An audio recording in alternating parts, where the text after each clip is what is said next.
EdenHill Communities is a nonprofit life plan community in the heart of New Braunfels, offering a full spectrum of senior living, from independent apartments and cottages to state-of-the-art healthcare and nursing.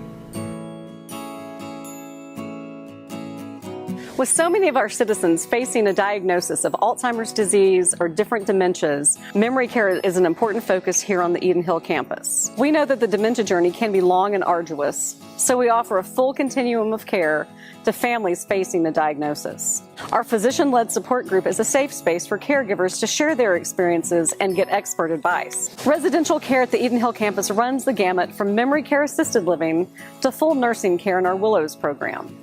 At EdenHill Communities, we stand at your side. We offer resources and support for wherever your journey takes you. Your donations help support our community outreach and expand our memory care programs. We greatly thank you for your generosity. For more information, visit edenhill.org or make an appointment with one of our expert staff. EdenHill Communities, the height of senior care in New Braunfels.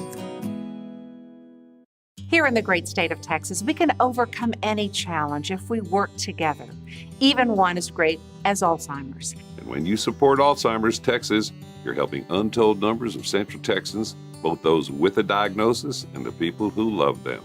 Together, we're bringing light to dark places and hope to the hurting. You can literally change lives by simply getting involved. Alzheimer's Texas is an essential resource for information about Alzheimer's disease, its symptoms, and the latest advances in research. Knowledge is power, and the board, staff, and volunteers work hard to empower, inform, and inspire people across Central Texas to take control of their situation. When my mother was diagnosed with Alzheimer's, the first thing that she and I needed to do was find information. And the first place that we turned to was Alzheimer's Texas. Alzheimer's Texas is second to none in programs and services they provide to our community, from information and referral services to education, training, consultation, support groups, research funding, advocacy, reminiscence programs, and weekly educational series. Alzheimer's Texas is striving every day to bring comfort and reassurance to families when they need it most. Alzheimer's Texas helps people who are in a horrible situation work together, find solutions, and share comfort with one another. It takes a massive combined effort to confront a disease that affects 5.8 million Americans and impacts 500,000 families in Texas alone. By providing a rallying point for volunteers, healthcare providers, and affected families, Alzheimer's Texas is making a significant difference right here in Central Texas. Alzheimer's disease may not be in your home, but it is in your neighborhood, your church, your office, your community, and across your state. But you know, there's truly something remarkable about how Texans respond when they're needed. And when you give, you can literally change lives for the better. If not in Texas, where? If not now, when? If not you, who? Please join us in supporting Alzheimer's Texas and give the gift of hope.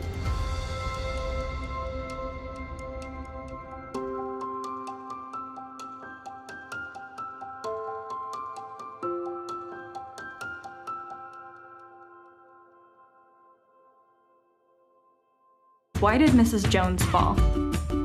Maybe it was a muscular imbalance or a vestibular disorder, or even a cardiac issue. If Mrs. Jones is like most people, neither her nor her caretakers knew what it was until she had already fallen. VST Balance is a solution that uses artificial intelligence to help select rehabilitation therapists understand Mrs. Jones' exact risk of falling in the next 12 months. Then identify specific areas of improvement so preventative action can be taken months before a fall would have happened. Select Rehabilitation uses innovative technology like VirtueSense's VST Balance to help prevent falls in senior living communities.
EdenHill Communities is a nonprofit life plan community in the heart of New Braunfels, offering a full spectrum of senior living, from independent apartments and cottages to state-of-the-art healthcare and nursing.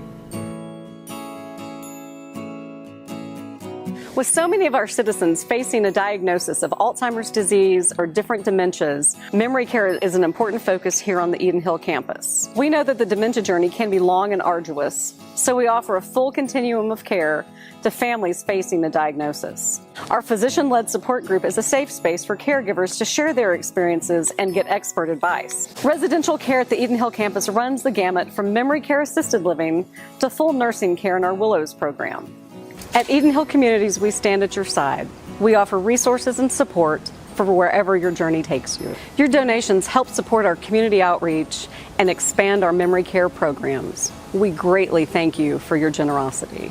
For more information, visit edenhill.org or make an appointment with one of our expert staff. EdenHill Communities, the height of senior care in New Braunfels. Here in the great state of Texas, we can overcome any challenge if we work together, even one as great as Alzheimer's. And when you support Alzheimer's Texas, you're helping untold numbers of Central Texans, both those with a diagnosis and the people who love them. Together, we're bringing light to dark places and hope to the hurting.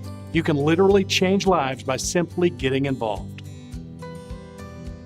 Alzheimer's Texas is an essential resource for information about Alzheimer's disease, its symptoms, and the latest advances in research. Knowledge is power, and the board, staff, and volunteers work hard to empower, inform, and inspire people across Central Texas to take control of their situation. When my mother was diagnosed with Alzheimer's, the first thing that she and I needed to do was find information. And the first place that we turned to was Alzheimer's Texas. Alzheimer's Texas is second to none in programs and services they provide to our community, from information and referral services to education, training, consultation, support groups, research funding, advocacy, reminiscence programs, and weekly educational series. Alzheimer's Texas is striving every day to bring comfort and reassurance to families when they need it most.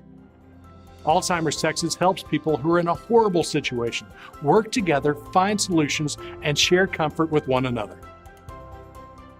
It takes a massive combined effort to confront a disease that affects 5.8 million Americans and impacts 500,000 families in Texas alone. By providing a rallying point for volunteers, healthcare providers, and affected families, Alzheimer's Texas is making a significant difference right here in Central Texas. Alzheimer's disease may not be in your home, but it is in your neighborhood, your church, your office, your community, and across your state. But you know, there's truly something remarkable about how Texans respond when they're needed. And when you give, you can literally change lives for the better. If not in Texas, where? If not now, when? If not you, who? Please join us in supporting Alzheimer's Texas and give the gift of hope.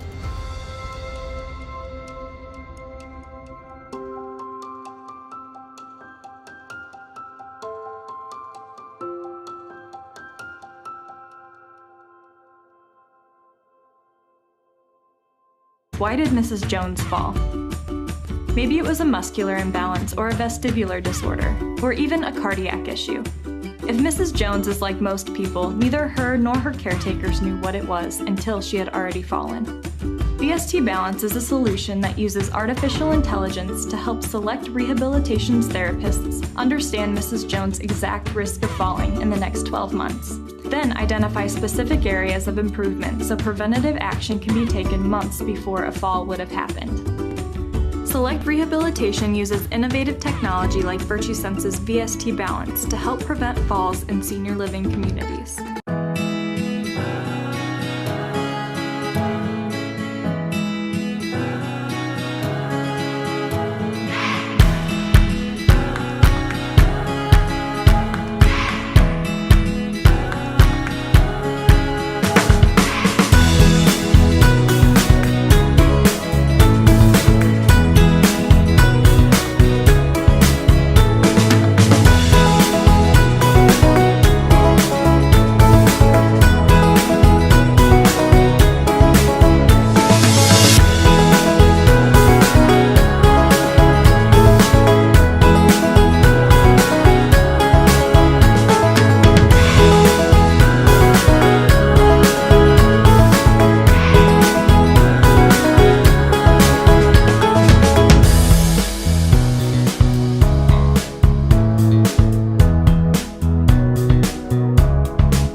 EdenHill Communities is a nonprofit life plan community in the heart of New Braunfels, offering a full spectrum of senior living, from independent apartments and cottages to state-of-the-art healthcare and nursing.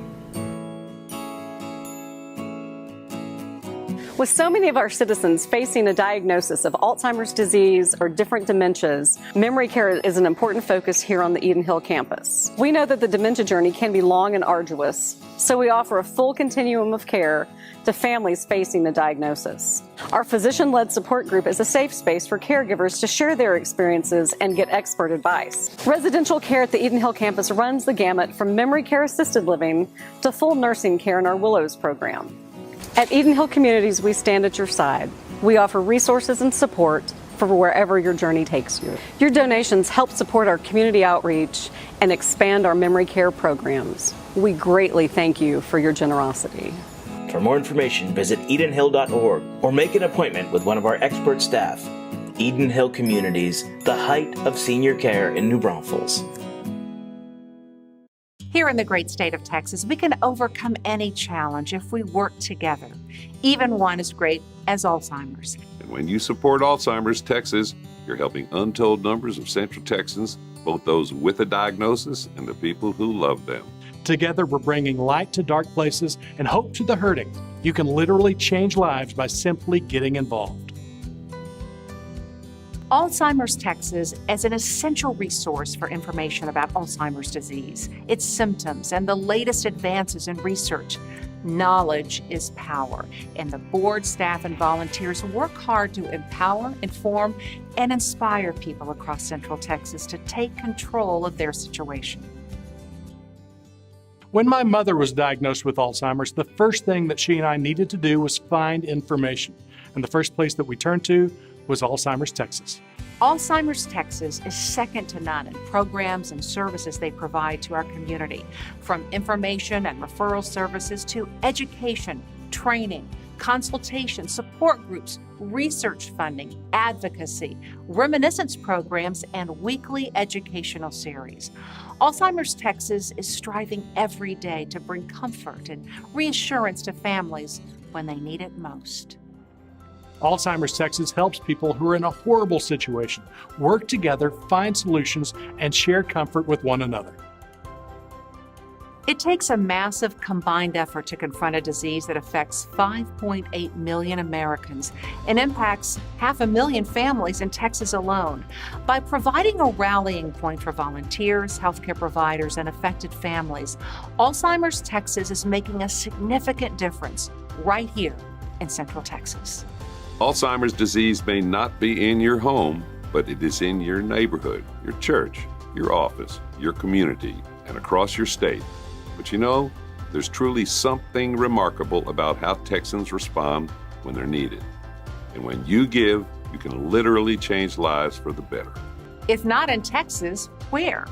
If not now, when? If not you, who? Please join us in supporting Alzheimer's Texas and give the gift of hope.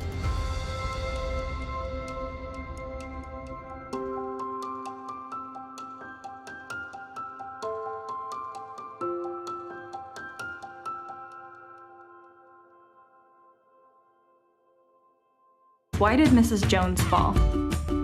Maybe it was a muscular imbalance or a vestibular disorder, or even a cardiac issue. If Mrs. Jones is like most people, neither her nor her caretakers knew what it was until she had already fallen. VST Balance is a solution that uses artificial intelligence to help select rehabilitation therapists understand Mrs. Jones' exact risk of falling in the next 12 months. Then identify specific areas of improvement so preventative action can be taken months before a fall would have happened. Select Rehabilitation uses innovative technology like VirtueSense's VST Balance to help prevent falls in senior living communities.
EdenHill Communities is a nonprofit life plan community in the heart of New Braunfels, offering a full spectrum of senior living, from independent apartments and cottages to state-of-the-art healthcare and nursing.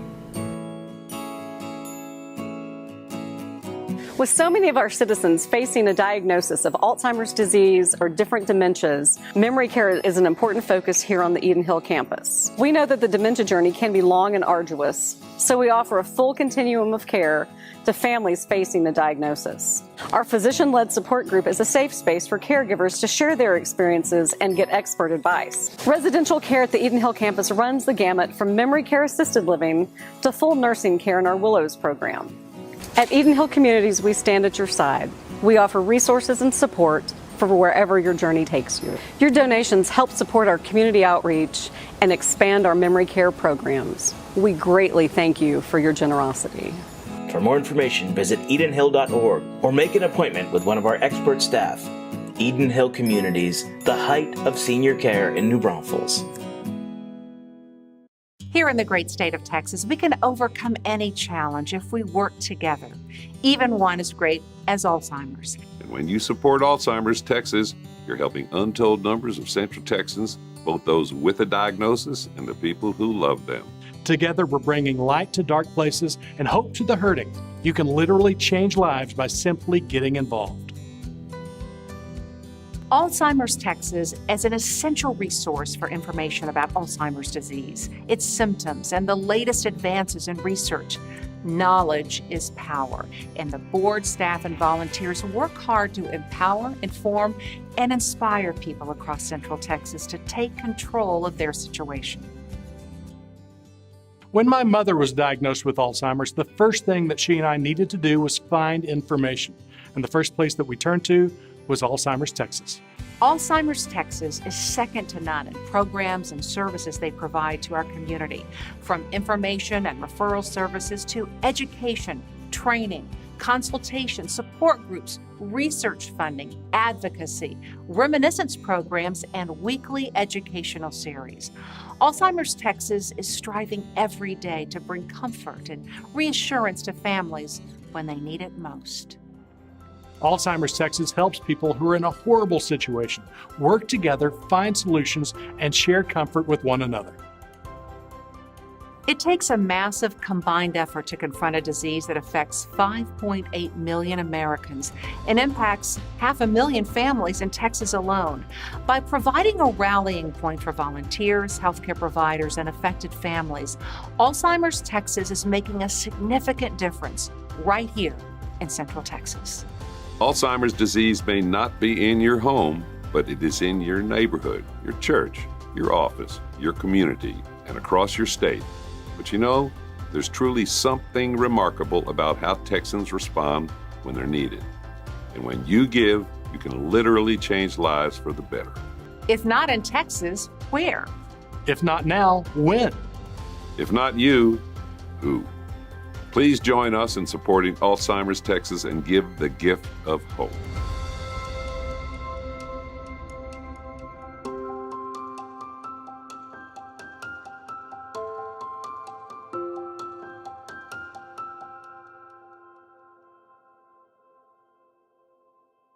Why did Mrs. Jones fall? Maybe it was a muscular imbalance or a vestibular disorder, or even a cardiac issue. If Mrs. Jones is like most people, neither her nor her caretakers knew what it was until she had already fallen. VST Balance is a solution that uses artificial intelligence to help select rehabilitation therapists understand Mrs. Jones' exact risk of falling in the next 12 months. Then identify specific areas of improvement so preventative action can be taken months before a fall would have happened. Select Rehabilitation uses innovative technology like VirtueSense's VST Balance to help prevent falls in senior living communities.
EdenHill Communities is a nonprofit life plan community in the heart of New Braunfels, offering a full spectrum of senior living, from independent apartments and cottages to state-of-the-art healthcare and nursing. With so many of our citizens facing a diagnosis of Alzheimer's disease or different dementias, memory care is an important focus here on the EdenHill campus. We know that the dementia journey can be long and arduous, so we offer a full continuum of care to families facing the diagnosis. Our physician-led support group is a safe space for caregivers to share their experiences and get expert advice. Residential care at the EdenHill campus runs the gamut from memory care assisted living to full nursing care in our Willows program. At EdenHill Communities, we stand at your side. We offer resources and support for wherever your journey takes you. Your donations help support our community outreach and expand our memory care programs. We greatly thank you for your generosity.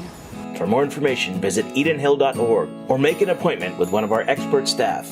EdenHill Communities, the height of senior care in New Braunfels.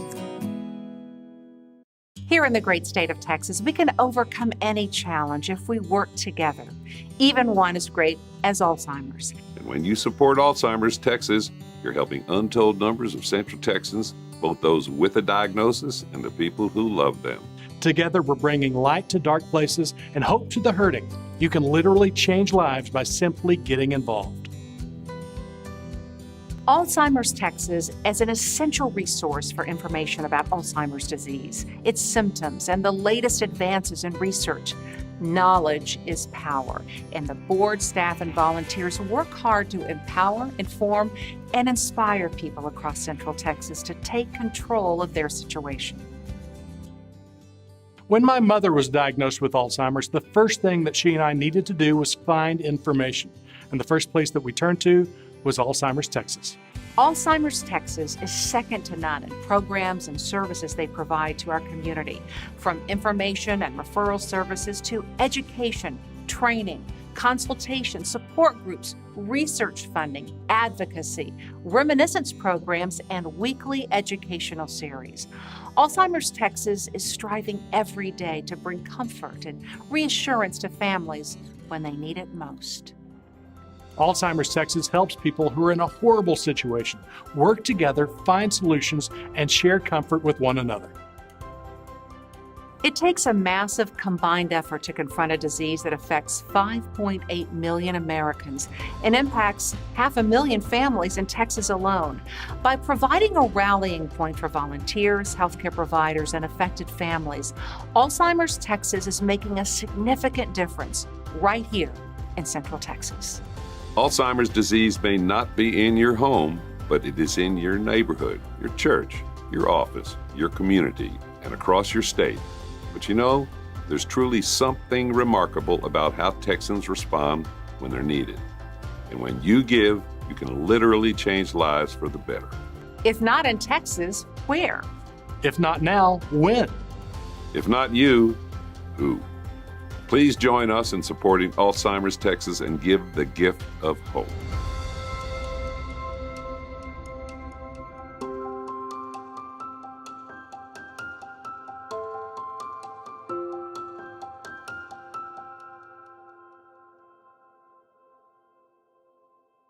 Why did Mrs. Jones fall?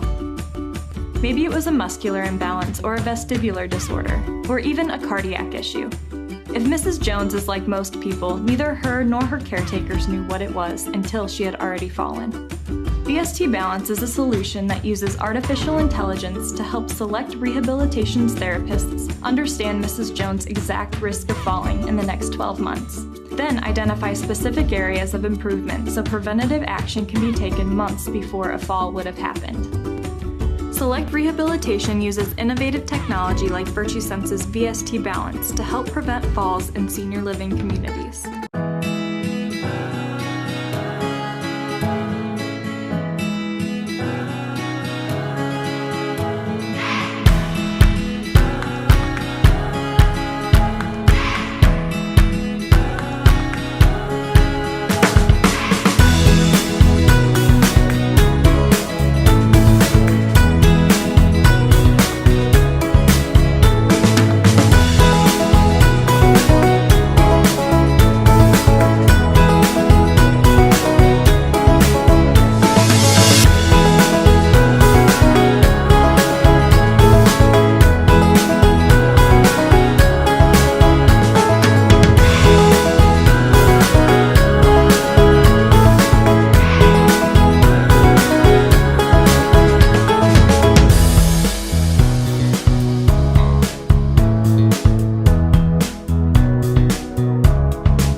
Eden Hill Communities is a nonprofit life plan community in the heart of New Braunfels, offering a full spectrum of senior living, from independent apartments and cottages to state-of-the-art healthcare and nursing.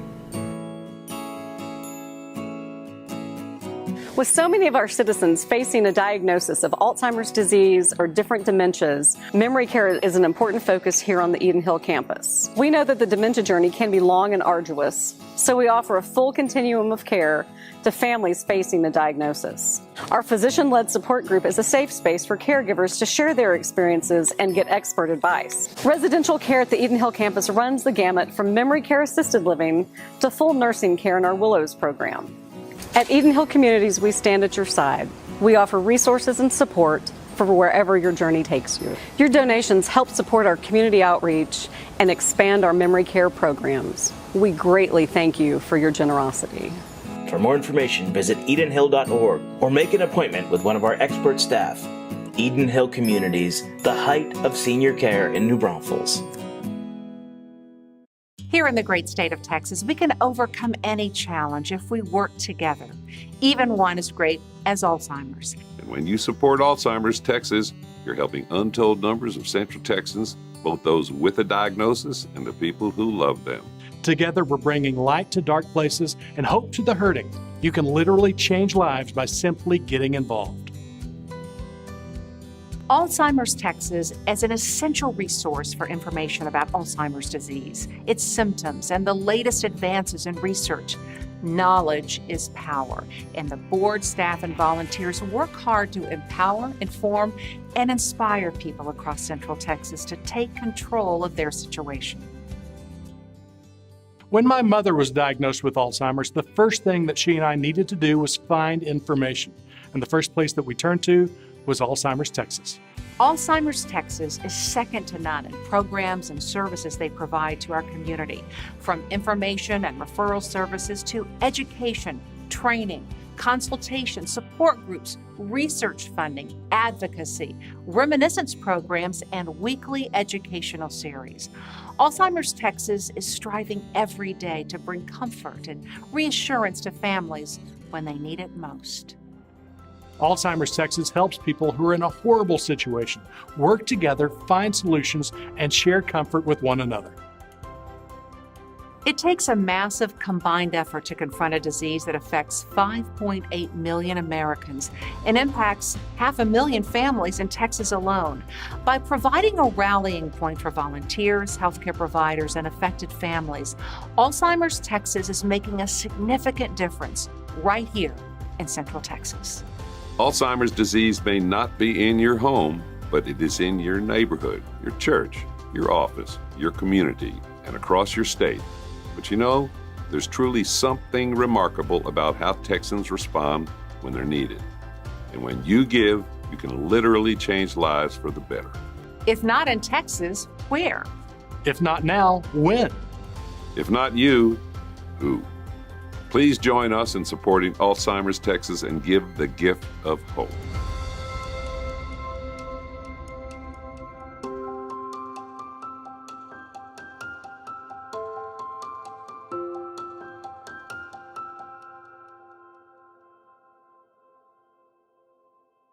Why did Mrs. Jones fall?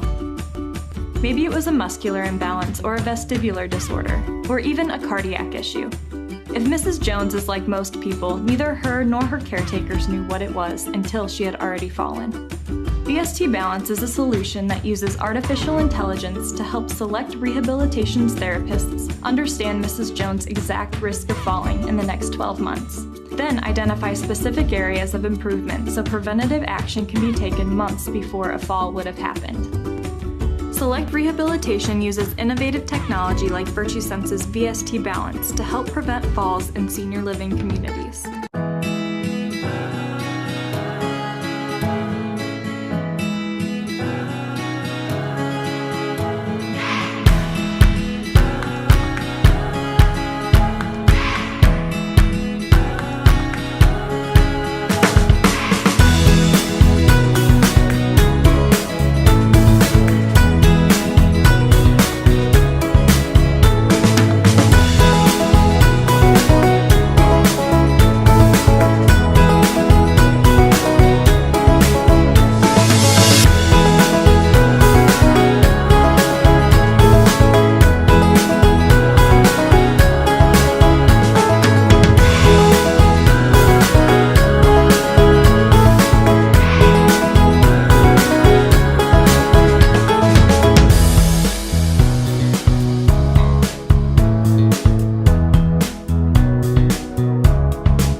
EdenHill Communities is a nonprofit life plan community in the heart of New Braunfels, offering a full spectrum of senior living, from independent apartments and cottages to state-of-the-art healthcare and nursing. With so many of our citizens facing a diagnosis of Alzheimer's disease or different dementias, memory care is an important focus here on the EdenHill campus. We know that the dementia journey can be long and arduous, so we offer a full continuum of care to families facing the diagnosis. Our physician-led support group is a safe space for caregivers to share their experiences and get expert advice. Residential care at the EdenHill campus runs the gamut from memory care assisted living to full nursing care in our Willows program. At EdenHill Communities, we stand at your side. We offer resources and support for wherever your journey takes you. Your donations help support our community outreach and expand our memory care programs. We greatly thank you for your generosity. For more information, visit edenhill.org or make an appointment with one of our expert staff. EdenHill Communities, the height of senior care in New Braunfels. Here in the great state of Texas, we can overcome any challenge if we work together, even one as great as Alzheimer's. And when you support Alzheimer's Texas, you're helping untold numbers of Central Texans, both those with a diagnosis and the people who love them. Together, we're bringing light to dark places and hope to the hurting. You can literally change lives by simply getting involved. Alzheimer's Texas is an essential resource for information about Alzheimer's disease, its symptoms, and the latest advances in research. Knowledge is power, and the board, staff, and volunteers work hard to empower, inform, and inspire people across Central Texas to take control of their situation. When my mother was diagnosed with Alzheimer's, the first thing that she and I needed to do was find information. And the first place that we turned to was Alzheimer's Texas. Alzheimer's Texas is second to none in programs and services they provide to our community, from information and referral services to education, training, consultation, support groups, research funding, advocacy, reminiscence programs, and weekly educational series. Alzheimer's Texas is striving every day to bring comfort and reassurance to families when they need it most. Alzheimer's Texas helps people who are in a horrible situation work together, find solutions, and share comfort with one another. It takes a massive combined effort to confront a disease that affects 5.8 million Americans and impacts 500,000 families in Texas alone. By providing a rallying point for volunteers, healthcare providers, and affected families, Alzheimer's Texas is making a significant difference right here in Central Texas. Alzheimer's disease may not be in your home, but it is in your neighborhood, your church, your office, your community, and across your state. But you know, there's truly something remarkable about how Texans respond when they're needed. And when you give, you can literally change lives for the better. If not in Texas, where? If not now, when? If not you, who? Please join us in supporting Alzheimer's Texas and give the gift of hope.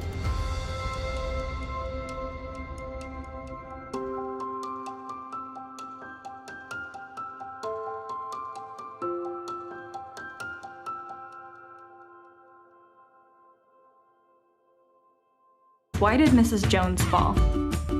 Maybe it was a muscular imbalance or a vestibular disorder, or even a cardiac issue.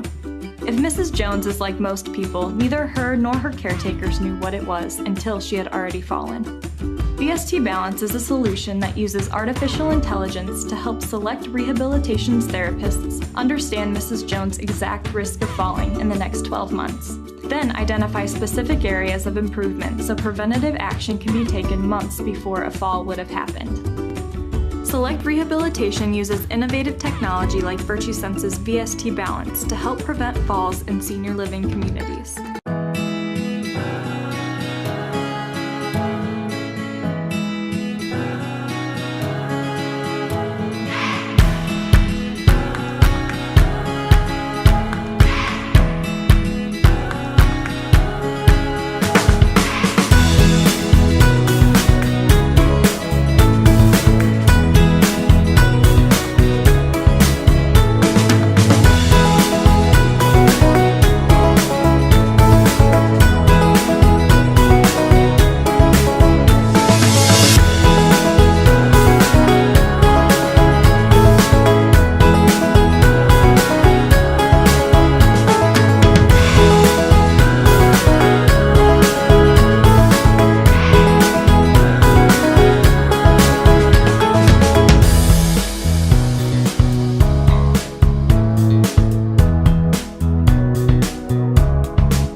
EdenHill Communities is a nonprofit life plan community in the heart of New Braunfels, offering a full spectrum of senior living, from independent apartments and cottages to state-of-the-art healthcare and nursing.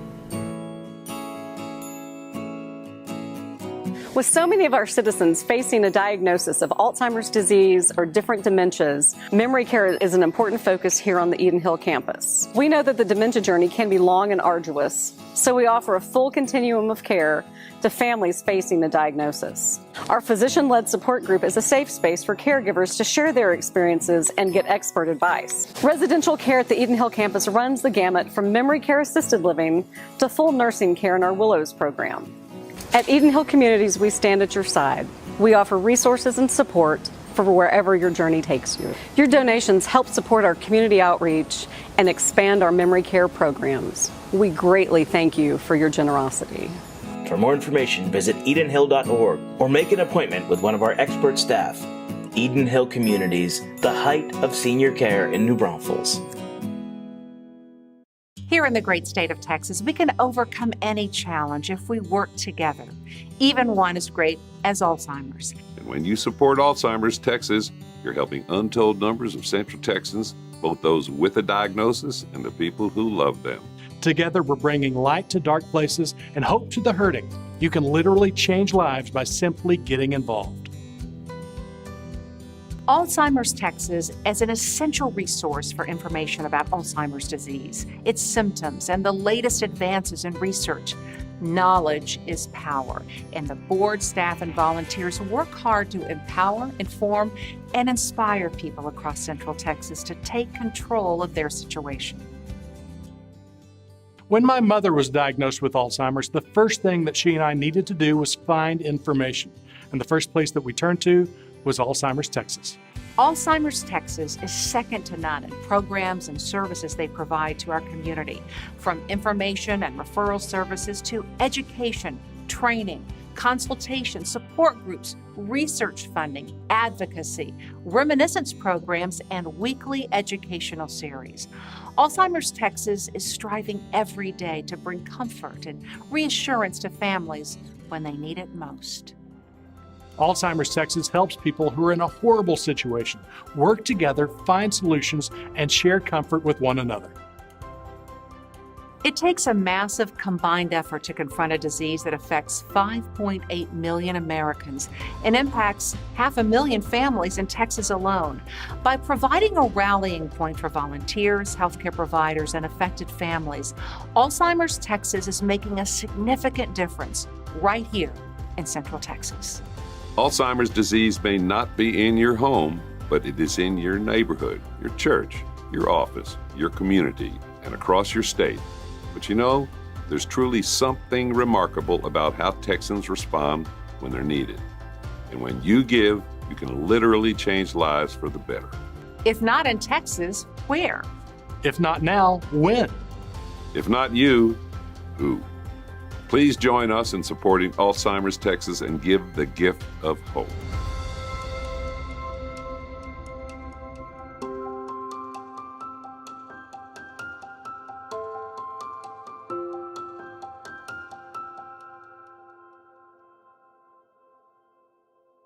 Why did Mrs. Jones fall?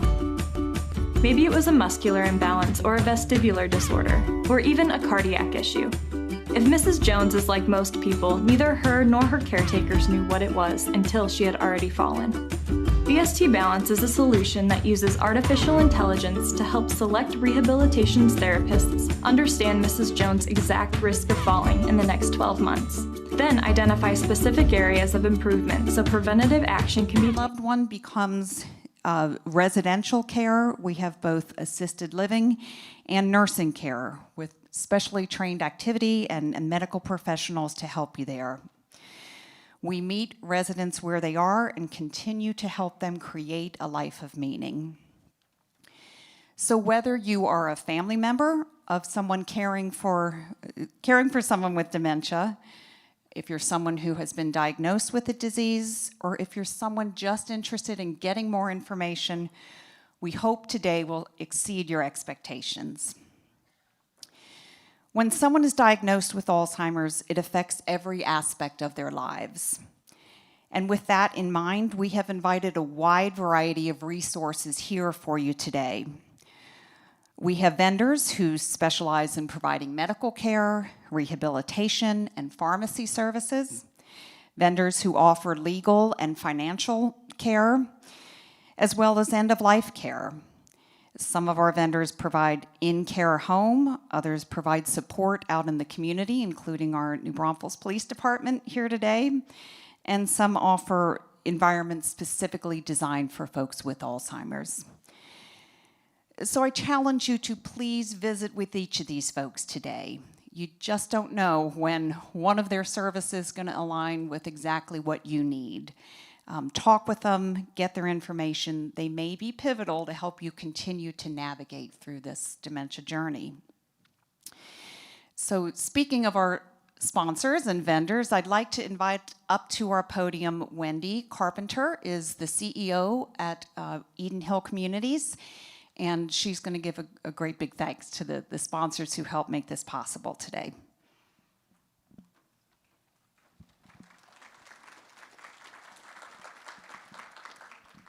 Thank you, Terry. I consider it an honor to be here today to publicly recognize the sponsors. Sponsorship is a lifeline for events such as these, and without their generosity, we wouldn't be here today offering this valuable service to the community. This year's sponsors, our title sponsor at $5,000 is Alzheimer's Texas.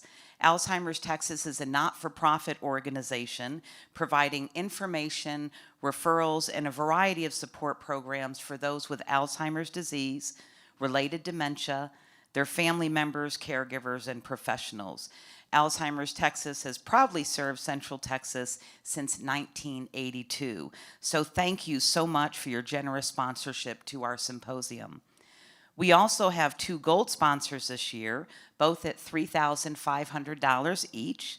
The first is Carvajal Pharmacy. Carvajal is a family-owned and operated pharmacy serving the community for over 50 years. Carvajal provides both retail services as well as a specialized line of senior living and long-term care services. Our second gold sponsor this year is Select Rehabilitation. They have been providing services across the nation, providing comprehensive therapy services in a variety of settings, with therapeutic programs focusing on patient-focused outcomes, driven care that allow patients to achieve and maintain their highest quality of life. We're also very thankful for our 4 silver sponsors this year, all at $1,500 each. The first we want to recognize is Hope Hospice, well known and much appreciated in this community. Hope Hospice has been providing exceptional care and services for over 37 years. Second, we'd like to recognize Caring Senior Services, providing in-home services for more than 3 decades. And we also have Deppenschmidt Funeral Home, family-owned and operated. They've been providing compassionate services to your community for 4 generations. And then finally, we'd like to recognize Christus Santa Rosa New Braunfels, part of the Christus Santa Rosa Health System, a not-for-profit providing critical services guided by a healing mission. All of these sponsors have something in common. They're here to serve the community. They're here to improve and enhance lives throughout a variety of services at all levels of care. So if you would please join me a round of applause for all these sponsorships. Okay, and before I turn the mic over to Terry, I'd like to invite Claire Caldwell with Alzheimer's Texas up to the podium for a few words.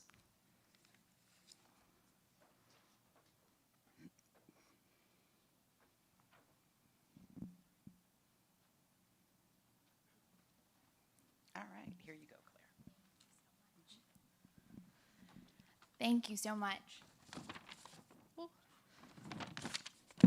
And thank you all for letting us be here and be a part of this symposium. We greatly appreciate it. So just a little bit about Alzheimer's Texas.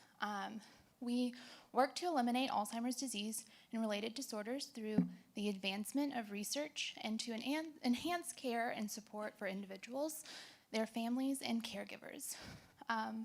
We are the only Alzheimer's and dementia-specific Texas-based nonprofit in continuous operation since 1982.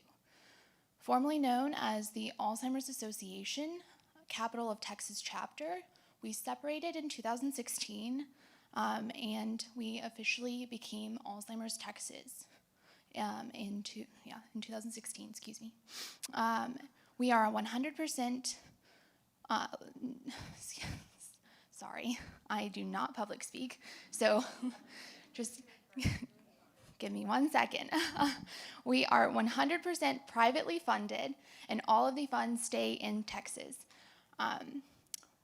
Our research, we are the leading and exclusive voice for the Texas state-funded Alzheimer's research, and Alzheimer's Texas has spearheaded efforts resulting in almost $38 million in state funds in Alzheimer's research in Texas.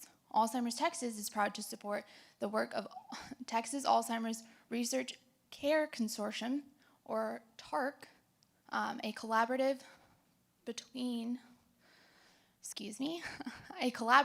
between 10 of the state's leading medical research institutions working to improve early diagnosis, treatment, and preventions of Alzheimer's disease. Whew. So thank you so much for letting us be here. Back to Terry. Now she has that out of the way, she can enjoy the rest of the day. Thank you very much, Claire. And again, thank you to all of our sponsors. Making this a free event was a high priority for us. Are we good? And thank goodness for technical people, because that's what we've paid them to be here for today, to help us out. This year we have more presenters than we did last year, so we really have a jam-packed day. Several of the folks have been recorded in advance, but they're going to be here for a Q&A after their presentations. We do have a number of handouts for you that we will reference during the day, so that you don't have to remember it all and your fingers don't have to cramp from taking lots of notes. We gathered everyone's email addresses too as part of the registration, and we will send out the links to the presentations in upcoming weeks. So stay tuned in your emails, and you'll be able to see those and continue to get that information. It's a lot in one day, so we'll continue to spread that out. Please remember throughout the day here to keep your masks on as much as possible. Remain physically distanced as much as possible. We've got hand sanitizers at all the tables, as well as at any of the food tables and reception as well. We can be safe here, we can learn today, and we can leave armed with new knowledge and confidence. Finally, I would like to thank Morrison's for supplying us our breakfast. They brought us the coffee and the pastries. We will have lunch donated from HEB, and we'll be delivering that out to the tables. And our speakers and all the volunteers who are here today are all donating their time. So please give everyone a hand once again for all of their dedicated efforts. So without further ado, let's get started with our presentations. I am honored to present our first speaker, Meredith Patterson. Meredith is a registered nurse with over 25 years of nursing experience in a variety of settings, including intensive care, head injury, acute care rehabilitation, subacute, and dementia care. She has authored numerous presentations and continuing education classes for nursing professionals, and is a frequent presenter for community and professional audiences, including University of Texas Health Science Center, Scott and White Hospital, Texas State University, and the Texas Culture Change Coalition's annual convention. Meredith holds degrees in nursing and in journalism from the University of Texas Health Science Center and from the University of Texas at Austin, respectively. Certified in rehabilitative nursing, she is past president of the Association of Rehabilitation Nurses of San Antonio and has served as a reviewer for the Journal of the Association of Neuroscience Nurses. She is co-founder of Brainstorm Mind Fitness, an educational company on brain health, and her book, The Pillars of Brain Fitness, was published in 2016. That is a lot. So we have a well-qualified Meredith. Let's hear what she's got for us today, presenting the Optimal Brain 2021 version. Thank you, Terry. Hello, everyone. So nice to see you. And thank you, EdenHill, for hosting this marvelous symposium. It's so nice to be able to present in my own backyard where I live right here in New Braunfels, Texas. So, as Terry told you, I am a registered nurse, and my clinical interest has been, for the most part, it's actually more like 3 decades than 25 years, Terry, mostly in neurology, in all aspects of neurology, including dementia. But I'm one of these persons that likes to ask questions about why and how the brain works. And my passion is studying the brain. I was a nerd before it was kind of cool to be a nerd, and I read brain books for fun. And I feel like my job is to help educate people about what makes your brain work better and what works against it. And to this end, I've discovered that many people are hungry for this information, and they want to know, they want to have that information. They want to know what they can do to minimize their risk of having dementia in later life. So the first thing that I did, and if you guys can go ahead and put the slides up for me.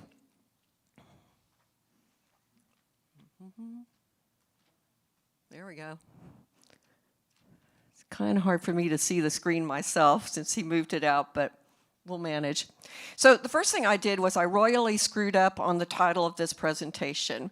When Terry called me, oh gosh, some months ago, and I was thinking about what would I like my topic to be, well, I was thinking that we'd be looking at this pandemic in our rearview mirrors in September of 2021.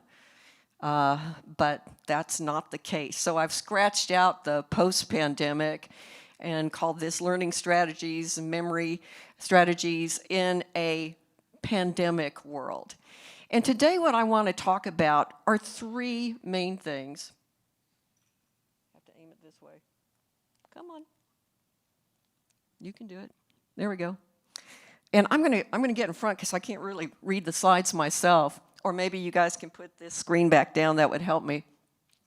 But I want to talk about how the pandemic has affected our mental health in a general way for all of us, along with what the cognitive problems have been for people who have been survivors of COVID-19. And then I want to talk about, you guys know that I've been studying brain health and published a book about it, and I've been doing this for about 10 years since I started my company, Brainstorm Mind Fitness. But I wanted to take a look back at what I thought was true, say in 2011, and what's true today about brain health practices. What's new?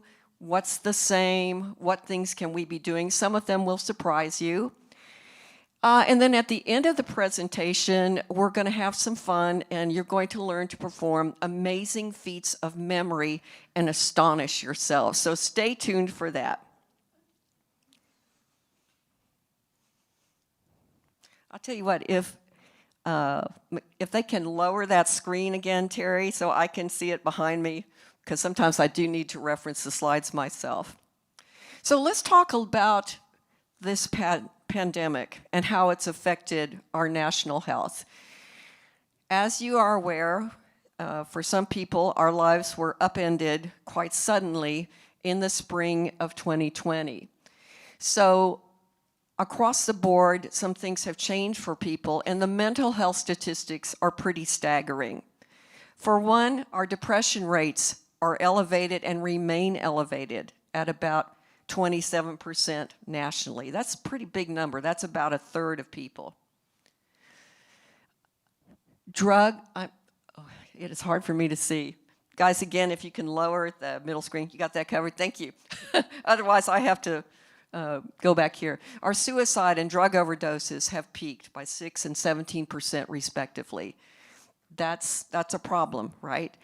And it doesn't surprise me because so many people are affected by, hello, there we go, pockets of people who had their lives upended. And you don't need me to tell you this, but certainly people who lost loved ones due to COVID, people who lost their livelihoods, perhaps their businesses, people who were parents and teachers and kids and suddenly they were faced with going online for their education. And I don't have to mention, I hope, our dear, dear healthcare givers and our healthcare professionals who have worked their tails off during this pandemic. They are the heroes and should be recognized as such. They are unsung heroes every single day. So for some people, their lives were literally turned over. Again, also with people who stayed at home, maybe don't drive, had already been isolated, and now the pandemic has made that even worse, where maybe they're just going outside to get the mail, and that's pretty much it. Click. There we go.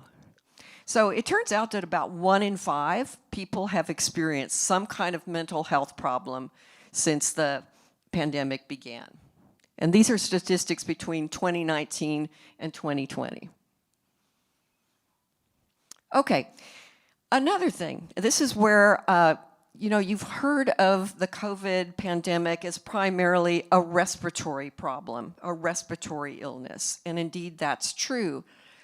But as this story has unfolded, and as we've learned together, there are a number of neurological effects that can happen, don't always happen, but can happen after someone has COVID and survives COVID, and sometimes these effects have lingered on. In fact, about 1 out of 3 people who have COVID have suffered some kind of neurologic effect. So let's start with the first one, the most obvious one, and many of you know this, that one of the hallmarks of COVID was that your sense of smell and or taste was affected, right? So it's trying, there we go. So this makes sense if particles are coming in through the nostrils and your olfactory headquarters is in a place called the olfactory bulb, kind of right back at the back of your nose.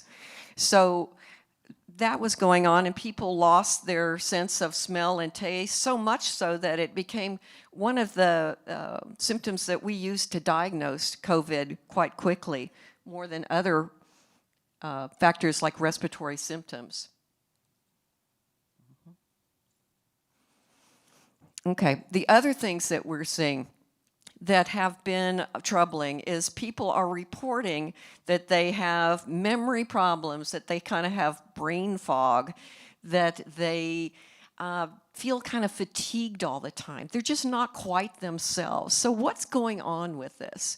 Well, early in the pandemic, we thought that the brain itself and that the neurons supporting the sensory systems, that they were being infected. But actually, with pathology reports that we're seeing now, and again, this is a lesson that we are learning together, we're learning that it's not so much an infection, but that people are losing neurons in the sensory system. And that's kind of scary. Anytime you have a loss of neurons or damaged neurons, so in the sensory system that governs taste and smell, those neurons are unable to support what needs to happen to transmit that sense. Oh, thank you so much. Things are happening now. Now I can read.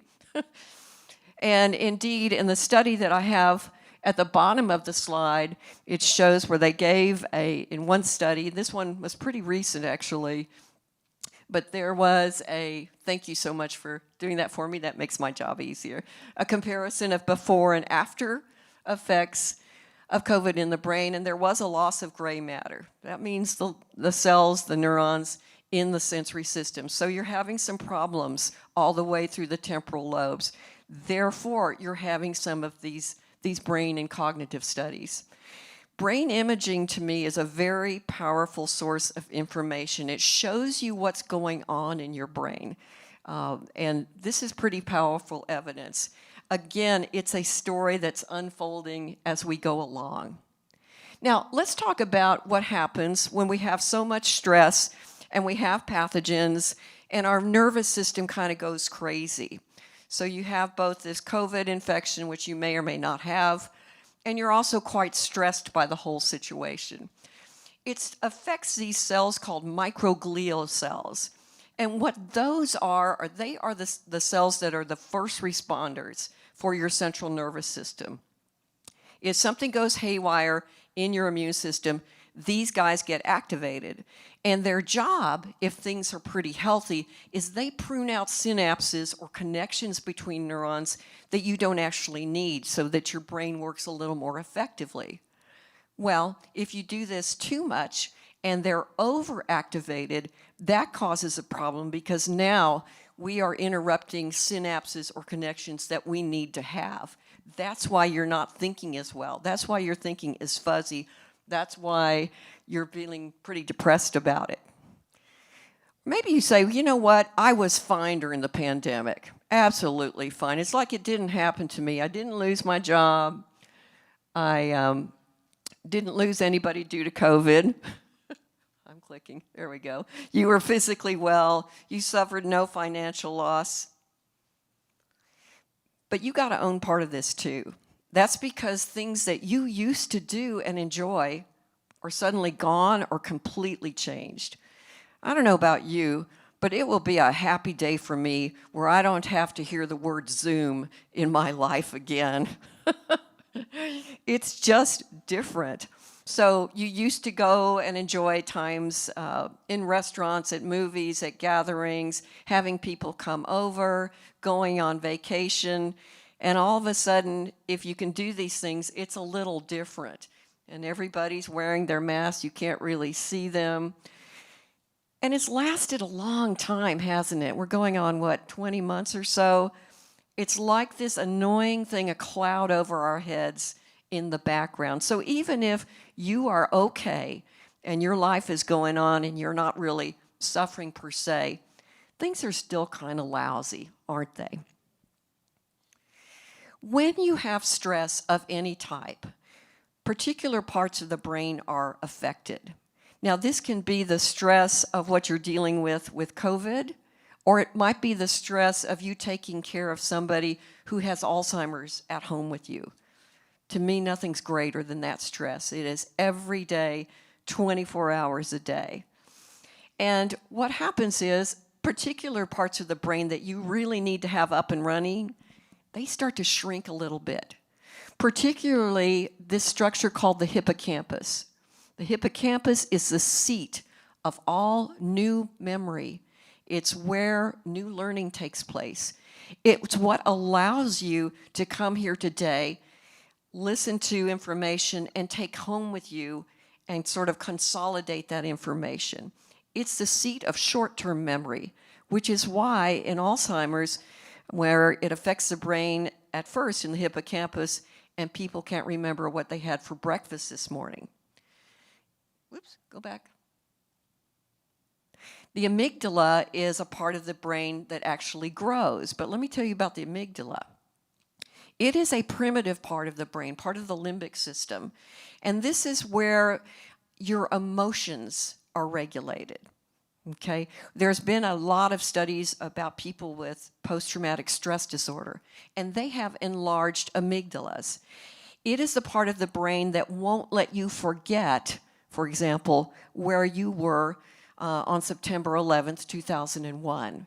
So if it's something emotional, it enlarges that part of the brain, and suddenly you are a person that has mood swings like this. You're not a happy camper. You're up and down. You don't feel grounded at all. And then the prefrontal cortex, oh gosh, that's what makes us higher level human beings. The prefrontal cortex is the biggest part of your brain. It's up here kind of by your forehead. It's the last to develop in human beings.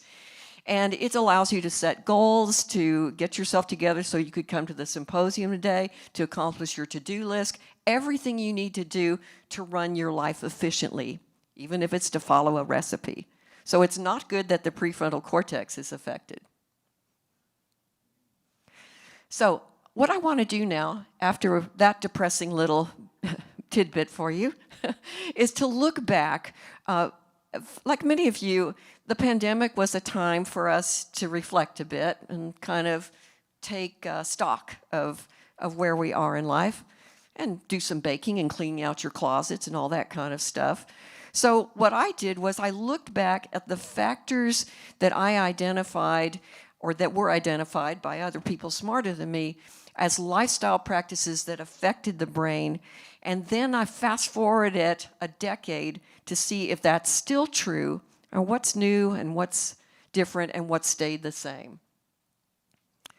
So in 2011, there was an international conference for Alzheimer's. The annual Alzheimer's conference is held in Paris, France. And back then, there was a paper presented that garnered quite a bit of publicity because it identified modifiable risk factors, 7 of them, that the researchers felt affected a person's maybe their susceptibility or their chances of having Alzheimer's were higher. And these were the ones that they listed. So it was diabetes, hypertension, obesity, smoking, depression, and cognitive inactivity. Okay, so 1, 2, 3, I think there's one more actually. There we go, physical inactivity. I know there's 7 of them. So based on this, we had certain categories that we identified as, well, if we worked on these things, we could make our brains healthier. And indeed, the researchers at this time felt like it might affect up to 50% of Alzheimer's cases in this country, which would be huge.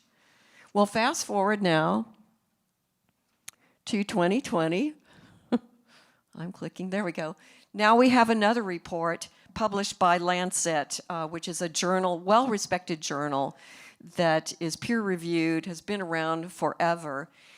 And conveniently for me, they commissioned a group of scientists who looked at all of the studies, because you know, you don't want to look at just one small study, you want to look at a compendium of studies, see what's true, and they identified what they felt were risk factors.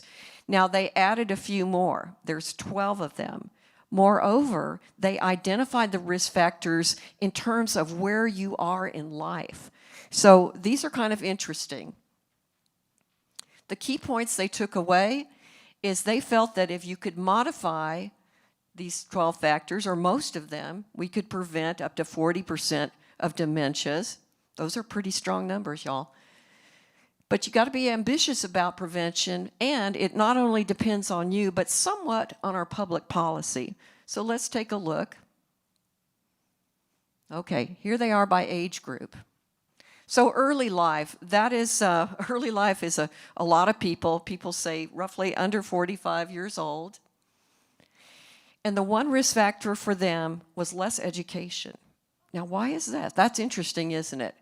Well, there's this thing called cognitive reserve that we hear about in the literature in dementia, which in some studies has shown that people who were more educated, had more skills, had learned more in their lifetimes, were a little better adept at circumventing Alzheimer's, delaying it, or maybe the neurons could route around the damaged areas, things like this. Now, every time I've said this, people have said, well, you know, my dad was a physician and my mother was a PhD. And that's true. It's not going to completely prevent it. However, the researchers felt like it was important enough to include on these risk factors. I would argue that it's not just that you got that PhD 40 or 50 years ago. You know, if it was a long time ago and ever since then you've just been watching sitcoms and drooling in a bucket or something, well, then, you know, it's not going to do you much good. You have to keep learning.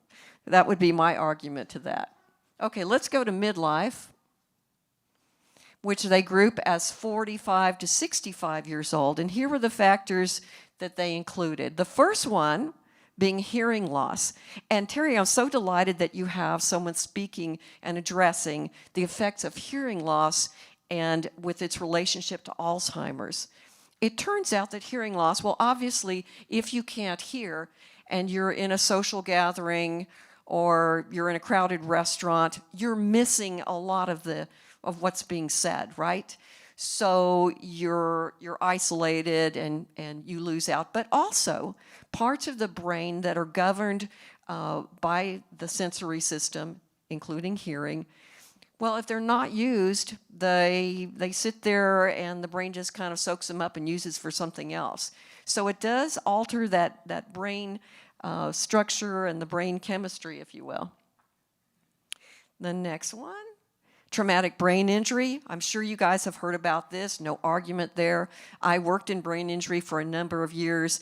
Any impact to the brain, any damage to the brain is a big deal. Even if it's a little blow in a little teeny part of the brain, there's no such thing as a bruise or a scar or something like that. It's very different from the rest of the body. You guys have heard about this with football players and other sports. TBI is a big deal and sets you up for problems later in life and also oftentimes sooner, like manifesting dementia, say in your 50s. All right, overuse of alcohol. And now, I didn't say this, the researchers did. I thought they were pretty generous because they're giving us up to 21 drinks a week. Woohoo! So enjoy your wine. Alcohol in and of itself, abuse of alcohol definitely can lead to a type of terrible dementia that presents much like Alzheimer's, and many times it's diagnosed just through family history. People who are alcoholics, they have terrible nutrition, their brain is starved, they start to have brain damage from that. But apparently you can have a little bit, and as long as you moderate it, according to you, you're kind of okay. Hypertension is still on the list, specifically with a systolic over 130. That's because it sets you up for more of a vascular dementia, where the heart is having to pump harder to get that oxygen to the brain. Obesity is still the same. Okay, now we're going to go to 65 plus, later life. Let's see what the risk factors are for later life. By the way, guys, I will have my email address on the last slide if you want to take a picture. If you want to email me for these slides or any information, just do that. I'll send all the slides to you. No problem. Or probably Eden will as well. Okay, so smoking, no surprise if you're still smoking by the time you're 65. It is heavily correlated with dementia. Depression. Okay, so here we go with our isolation and depression. People who are not socially active have a lot more risk. Guys, we are wired to be social. And all that Facebook stuff and that doesn't count. We are wired to be social like we are in this room. It is just one of the things that's necessary for human survival. And people who are depressed, lonely, isolated, have more consequences. There's your social isolation. Physical inactivity. I'm going to talk a little more about exercise. Sorry, but it's a biggie. I'm going to explain what exercise does for you. Diabetes. Now, diabetes has a heavy correlation with dementia. And even in the Alzheimer's Association for type 1 diabetes, it's like almost like a 90% more likelihood that you'll have diabetes, and type 2 is not far behind. The reasons for this, that researchers are still a little bit in a dispute about it. It has maybe something to do with a lot of insulin circulating in the brain. Yes, insulin goes into the brain as well. It may be inflammation, but there is a heavy correlation if your blood sugars are not under control that you'll have dementia in later years. And the last one, air pollution is the last one. Well, that's kind of interesting. So it turns out with air pollution, it may or may not surprise you, if you are inhaling and breathing things that are unsafe for you, chemicals and so forth, it is a risk. I don't know specifically what chemicals, but to be aware of your environment is important for your health. So we have now 12 factors. So let's revisit. When I wrote this book, The 5 Pillars, I identified 5 categories just to make it easier for people. And I'm going to go through them really quick, and we'll see how they're holding up. The first one was physical exercise, which would help to control your weight and your depression, your blood pressure. It helps to lower your insulin and insulin resistance, addresses that inactivity. Second one is nutrition. Yes, what you eat does affect the brain. So there are the categories that are that category would address. Mental activity, using your brain. Education and learning, those things count. Socialization, and here we are again with the depression and isolation. And finally, stress management was the 5th one. So managing your blood pressure, your stress, getting some sleep, and hopefully alleviating some of that depression and anxiety. So let's look now and compare those 5 categories to what the Lancet Commission came up with. So there's my 5 pillars. What's left after exercise, nutrition, mental exercise, socialization, and stress management? Preventing head injury. Okay, so we're wearing seatbelts, wearing our helmets, being smart about things. Stopping smoking if you still smoke, trying to get your nicotine some other way. Treating your hearing loss, and I'm sure the speaker later on will address that. Many wonderful things in audiology to treat that. Nothing to be embarrassed about. Paying attention to your environment and managing alcohol intake. So sorry, just 21 drinks a week. Okay, now if you look at the 5 categories, because, you know, guys, I'm still pretty happy about these, and I'm sticking to my story. If you look at this, which one do you think, just looking at it and the things it addresses, gives you the most bang for your buck? The first one, right? Yes, the dreaded E word, exercise. I'm going to tell you why. If you're doing one thing that will help you with your brain, it's still exercise. And Dr. Burns and I have had many a discussion on this topic. You can ask him about it too. So let's talk about how exercise helps the brain. I don't want to come up here and say, okay, you need to go walk 20 minutes away. You need to know why you're doing this. How is it helping you? So again, different things. Number 1, the oxygenation. We're carrying more. Your blood flow is improving. Your blood pressure is lowering. You're getting those good, healthy red blood cells. Your brain is a hungry, greedy organ. It consumes 20% of the oxygen supply of your body. So you need to feed it with good oxygenation. You're going to, through exercise, and I'll talk about this a little more in a second, when you exercise, you express a protein that's from a gene, and the protein is called brain-derived neurotrophic factor, or BDNF. And it's kind of a magical chemical, if you will, that we naturally produce. And I'll show you in a minute how BDNF helps your brain immensely. And then exercise helps to maintain our brain's very architecture, its density, its volume. So let me just do a little deeper dive here. Let's talk about oxygenation. So again, your brain requires oxygenation. It consumes 20 to 25% of all of your oxygen needs. And when you exercise, your blood flow, the heaviest blood flow, is going to the part of the brain where all the sensory modalities are housed, where they start. It's called the dentine gyrus. And within it is that hippocampus, that seat of new memory. So when you exercise, as far as learning and as far as ramping up that oxygenation, It's going to the place where it matters the most as far as your brain's concerned.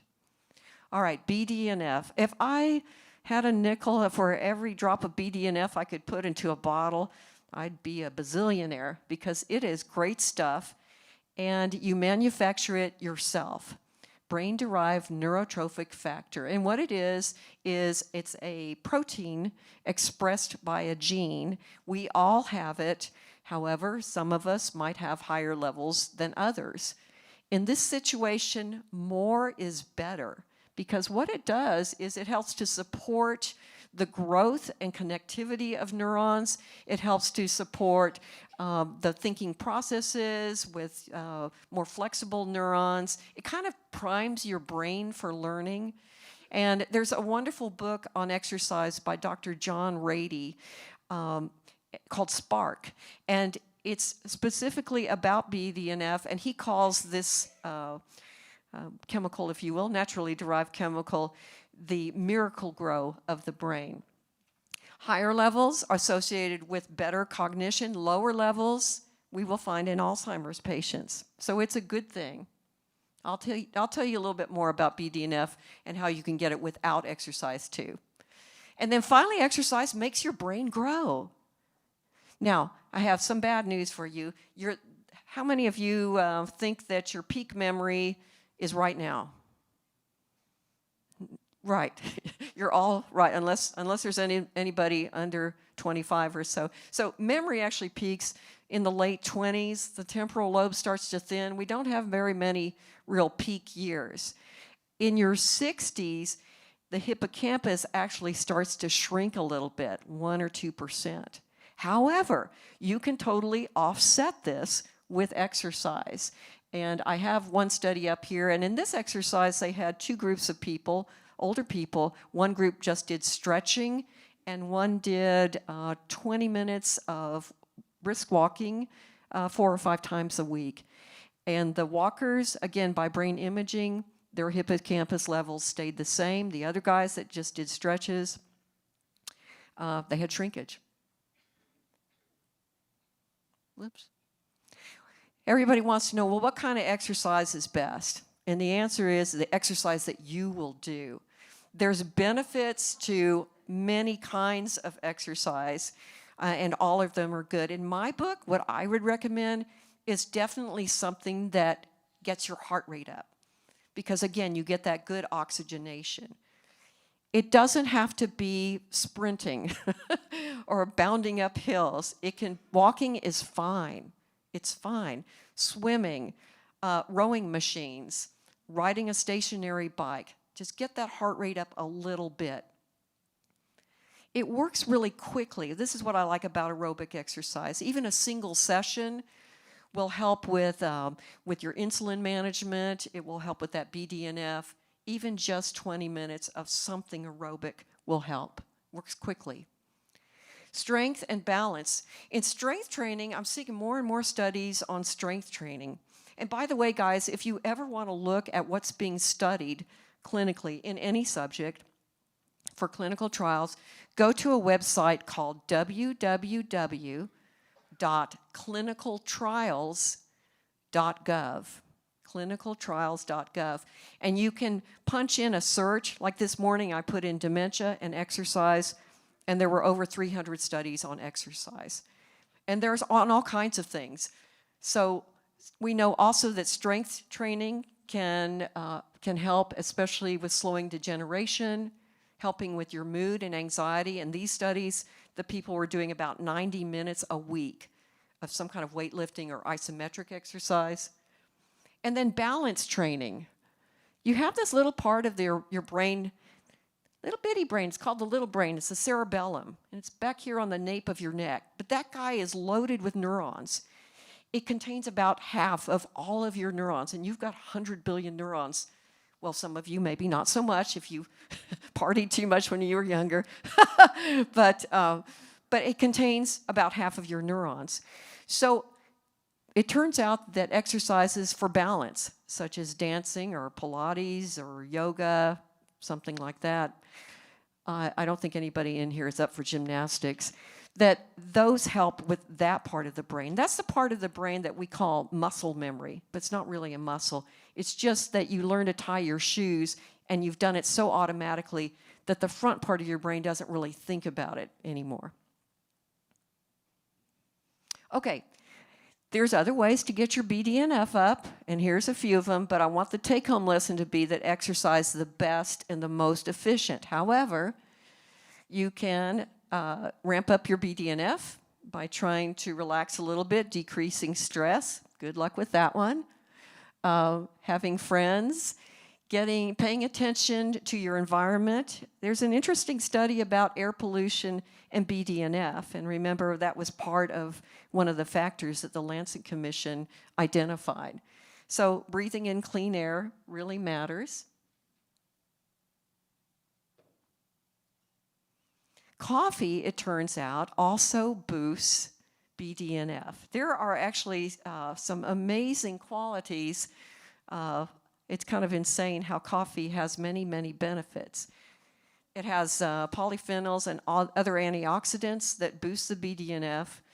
Now, this doesn't mean that you should go and drink the entire canister of coffee that's left, because if you're drinking so much that you can't sleep at night, that's not a good thing. But coffee does seem to play a role. Maybe that's why we are all in line at Starbucks all the time.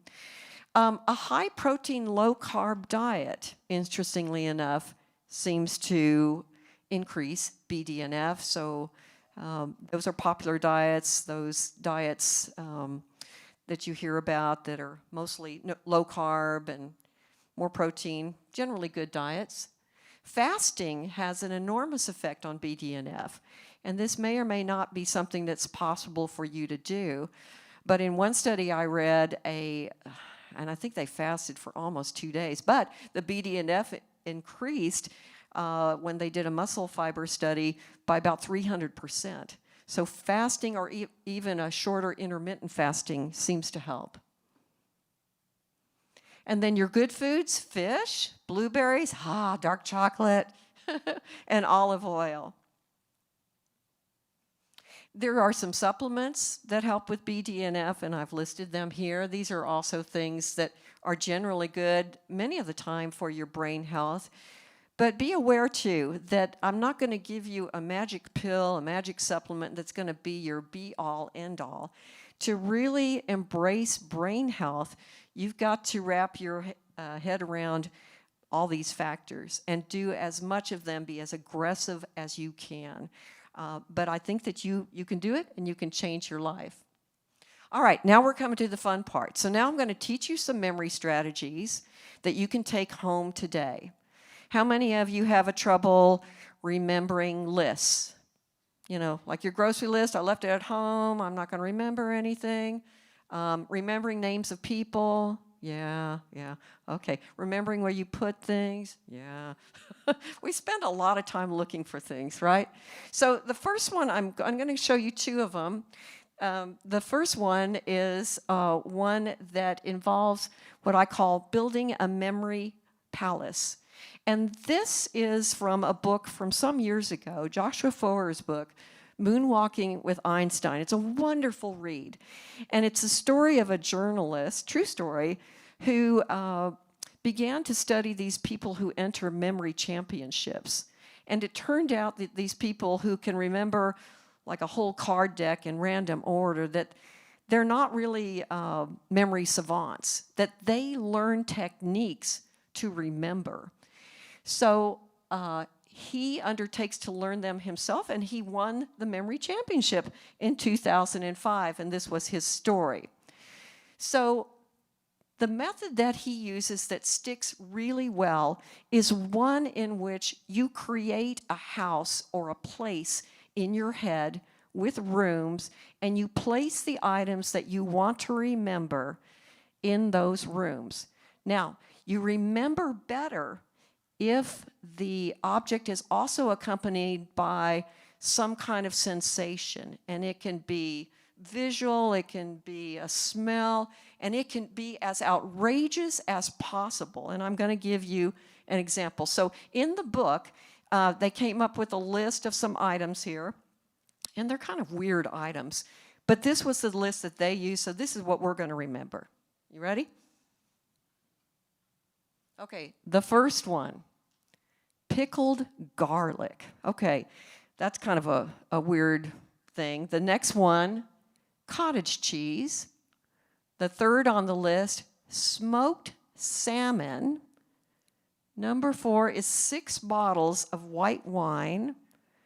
The next one is 3 pairs of socks, doesn't give us a color. Dry ice, a snorkel. I told you these were really random, unrelated things. And then to email somebody named Sophia. So here's how we're going to remember these things.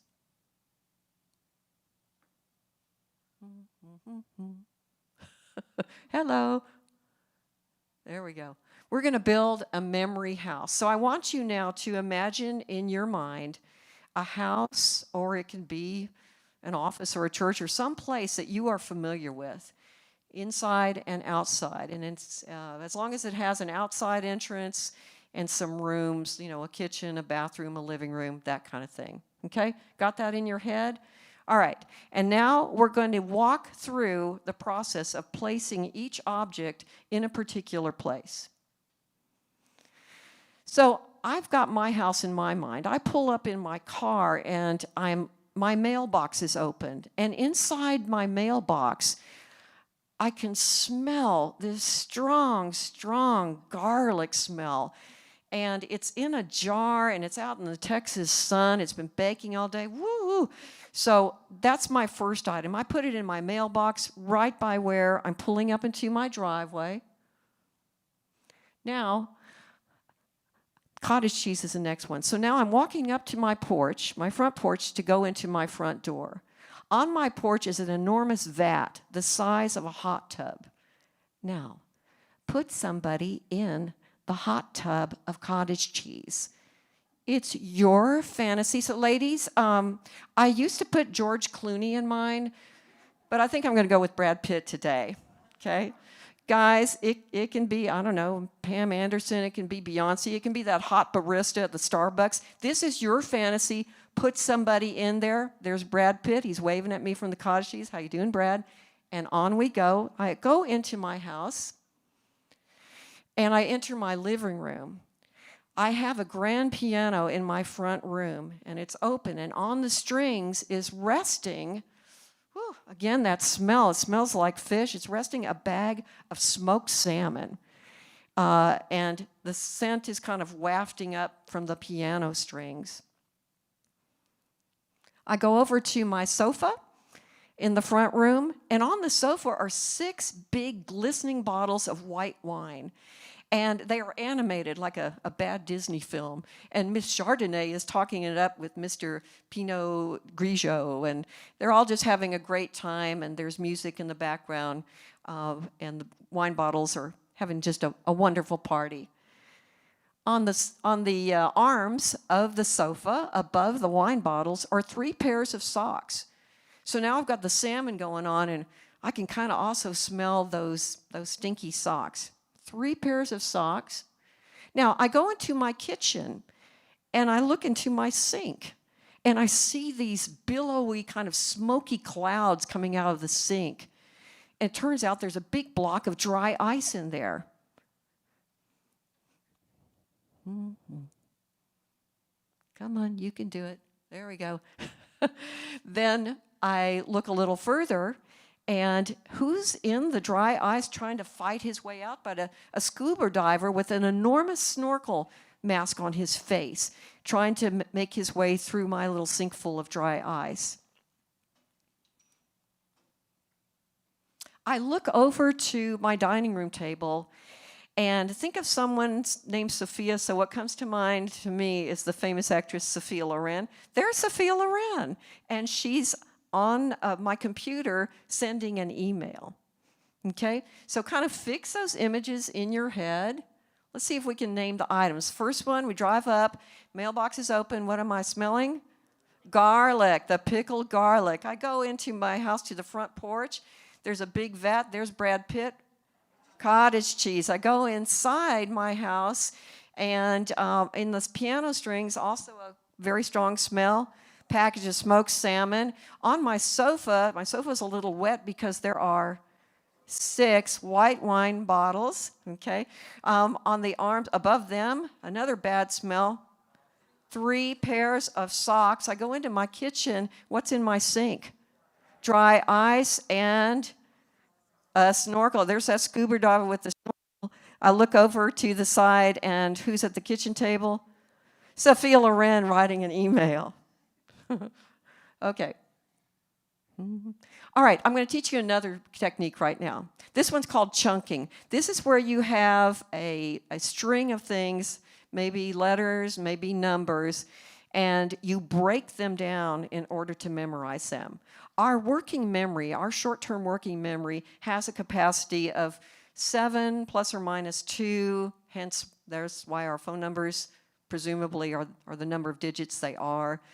We can't hold a bunch of numbers or a bunch of letters in our head, but if we break it down into a string of smaller chunks, then it's easier to remember. So I'm going to go out on a limb here and give an example myself. So let's say we all know the alphabet, A, B, C, D, E, F, G, and so forth. Well, what if I told you, okay, let's say the alphabet backwards, and then you're like, So let me see if I can help you with that. Z, Y, X, W, V, U, T, S, T, R, P, O, N, Q, P, O, N, sorry, M, L, K, J, I, H, G, F, E, D, C, B, A. Whoa, it took me, honestly, about 5 minutes to do that, and I'm not any kind of genius. I forget stuff all the time, guys, but the way I did it was I broke it into smaller chunks and then strung them together. So what I'm going to show you, we're going to do an example together. And we're going to spell New Braunfels backwards. And remember, New Braunfels has only one S. It's not New Braunfels. All right. So you've got the words New Braunfels, and now we're going to arrange those letters backwards, which is S-L-E-F, that's one chunk, N-U-A-R-B-W-E-N. Let's see how we can remember that a little better. So slef, maybe I think of slept or self, like a selfie, some kind of phrase that will cue you. I slept. N-U-A-R, that sounds like newer, right? N-U-A-R. And then B-W-E-N, well, I have a friend named Ben and a friend named Gwen, so maybe I'm merging their names. Or maybe I've been studying Spanish, so I think of bueno. Those are going to be my clues. So let's kind of fix those in our heads. Slef, newer, buen, and kind of imprint that. And let's do this. All right, here we go down the tube chute. New Braunfels backwards. Slef, S-L-E-F, newer, N-U-A-R, Gwen, B-W-E, and you're all brilliant geniuses, brilliant geniuses. All right, your brain can trick you, and as you know, your brain can tell you something is true and it's not really. I'm going to show you just a few examples of that. This is an example where one dot looks bigger than the other, but in fact they are the same. This is called the Ebbinghaus test, and it was just named after somebody who realized that if you put things in relationship to something else, they look bigger or smaller. So your brain can tell you things that are not completely accurate. I'm going to illustrate this now in a visual illusion. I'm going to show you two faces, and I want you to tell me if they are the same or different, and if they look male or female to you.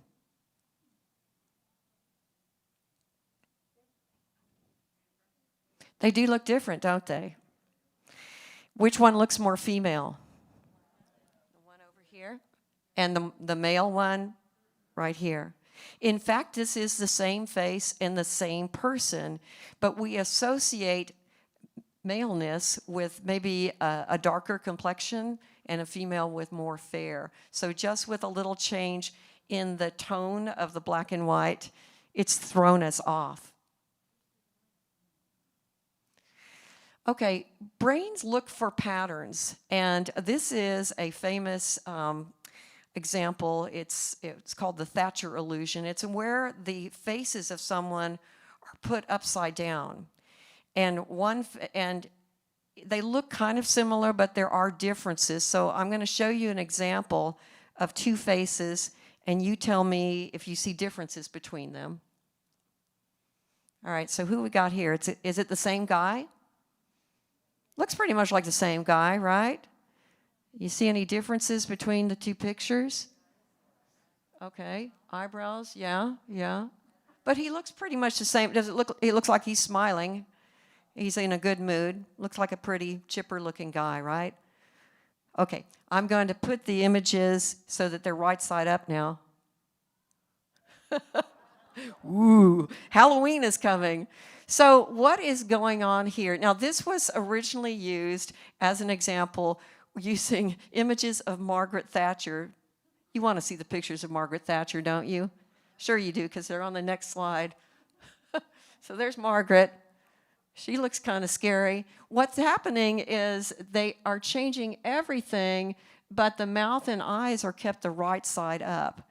It's hard for your brain to interpret that when you look at it. So again, when you're looking at something, especially something visual, it may or may not be what it actually looks like to you. Your brain is always looking for patterns. It's trying to piece together something it recognizes. All right, one more time. What were the 8 items on the list? I'm going up to my mailbox. What's in it?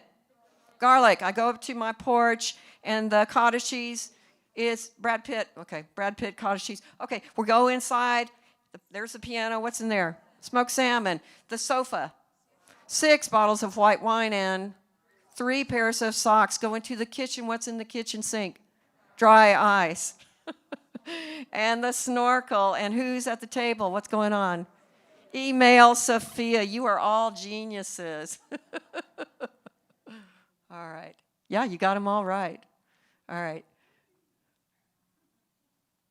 Guys, that is my presentation for today. I hope you enjoyed it. I don't know if we have time for questions, Terry, but I'll stick around a little bit. Again, if you want to get the slides yourself, my email is right here, as well as my website. And if you would like the slides, I'll send them right to you. Thank you so much.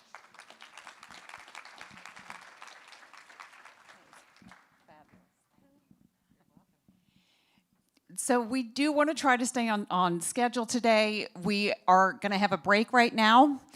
And if you could make it a pretty quick break, be back around 11. Our next presenters, the topic will be affording memory care costs and what the supports are. Meredith is phenomenal, and she will be here if you have some more questions for her. So if we can work on that 15-minute 8-minute break, get back as soon as you can, and we'll get going with our next speakers.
EdenHill Communities is a nonprofit life plan community in the heart of New Braunfels, offering a full spectrum of senior living, from independent apartments and cottages to state-of-the-art healthcare and nursing. With so many of our citizens facing a diagnosis of Alzheimer's disease or different dementias, memory care is an important focus here on the EdenHill campus. We know that the dementia journey can be long and arduous, so we offer a full continuum of care to families facing the diagnosis. Our physician-led support group is a safe space for caregivers to share their experiences and get expert advice. Residential care at the EdenHill campus runs the gamut from memory care assisted living to full nursing care in our Willows program. At EdenHill Communities, we stand at your side. We offer resources and support for wherever your journey takes you. Your donations help support our community outreach and expand our memory care programs. We greatly thank you for your generosity. For more information, visit edenhill.org or make an appointment with one of our expert staff. EdenHill Communities, the height of senior care in New Braunfels. Here in the great state of Texas, we can overcome any challenge if we work together, even one as great as Alzheimer's. And when you support Alzheimer's Texas, you're helping untold numbers of Central Texans, both those with a diagnosis and the people who love them. Together, we're bringing light to dark places and hope to the hurting. You can literally change lives by simply getting involved.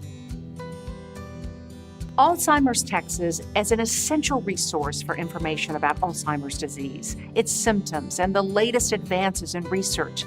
Knowledge is power, and the board, staff, and volunteers work hard to empower, inform, and inspire people across Central Texas to take control of their situation. When my mother was diagnosed with Alzheimer's, the first thing that she and I needed to do was find information. And the first place that we turned to was Alzheimer's Texas. Alzheimer's Texas is second to none in programs and services they provide to our community, from information and referral services to education, training, consultation, support groups, research funding, advocacy, reminiscence programs, and weekly educational series. Alzheimer's Texas is striving every day to bring comfort and reassurance to families when they need it most. Alzheimer's Texas helps people who are in a horrible situation work together, find solutions, and share comfort with one another. It takes a massive combined effort to confront a disease that affects 5.8 million Americans and impacts 500,000 families in Texas alone. By providing a rallying point for volunteers, healthcare providers, and affected families, Alzheimer's Texas is making a significant difference right here in Central Texas. Alzheimer's disease may not be in your home, but it is in your neighborhood, your church, your office, your community, and across your state. But you know, there's truly something remarkable about how Texans respond when they're needed. And when you give, you can literally change lives for the better. If not in Texas, where? If not now, when? If not you, who? Please join us in supporting Alzheimer's Texas and give the gift of hope.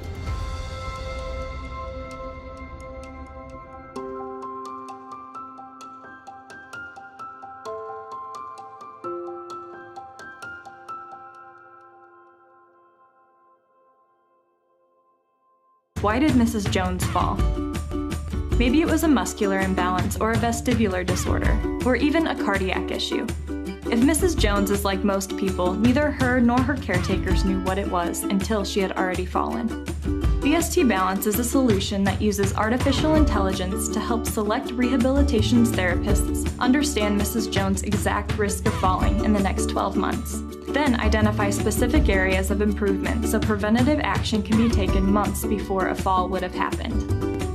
Select Rehabilitation uses innovative technology like VirtueSense's VST Balance to help prevent falls in senior living communities.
EdenHill Communities is a nonprofit life plan community in the heart of New Braunfels, offering a full spectrum of senior living, from independent apartments and cottages to state-of-the-art healthcare and nursing.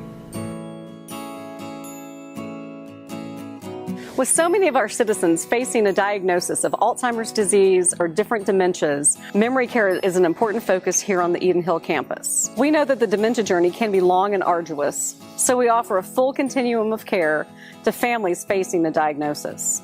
Our physician-led support group is a safe space for caregivers to share their experiences and get expert advice. Residential care at the EdenHill campus runs the gamut from memory care assisted living to full nursing care in our Willows program. At EdenHill Communities, we stand at your side. We offer resources and support for wherever your journey takes you. Your donations help support our community outreach and expand our memory care programs. We greatly thank you for your generosity. For more information, visit edenhill.org or make an appointment with one of our expert staff. EdenHill Communities, the height of senior care in New Braunfels. Here in the great state of Texas, we can overcome any challenge if we work together, even one as great as Alzheimer's. And when you support Alzheimer's Texas, you're helping untold numbers of Central Texans, both those with a diagnosis and the people who love them. Together, we're bringing light to dark places and hope to the hurting. You can literally change lives by simply getting involved. Alzheimer's Texas is an essential resource for information about Alzheimer's disease, its symptoms, and the latest advances in research. Knowledge is power, and the board, staff, and volunteers work hard to empower, inform, and inspire people across Central Texas to take control of their situation. When my mother was diagnosed with Alzheimer's, the first thing that she and I needed to do was find information. And the first place that we turned to was Alzheimer's Texas. Alzheimer's Texas is second to none in programs and services they provide to our community, from information and referral services to education, training, consultation, support groups, research funding, advocacy, reminiscence programs, and weekly educational series. Alzheimer's Texas is striving every day to bring comfort and reassurance to families when they need it most. Alzheimer's Texas helps people who are in a horrible situation work together, find solutions, and share comfort with one another. It takes a massive combined effort to confront a disease that affects 5.8 million Americans and impacts 500,000 families in Texas alone. By providing a rallying point for volunteers, healthcare providers, and affected families, Alzheimer's Texas is making a significant difference right here in Central Texas. Alzheimer's disease may not be in your home, but it is in your neighborhood, your church, your office, your community, and across your state. But you know, there's truly something remarkable about how Texans respond when they're needed. And when you give, you can literally change lives for the better. If not in Texas, where? If not now, when? If not you, who? Please join us in supporting Alzheimer's Texas and give the gift of hope.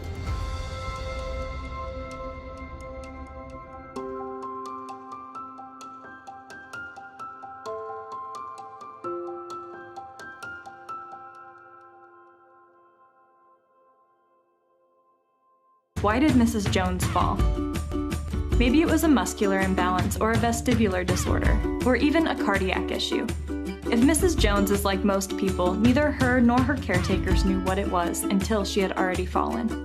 VST Balance is a solution that uses artificial intelligence to help select rehabilitation therapists understand Mrs. Jones' exact risk of falling in the next 12 months. Then identify specific areas of improvement so preventative action can be taken months before a fall would have happened.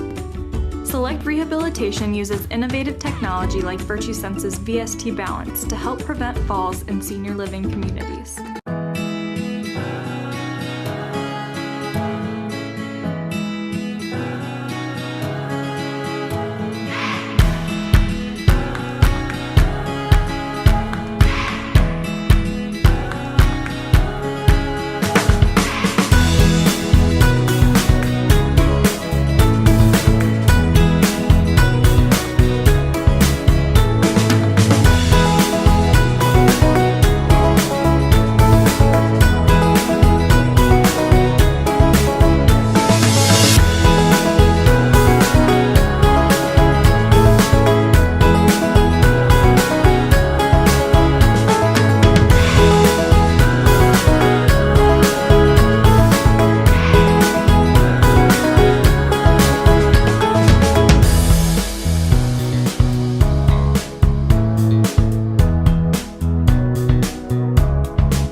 Eden Hill Communities is a nonprofit life plan community in the heart of New Braunfels, offering a full spectrum of senior living, from independent apartments and cottages to state-of-the-art healthcare and nursing.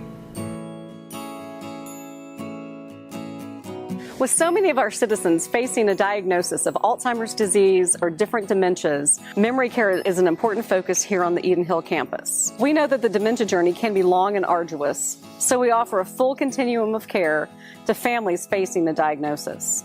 Our physician-led support group is a safe space for caregivers to share their experiences and get expert advice. Residential care at the Eden Hill campus runs the gamut from memory care assisted living to full nursing care in our Willows program. At Eden Hill Communities, we stand at your side. We offer resources and support for wherever your journey takes you. Your donations help support our community outreach and expand our memory care programs. We greatly thank you for your generosity. For more information, visit edenhill.org or make an appointment with one of our expert staff. Eden Hill Communities, the height of senior care in New Braunfels. Here in the great state of Texas, we can overcome any challenge if we work together, even one as great as Alzheimer's. And when you support Alzheimer's Texas, you're helping untold numbers of Central Texans, both those with a diagnosis and the people who love them. Together, we're bringing light to dark places and hope to the hurting. You can literally change lives by simply getting involved. Alzheimer's Texas as an essential resource.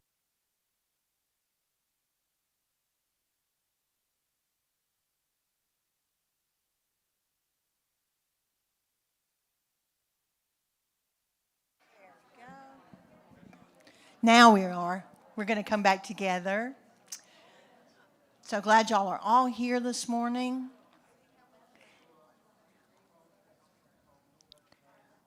We're going to resume now. My name is Sarah Curry, and it's my honor to serve as chaplain for the Eden Hill Communities, which means that I'm in the position of hoping to help provide spiritual support in whatever forms that may need to take for our residents, our family members, and for our community. And I'm currently serving right now in that capacity as a staff liaison to our Wednesday monthly Alzheimer's support group, among other things. So I, along with our team, are so delighted that you're here and to be part of your support system and your learning journey.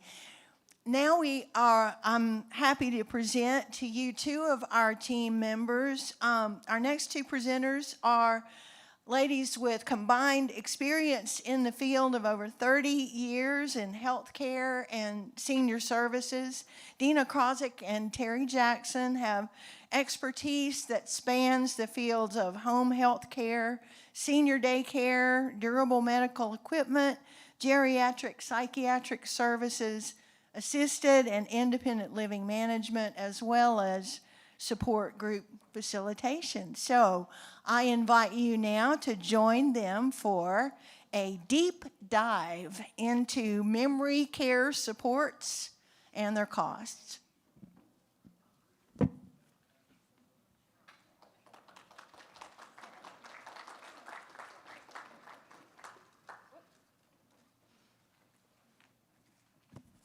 Okay, thank you, Sarah, and we're going to jump right in. Much of what we are going to reference today is we put together a flyer for you to be able to take home, and we have all of the different supports and their costs spelled out on one side. On the other side, we talk about a variety of different options that you may not have thought of when you're thinking about paying for memory care supports. So for anyone who is experiencing memory loss or has a loved one with Alzheimer's or dementia, you're probably aware of the really long-term nature of this disease. It is a true journey, and it takes different levels of support at different levels of the disease progression. So kudos for you coming here today. This is so important to plan ahead, to get education and information, to help you navigate this journey with some feeling of empowerment. The worst time to make decisions is when you're in the middle of a crisis. And we at Eden Hill often field those phone calls when people, a caregiver will call us and they are experiencing their own health crisis and they suddenly can no longer take care of their loved one, or the loved one gets to a point where there's a dramatic change and they are no longer safe and well at home. So people call us, they say, I'm ready to place my loved one. They are shocked, both at the costs and they're shocked that Medicare is not going to pay for these long-term care costs. So, our goal here today is twofold. One, that we try to make you as aware as possible of all the different supports out there, what those costs are, and a greater awareness of where you can turn in the community to help with some of those finances. So resources for folks needing memory care range from free, with events like today. Again, I'm glad you're here to take advantage of that, all the way up to several $1,000s a month in terms of care. So we're going to get started walking through what those processes are. And do we have our PowerPoints ready? Oh, good. And here's our clicker. Okay. And Dina is going to get started. Dina Kravchuk is going to discuss just what the different memory supports are. And I'll try to do the slides for her as she's presenting. Thanks, Dina. I hope y'all can see me over this. First of all, I'm going to go a little off script right here. Just to all the caregivers in the audience, I just want to say I'm giving you a shout out. That's a tough job. What you do makes a difference. So first of all, I'm going to talk about free services. Those are always great, right? Free. So there's things like caregiver support groups and caregiver circles, which we have both at Eden Hill. They're open to the public. And you're welcome to come if you want more information about those. You can, they're actually on a little card right in front of you. And then there's organizations like Alzheimer's Texas, the Alzheimer's Association. Those are free. They have a lot of free resources and educational materials that you could find very valuable. And they can kind of help you with education. Then there's events like this, symposiums and things where you can gather information and learn about more resources. And again, that's all free, so take advantage of them. The other thing is friends and family. When you have a friend or a family member that tells you or asks you, what can I do? How can I help? Take them up on that. As a caregiver, you need that. They're offering. They wouldn't offer if they didn't want to. And I suggest that you have a list of things that might be helpful to you. Maybe it's running errands. Maybe it's bringing a meal, or maybe it's sitting with your loved one for an hour. And if you have a list that way, when they ask you, you don't do the deer in the headlights thing and like, oh, I'm fine, I got it, no problem. You need help. Take them up on that. So then the next thing would be personal assistant services, which is like an in-home caregiver service. And I'm not even paying attention to the slides, so hope she keeps up with me here. And that is when you have a trained person come into your home and they will help with activities of daily living. Things like showering assistance, cooking, they can run errands, just those things, those day-to-day activity things. One thing they cannot do is medication management. I get asked that all the time. They can't manage any meds. And the cost on that can range from $15 to $40 an hour. If you bundle, it can be less per hour. So let's say you have them come in for 3 hours once a week instead of 3 separate hours. You usually get a better hourly rate. And who pays for that? That's private pay. That is you. Or some long-term care policies will pay for that. You need to check your own policy. Or VA aid and attendance sometimes will cover those costs. So that would be something to look into. Okay, so our next is going to be home health. Home health is usually prescribed, or it is always prescribed by a physician.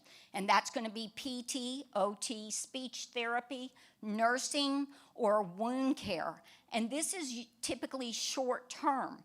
They come in for an hour, 2 hours, do their medical services, and then they step out. And it's normally, like I said, it's short term. It's only for weeks or possibly a few months. It doesn't go on and on and on.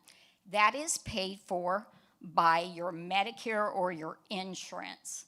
So it's not necessarily an out-of-pocket cost to you unless you have, what do you call it, like a copay.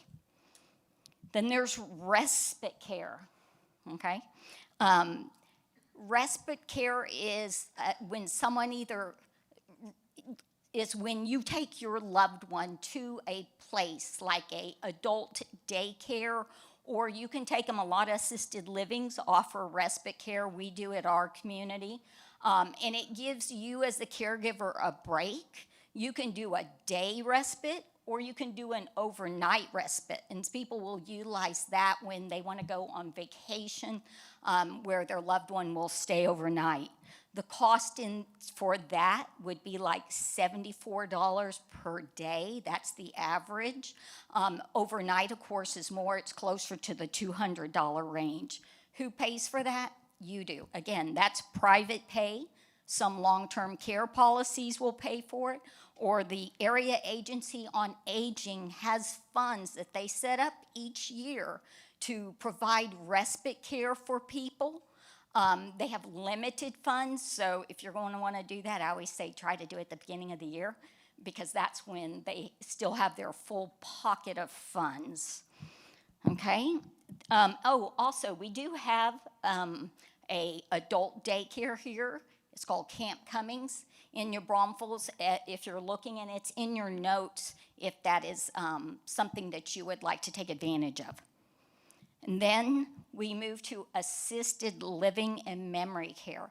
This is residential, where your loved one would go to and stay there 24 hours a day. It's I'm going to say all-inclusive in that you go there and they provide the meals. There's trained staff there who they're trained to work with people with dementia, so they know how to communicate with them. They know which activities are appropriate for them. And that ranges, or the average is about $52.50 per month. And again, you're going to say, who pays for that? You do. That's a private pay. Some long-term care policies will pay for it, and VA aid and attendance sometimes will pay for that as well. Skilled nursing is your next step, and that is skilled care where you have a physician, you have nurses. That is what I'm going to call almost like total care. All the meals, everything is included. They have the activities and that type of thing in there. That is also private pay. So that's you again paying for that. That ranges from anywhere from almost $8,000 to $9,000 depending on private or semi-private rooms. Some long-term care policies again will pay for that. Medicaid will pay for skilled nursing for your loved one. But most communities are very limited on the number of beds or rooms that they have where they accept Medicaid. And the reason for that is the reimbursement from Medicaid in the state of Texas is the lowest for any state. And as a facility, you can't fill your rooms with Medicaid reimbursement. You can't make it on that.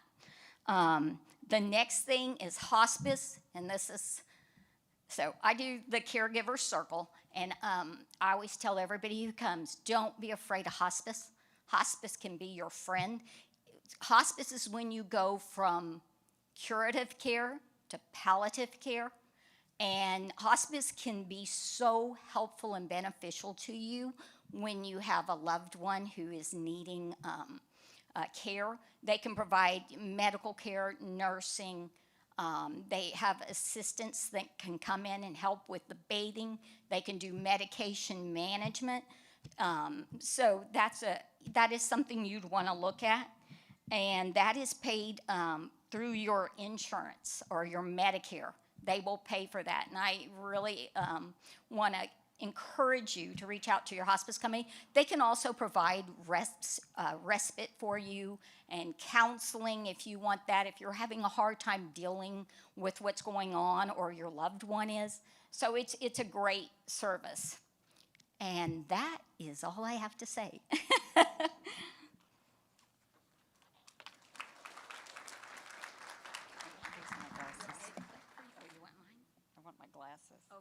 Oh, I have mine.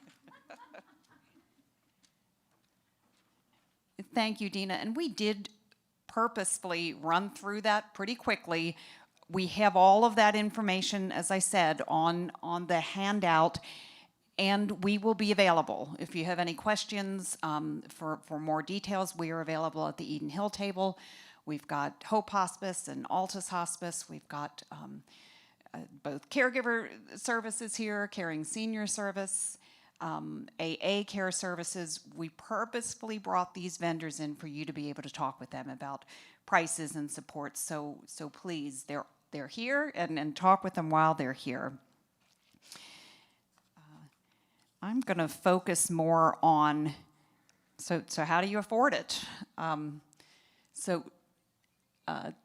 Typically, people use a wide array of combined assets from their own savings, retirement accounts.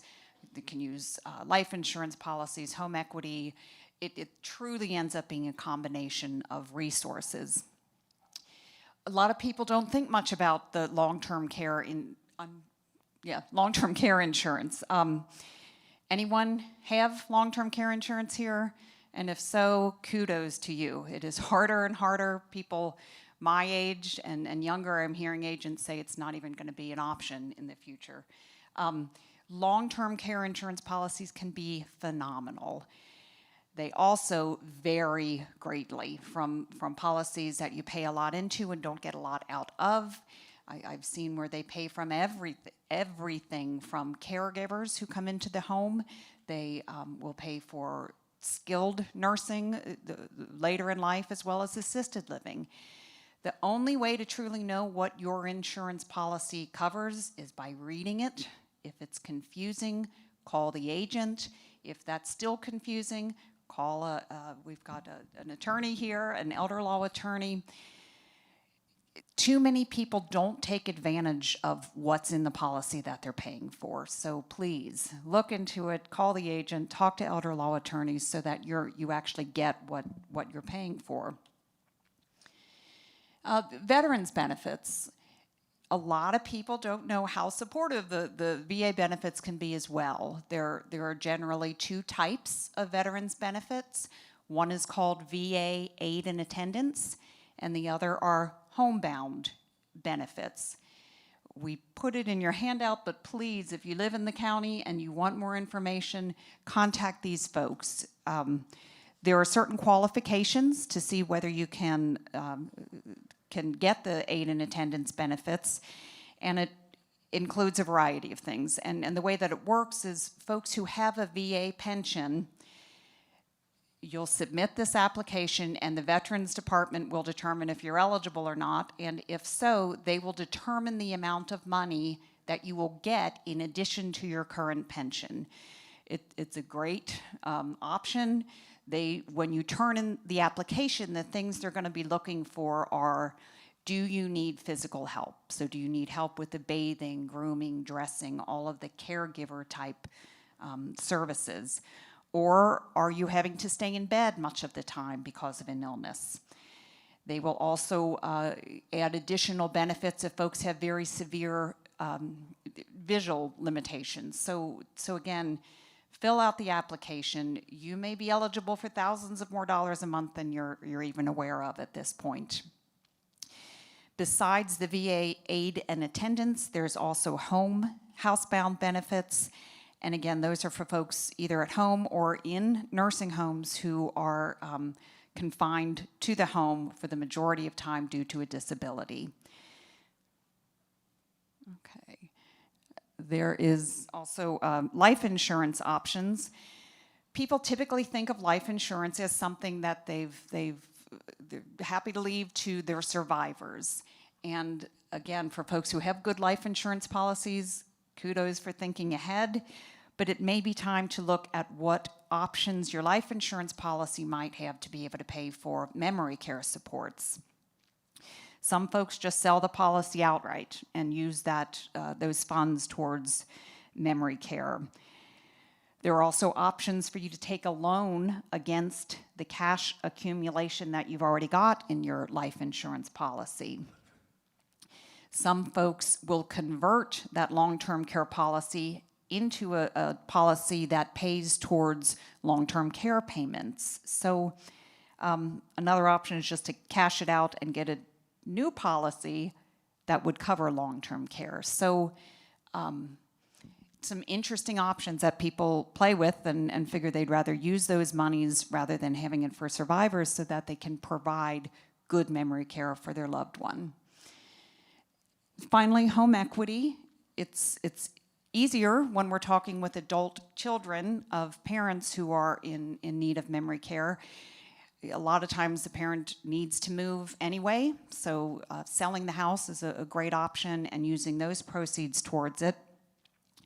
Gets a little more complicated when there's a spouse who intends to stay in the home and the loved one needs to have residential care, which, as you saw, is thousands of dollars a month. There are reverse mortgages that people use frequently. If you don't know what that is, it's taking a loan against the accumulation in your home equity. So if you have a home that's worth $300,000, you've paid off all but $50,000 of it, you've got $250,000 that you can get a reverse mortgage loan that spends down that equity. So obviously then when you go to sell the home, that equity is more limited, but at least it's an option for folks who want to stay in the home and still need their loved one to go to residential care. Another option is called a bridge loan. This is another short-term loan that lenders will give when they see that assets are available. It bridges the gap until you can sell some of those assets, until the home gets sold. Bridge loans, again, are a good option if you do find yourself in a crisis situation where you need extra money and your home is worth it, but you just haven't sold it yet. So again, a variety of options. I am not the financial experts, but we do have folks who are. I would strongly encourage you again to visit. We've got Kristen Porter is an elder law attorney in town, and we send her a lot of referrals for folks who are finding themselves in need of help. So what are some of our tips for being a savvy consumer? First of all, beware of scams. And if something sounds too good to be true, it very likely is. It is just heartbreaking, the number of exploitation cases that happen on an annual basis for seniors. So please be cautious. It is worth your money to pay for licensed and accredited services, even if your neighbor down the street or someone from church offers to come in and help and I'll be your caregiver. Please be careful, because those folks aren't screened, they're not regulated, they don't have anyone coming in and surveying them. Just be careful about who you bring into your home. It's more surprising than you think who ends up being financially exploitive of folks when they know they're in a difficult position. Be aware of hidden costs. So when you're going to look for, especially in residential care, you want to, first of all, look at several different facilities so that you know what is best for your loved one. If your loved one is in the early stages of Alzheimer, go now, get their input, find out from them where they would feel most comfortable if residential placement becomes what's best for them. When you call around for pricing, some communities are all-inclusive, meaning if you go into assisted living, all of your medication, your care, if there is incontinence care needed, all of that is included in one price.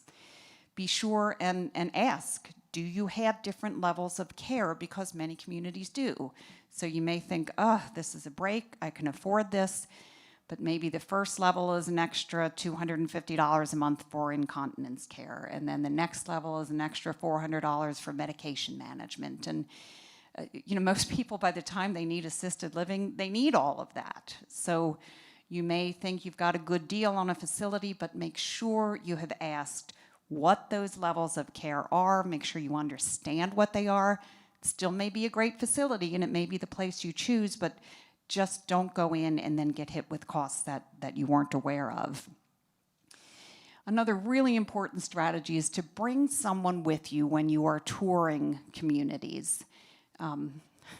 We always laugh that a good salesperson can take you through a community and make sure you see what they want you to see and maybe not what they don't want you to see. So if you are going and touring a community, you can pay attention to the salesperson and have your friend or family member go with you to observe everything else. What does the care look like? Are the residents engaged with each other? Are there relationships that seem to be going on in the community? Are the staff members engaged, or are they sitting away and isolated? You want the best possible care for your loved ones, so bring someone with you when you're touring communities. The shared room option is really something to consider. Most people think they're doing best for their loved one, for their parent. If you take them to a community and they get their own bedroom, they get it all set up beautifully, that's not always in a person with advancing dementia, that's not always in their best interest. Sometimes it's much better to have a roommate, that there is ongoing socialization. As Meredith talked about before, that ongoing communication and socialization is critical. And it is often less expensive for you to pay for a semi-private room rather than a private room. So you are not selling your loved one short if you opt for them to share a room with somebody. You may really be doing what's better for them. Newer, bigger, shinier is not always better. Just like I feel a lot of the newer facilities really are marketed to people like me, who we are helping our parents find communities. Ask questions of the newer and the bigger and the better. A lot of them don't have semi-private rooms. They're all private rooms because they think that looks better and that's what people want. Find out about the stability of their management. How much staff turnover are they having? Again, there are no blanket statements here. There are some wonderful, bright, new, shiny facilities. There are others that don't look as good, but watch the care. That's what you really want to pay for when you're putting a loved one in residential communities. And finally, talk to experts in advance. I cannot congratulate you all enough for being here today. There are experts who are waiting for your phone call. They are already skilled in helping people who have had Alzheimer's and dementia. Now is the time to do it. Doing it in a crisis, you never are going to recognize all of the supports that are out there for you. So seek them out. Seek out financial planners, elder law attorneys. There are geriatric care managers in the community, and what those are like private social workers that you hire, and they have just a ton of resources at their fingertips. They'll know the different communities in town, they'll know the different hospice and home health agencies. It can be a nightmare trying to look into all of that on your own. So seeking out a professional geriatric care manager is a great option. There are also senior living locators, and we've got one of them with us today, Trinity Senior Services. Same thing. They form relationships with communities. They go in regularly. They check on them.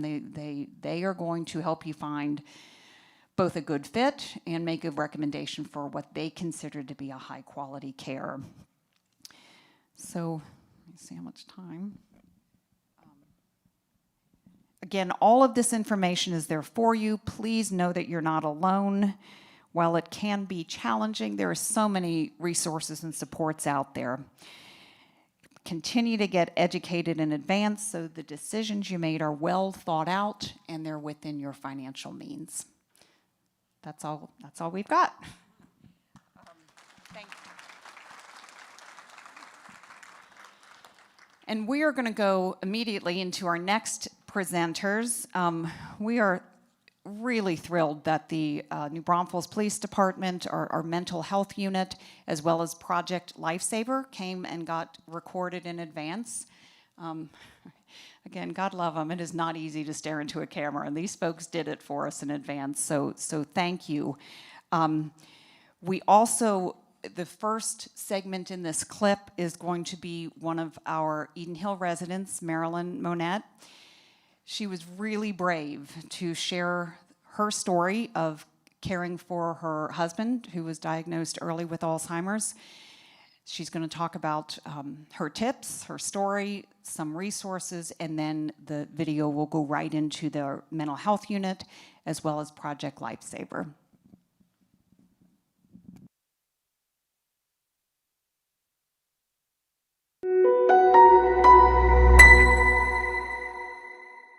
Seven years ago, my 62-year-old husband, Mike, got lost going to Home Depot, even though he had a GPS at the time.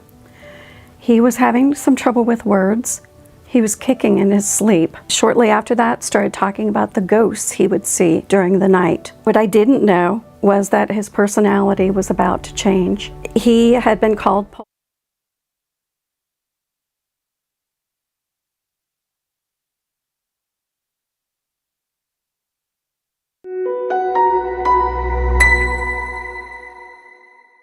7 years ago, my 62-year-old husband, Mike, got lost going to Home Depot, even though he had a GPS at the time. He was having some trouble with words. He was kicking in his sleep. Shortly after that, started talking about the ghosts he would see during the night. What I didn't know was that his personality was about to change. He had been called Polar Bear when I met him at 19. We slept with the window wide open even when it was snowing. Now he likes it 74 and he's able to have an Afghan covering him. In the car, if we go over a bump, he was able to verbalize early on that the bumps hurt him. His elbow would slam against the door. His head would hit the top of the car. On days he was more confused, the bumps hurt more. If I would swerve to avoid a bump, he would say, "You lost control," and he would brace for impact. And you also have to keep the temperature in the car perfect, otherwise he will have a meltdown. His worst symptom was the rage. He was the most easygoing guy, and all of a sudden he was picking fights over little minor things, and sometimes he would just be glaring at me like he was furious, and I would say to him, "What are you angry about?" And he would say, "I'm not angry." When he directed that rage to our daughter, she insisted we had to get him help. There was something really wrong. Things that drive me crazy as a caregiver. The number one is showtime. Showtime is their ability to appear perfectly normal, and you are the only one seeing the symptoms. So early on, I would say to my daughter, "Can you take him to lunch, give me the grandkids, and you guys, just tell me what you see." And she would always come home and say, "He was fine, I just don't see it, Mom." She saw all the bracing for impact and not knowing how to get back home and things like that, but most of what I saw she did not see until about 1.5 years ago. And they went out to lunch together, and that night I didn't hear from her. I finally called her and she said she cried the whole way home. She couldn't understand one word he had said. We had a treadmill in our cottage, and I turned around. He's walking on the treadmill backwards. I immediately shut it off and got the treadmill taken out of the cottage. One morning we're sitting on the patio. He says to me, "What does it mean when one leg is heavier than the other?" I go, "Mike, it's a sign of stroke. Is it happening now?" "No, it was about 2 weeks ago." When we were moving to Eden Hill 2 years ago, which was the best thing that we ever did, he would tell people when they would ask, "Why are you moving?" He would say, "My wife has a lot of problems." We play scavenger hunt a lot. He likes to reorganize things. He spends hours reorganizing things, and then he will say, "Do you know where my belt is?" And I'll say, "I don't know, Mike. Where was it the last time you saw it?" "You had it." Every time. I have to do his pills because he cannot see. Whenever he has a stomach ache, he'll say, "I know you're poisoning me." 4 years ago, he had had his MRI and we knew he was deteriorating. We were doing crash courses on everything I needed to do to be able to handle things. And so he was showing me Quicken. And our lesson went on for maybe an hour and a half, and he had no patience. He was at the point where he would change passwords and not write them down, things like that. So we finished our lesson. I said, "I need a glass of wine." And I go out, had to open a new bottle, and I use the automatic wine opener, and the cork gets caught in the top of the automatic wine opener. And I started to cry. I said, "I don't want to do all of this on my own." And he looked at me, he said, "Quit acting like I'm dying." He said, "Let me remind you, you have a disease too." I've had type 1 diabetes 44 years. He said, "Sweetheart, I'm planning on going to your funeral." It was the perfect thing to hear in that moment. Just knock off all the whining and worrying and live for today. Applying that to today, I need to plan for our future. He forgot my name a year ago. He loses more cognitively. Just every day, I see another loss. We are married 48 years.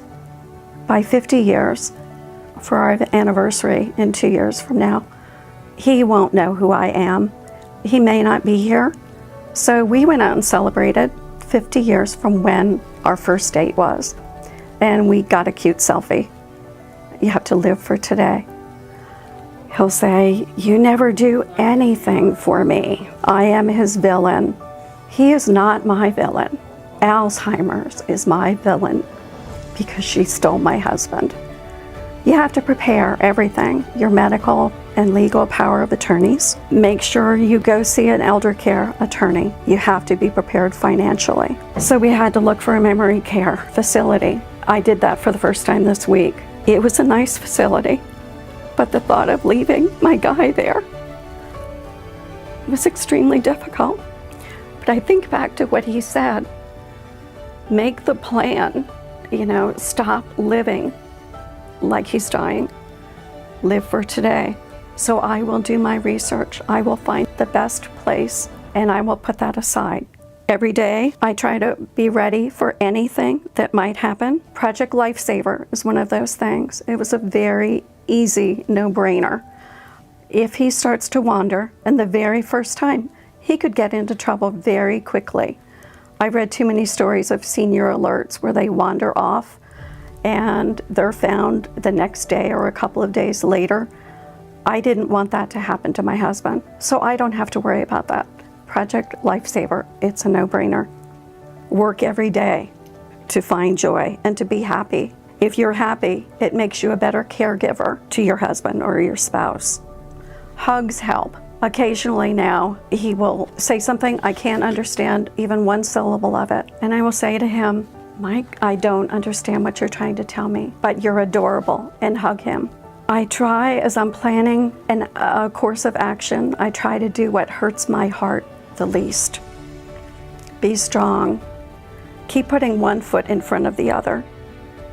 This is the hardest job on the planet. Just be strong.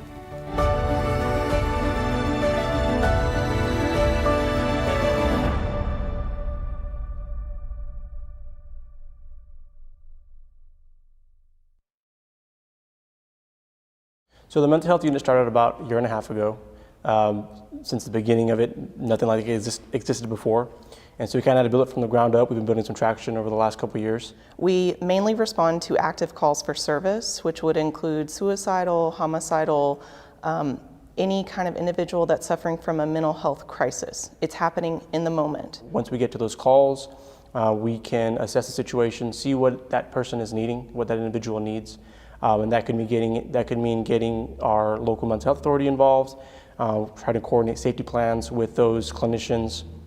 And then further beyond that, if that person needs more help, we can get them in touch with the local hospitals or even inpatient facilities if that's the need. Our most important function, besides active calls, would be to provide resources to members of our community that may not know what they can do for individuals who they love that suffer from a mental health illness, or just to answer questions if they're not sure what's going on. We also provide other kinds of resources, connect them with our local mental health authorities or with shelter if they're having an issue with food, with all kinds of problems that may arise. We're really kind of a jack of all trades for the community. So the way our unit functions, and I'll even go further and say our patrol officers, when they respond to a typical call that would be for somebody with Alzheimer's or dementia, it's going to start off as a wellness check. A wellness check, or we also call it a welfare check, is just a call for service that anyone can do on anyone.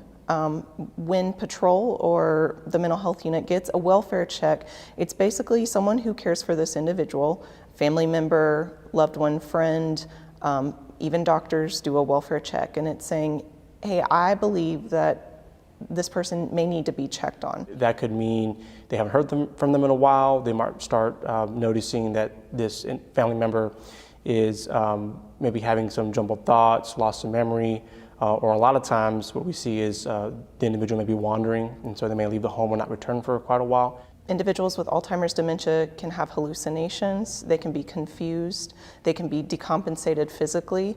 So the mental health unit is really about trying to connect them with care that they need. A lot of times the relative doesn't maybe live in town, live out of town, and so we really work on the back end to try and get those resources or that information so that way we can kind of network and talk to the family members and then try to get them on the same page. So a really great resource, the number one that I always try to refer families to, is the Texas Department of Family Services, or what we refer to as Adult Protective Services.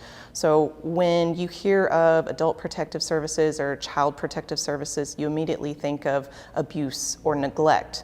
But that's not all that that department offers. They will assign you someone to your case to investigate what that individual will need for assistance. So let's say there's an individual in the community that doesn't have family close by or doesn't have family in general, the Texas Department of Family Services will assist in making sure that that individual is cared for. They're not left on their own and they're not neglected. Alzheimer's is, at least the way the state defines it, is a medical diagnosis, whereas a mental illness is a psychological mental health diagnosis. Something more along the lines of depression, anxiety, PTSD, those would be the mental health diagnosis. Alzheimer's dementia would be the medical diagnosis. So kind of when we get those types of calls and we talk to family members, kind of explaining that process to them and getting them a more broader understanding of what law enforcement can do to assist and what other players are involved to help guide them into their treatment plan. Another resource that we may refer families to is our local assisted living facilities. Individuals may need around-the-clock care that family just cannot provide. They're not home all the time, they're also working themselves, or an individual may be aggressive and non-med compliant. So an assisted living facility may assist with that person to make sure that they get the care that they need. Our number one concern is the individual's health and safety. We want to respond and make sure that their quality of life is still okay. We're going to go through things as far as, do they have any medical diagnosis or other diagnosis other than the concern for Alzheimer's dementia? And if they do, are they under a doctor's care, getting care for it? Are they taking medications like they're supposed to? The next thing we want to look into is, are they sleeping okay? Are they eating okay? Are the living conditions in the home okay? And if we can kind of determine that all those things are going as they should, we can always pass that on to the family and say, hey, look, we did a wellness check, everything's okay. Now, if there's concerns where maybe the individual is not caring for themselves anymore, poor quality of life, house is in disarray, or they're not eating well or sleeping well, then we can look in a little bit further, and as I mentioned before, start looking into notifying state services to get involved and help coordinate getting that person into a better living condition.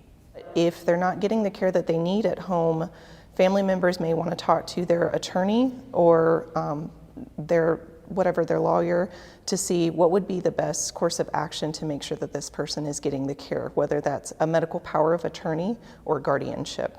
Guardianship would be, across the board if somebody needs assistance or they need somebody to make decisions for them because they can no longer care for themselves. Guardianship gives them the ability to do that.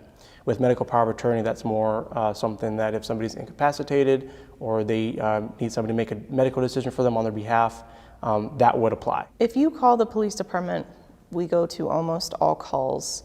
Those calls that we would not respond to would mostly be things of a civil matter. So I'll give an example. Your loved one, you want them to go to the hospital. You think that they need to see a doctor, they need to be diagnosed with something. You really want to get them care. They are a legal age, they're an adult, we cannot make them go. That doesn't mean that we can't answer your questions. You care about that person, we can connect you with those resources. That doesn't mean that we need to go out and see your loved one to make them go. We can't make them go, but we're here to answer questions, so call us and we can figure it out together. What's that old saying? If you see something, say something. If you're concerned that a citizen could be in danger for themselves or for others, I would encourage you to call because information is key. That's power. So if we can help an individual in need, then that's what we want to do. Tell your neighbors about the mental health unit. Tell them about what resources that the police department offers and the other resources in your community. Not only do we need to spread awareness for Alzheimer's and dementia, but just ending the stigma on mental health in general. Sometimes family members are not equipped to care for their loved ones at home. They may wander. We have a program with the police department called Project Lifesaver, which is for elderly individuals and for children that fit a certain criteria. The Project Lifesaver started 22 years ago in Chesapeake, Virginia. It just basically involves putting a small transmitter about the size of a watch onto people that tend to wander, which would be Alzheimer's patients, dementia patients, some kiddos with autism. If you go onto that nbtexas.org and under the police department, you can go to the Get Involved tab and it has a little application. You have to have a 24-hour caregiver. You'd be diagnosed with something, Alzheimer's, autism, dementia. Anybody that might wander, once they fill that application out, somebody will give them a call, probably me, and we talk about what their needs are, and they'll go more in detail on their loved one that needs the transmitter. What they like, what they don't like. Are they going to be scared of lights and siren, or do they like police? Do they hate police? Do they, all the things that's real important, and especially with Alzheimer's patients, where they worked, what they did 20 years, 30 years ago. Because the significant part of the time that somebody wanders that has Alzheimer's or dementia, they're going back to work. We have, and it's time and time again when we ask why they want the program or want to be involved with the program, it's always the same thing. Well, they just got up one morning and wandered off, and when we ask them where they were going, well, I was going to work, or I was going to school, or I was going wherever they did in the past. Then we're going to come out, or they'll come to the police department and we'll put out a little band, and it can go on their ankle or on their wrist, and it's emitting a radio frequency chirp, or each individual has their own individual radio frequency. And that's how we were able to track them, because we have the receiver, we punched in their frequency number, and we can come to their location wherever they were last seen at and start tracking them from there. There is maintenance involved with this, and it's done at the police department, or we can come to the house depending on circumstances. But all the maintenance is changing out the battery once a month or once every 60 days. The caregiver will get a small black box that has a little red light on it, and it lights up every time the transmitter sends a signal out. And basically that's just telling us that it's still working, the battery's still working, nothing happened to it overnight, it didn't get water inside of it or anything. And they got to do that once a day. Every single day we give them a check sheet to check off each day that they've done it in the morning. It doesn't make any difference morning, night, whenever they want to do it, whatever convenient to them, but just check it every day, because they're the ones that's going to be able to tell if it's not working. Once they do that, the only other thing that we really request them to do, as soon as somebody goes missing, they have to call 911. They have to get everybody en route, because when you call 911 and tell them they're part of the Project Lifesaver program, that does two things. One, it automatically sends patrol units that are already on the street to the location. They'll get with their caregiver and find out more information, but in the meantime, you're going to have other units that are going to be roaming around the area looking for this person. And then also they're going to call one of us, and we'll come out with equipment and start looking too. So it's just imperative that we get them to call as soon as they find out they're missing. An average person roughly walks 4 miles an hour. So you can make some good time if you don't call immediately. We've been able to keep the cost free for our clients.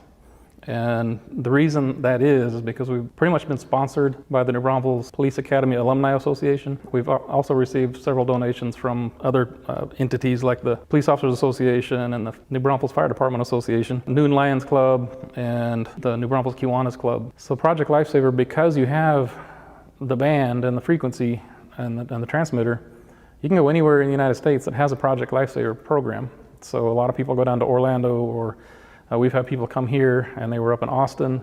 Project Lifesaver uses the radio frequency mainly because it's been around forever. It's tried and true. You just can't go wrong with it. It's our end of it. What we found from our clients is the GPS. A lot of times you have to have a watch or something that needs to be charged every 4 or 5 days, as opposed to us, changing a battery once every month or 2 months. GPS units usually require you to take it off to charge it. And again, we don't want to take anything off because once you have it on them and they forget about it, you want to have them on there 24/7. The biggest thing a lot of times is cost. This isn't costing anything for the client for us to change the battery out and put one on and put a transmitter on their loved one. GPS is going to cost something. You're going to have, just like a cell phone or whatever. A lot of people, well, my cell phone can track me. That's great, but a lot of times you don't want somebody that has autism or Alzheimer's or dementia to have a cell phone. They don't know how to function it. They might call 911 all day long. It's a lot of times it doesn't work. So having a very simplistic, simple band that we put on somebody that emits their own radio frequency works a lot better. The scenario of somebody actually getting the band off every once in a while happens. One family that we had enrolled, she found out the night before that her child had taken off the band, and she didn't call us that night. And wouldn't you know, the very next morning, 6 o'clock in the morning, she hears the front door open. So she heard the door open, and she goes outside and can't find him. And she didn't have the band. She knew he'd already lost it. So she immediately calls the police department. He was actually in the house. We don't know why he opened the door and closed, but he kind of hid back in the house. So we went out there to locate the transmitter, and everybody figured it would be in his room. Well, it wasn't in the room.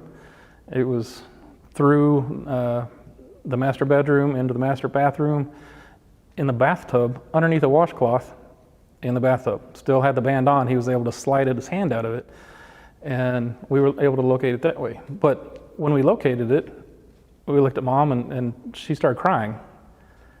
And I was like, why? Your child's at school like he should be. We just found the band. It's no harm, no foul. And she's like, no, you don't understand. That means this works. Every time we talk about it, everybody says it just gives them peace of mind. Peace of mind to the family and the caregiver. And I really think it gives peace of mind. I actually know it does to some of our Alzheimer's patients. They still know what it's for and what we're going to do if they happen to go missing. And that actually comforts them. For more information about Project Lifesaver, or to learn more about the mental health unit of the New Braunfels Police Department, visit nbtexas.org.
Let's do that. Good afternoon, everyone. I'm Officer Coronado, one of our mental health officers. I'm here to my left is Lieutenant Christopherson with Project Lifesaver, and then my counterpart for the mental health unit is Officer Chandler. I guess to start, we have an extra mic here. We'll start with some questions. If anybody has any questions about the mental health unit or specifically, you can kind of answer your questions, and if it's about Project Lifesaver, I'll turn the mic over to Lieutenant Christopherson. My name is Glendon Epler. I wanted to ask what is the distance you can pick that up on your monitoring system? Yes, sir. That's a great question. So the usual transmitters we put on are about a mile out with just this receiver. We also have a transmitter that can reach out to 3 miles. When you think about it, if you call as soon as somebody goes missing, getting a mile away from your house in New Braunfels is going to be pretty hard to do. For those that are familiar with the area, we've actually picked up the transmitter signal if you're driving around the loop and it starts going back downhill near Landa Street. I was standing on the side of the loop there, and I had the transmitter in about 5 feet off the ground behind the armory over off 1044. There's a little church over there, and it was reaching that far out for the 3 mile transmitter. So it depends on terrain, but best case scenario is about a mile. And what we would do if we respond is respond in vehicles, obviously, put an antenna on that, and then it reaches out a half a mile each direction. So you're getting better distance quicker. And then once you pick up a signal, we go on ground and we're walking towards wherever the signal's coming from. What else does somebody have? Yeah. We can show you, I'll give you an example real quick of just how this works. So what I'm going to do is turn it on and you're going to hear a chirp or a little beeping sound. About every second, there's a little tiny chip in there, a little transmitter, and about every second it's going to chirp. And that's all we're listening for in this equipment. So when you hear it, I'm going to walk away a little bit to get a little away from her, and I'm going to point her direction where the transmitter's at, and you're going to hear it get louder. And when I point in a different direction, it's going to get softer or quieter. That's all we're doing, but now magnify that a mile away. So if you're a mile away and we point it in that direction, it's going to be able to pick you up. But if we go a different direction, it's going to get quieter for us, so we know to walk that direction. And that's the very simple, basic radio wave type situation. Let me just do it right quick so you kind of understand what it is. I'll turn it up so you can hear it, but again, we're in a building. It's a little harder to do, but you'll get the idea.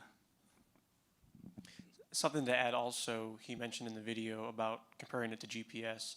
When you use GPS, it's going to give you an approximate location. And so let's say you're using the app or the GPS and it says, okay, they're going to be at the HB or at the Walmart. Once you get there, where exactly is the person? This is a device that's going to allow you to pinpoint to the T where that person is, by room, by part of the room, et cetera, et cetera.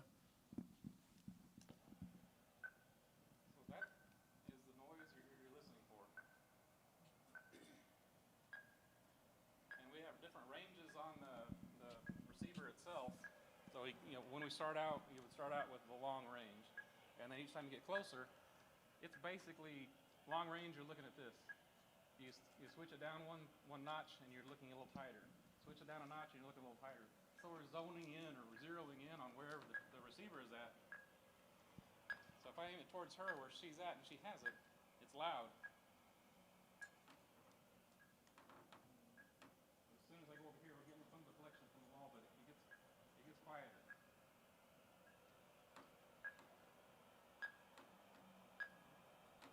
Did everybody kind of hear that? That's the whole trick behind it. That's why it's important to call if a loved one goes missing, whether they're a part of this program or not, but especially if they are a Project Lifesaver candidate, they wear a receiver, then we start at the last place that you saw them.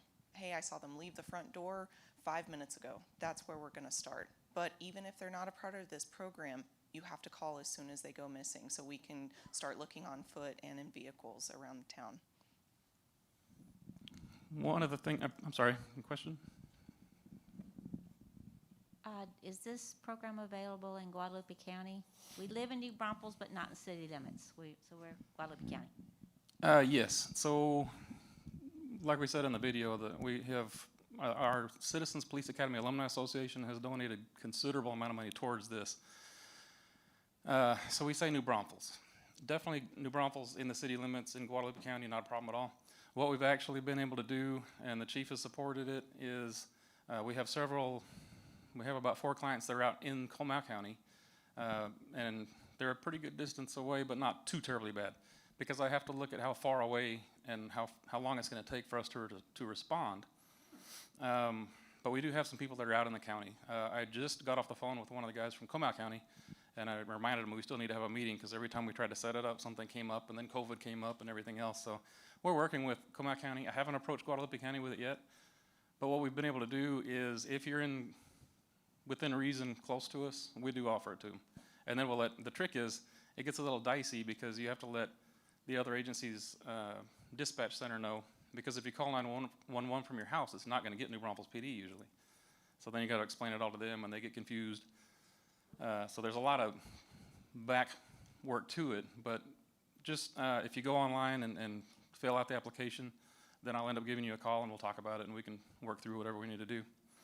One of the things we didn't talk about, when we do training for this, we started this program in 2016, and we've since done several trainings and everything. But I also became involved kind of by accident. I kind of became a national trainer for Project Lifesaver now. So I've been to 20 other agencies probably in Texas.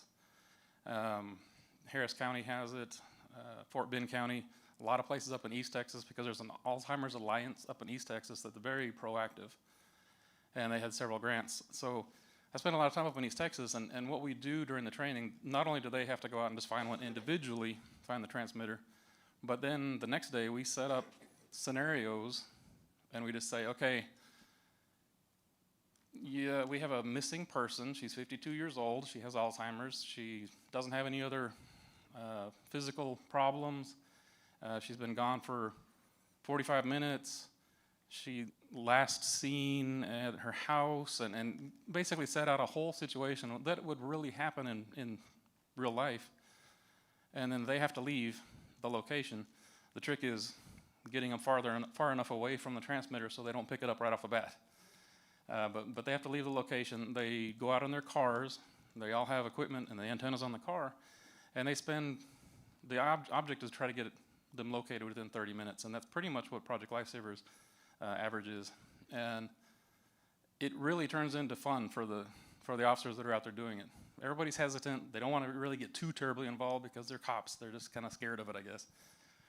But when they start doing it, and then it becomes a competition. We did better than you did. You did better than you did. And next thing you know, there's people flying around their city trying to find these transmitters. So it's really fun to watch, and it's been really amazing to be able to do that. So to be able to have that here, it's kind of a cool thing to do. It's just something that we haven't really pushed because funding is an issue sometimes, but we've been able to kick it up this year, and we're looking forward to helping out whoever we can help out. Yes, sir. How often do you all do this? Have to go find somebody? So we've been lucky and fortunate, and I have a strange theory on that. We have, right now, about 75% of our clients are autistic kids from, I want to say he's 3 to about 24 years old. And then 25% are Alzheimer's patients. The parents said, virtually pretty much everybody we've talked to, they have had wandering issues before. As soon as we put a band on them and they tell them, okay, the police are going to come find you next time, we haven't had anybody come run off. So I don't know if it's a scare tactic or if they're just like, well, there's no point in going because we can find you. So to answer your question, we haven't had we've had 3 call-outs on one, he's about a 12-year-old kiddo.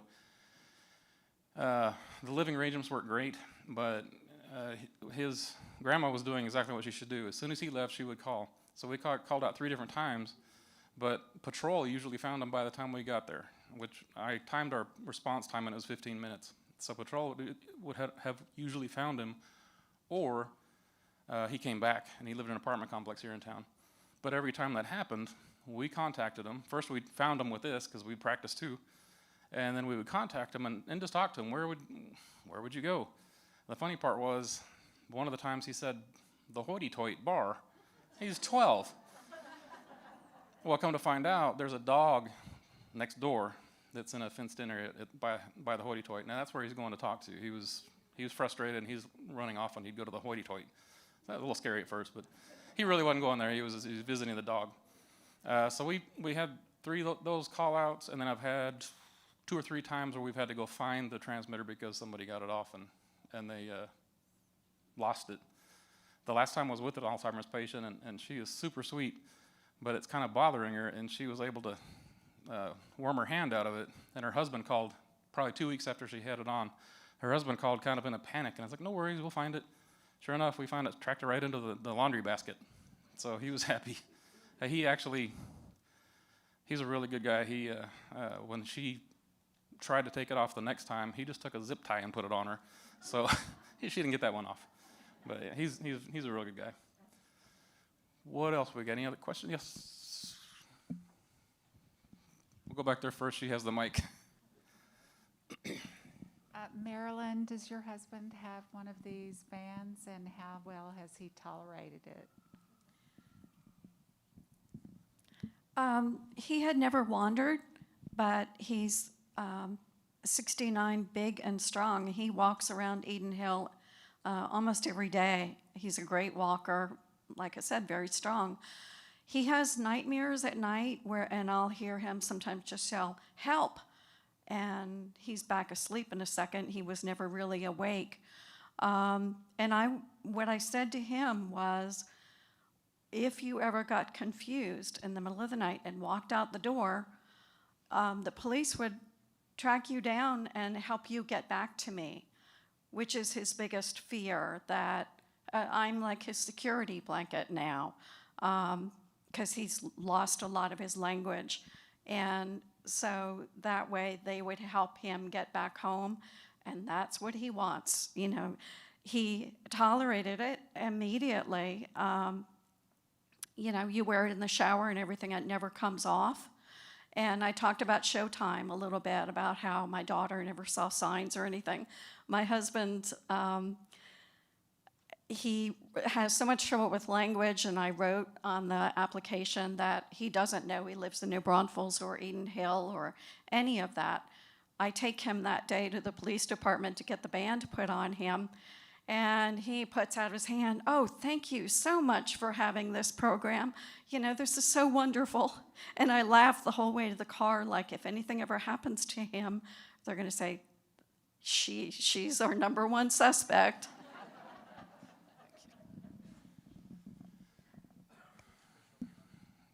Yes, ma'am.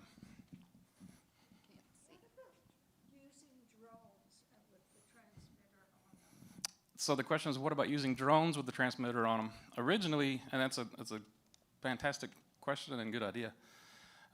We do have a drone program now. It's pretty good drone program. We're going to do some training with him. He has infrared that he can fly up, and so if it's dark or a heat signature, so it's kind of simultaneous. We can say, go that direction, and he can fly up and say, yeah, there's something that direction. They had a drone, because of the electronics with this, they had a drone made by Lockheed Martin. And when you say Lockheed Martin, you just see dollar signs. It was available 2 or 3 years ago through Project Lifesaver and Lockheed Martin. It was about 50 grand.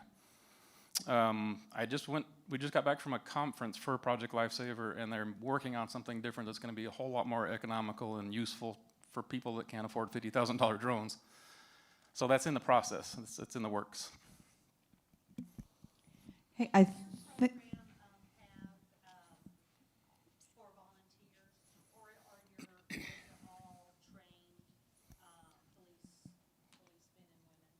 The question is if we have volunteers, or is it all just trained police men and women? Right now, the ones that we have some volunteers with are through the Citizens Police Academy Alumni Association, CPAAA.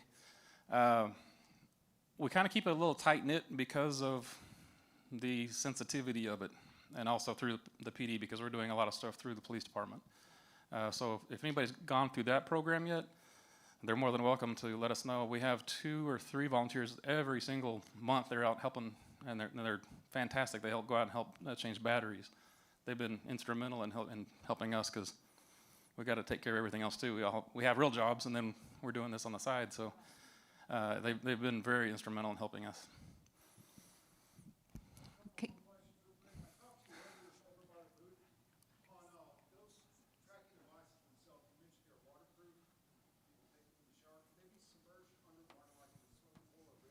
Yes.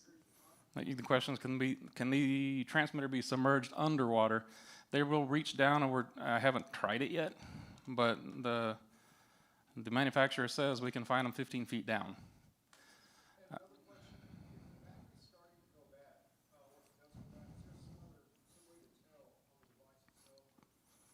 If the battery's starting to go bad, or yeah, no. So it's either yes or a no. The little black box that I was talking about has that little light on it. So each chirp you heard, that's going to put a red light on that little box. And when it stops, it stops. So it doesn't get dimmer, anything like that. It's either on or off, basically. So that's why we have them check it once a day. And some of them are cheating, I think, but we have them check it once a day, and that way, if it goes out, which we've had it happen, I mean, it's human-made, so there's going to be something happens to her. Some of the kiddos are kind of rough with them, and the case can get a crack in it, and we have Schlitterbahn, so they're always at Schlitterbahn, and sometimes they will develop a leak. Nothing's completely waterproof, and we just trade out the case with them, but as soon as they let us know it's bad, that's why we have them check it every day. Okay. I can't thank you all enough for being here. Thank you so much. This can be life-saving for folks here. Thank you.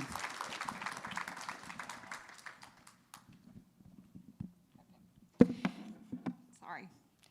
So our folks are going to stay here through the end of the day. I know there may be more questions.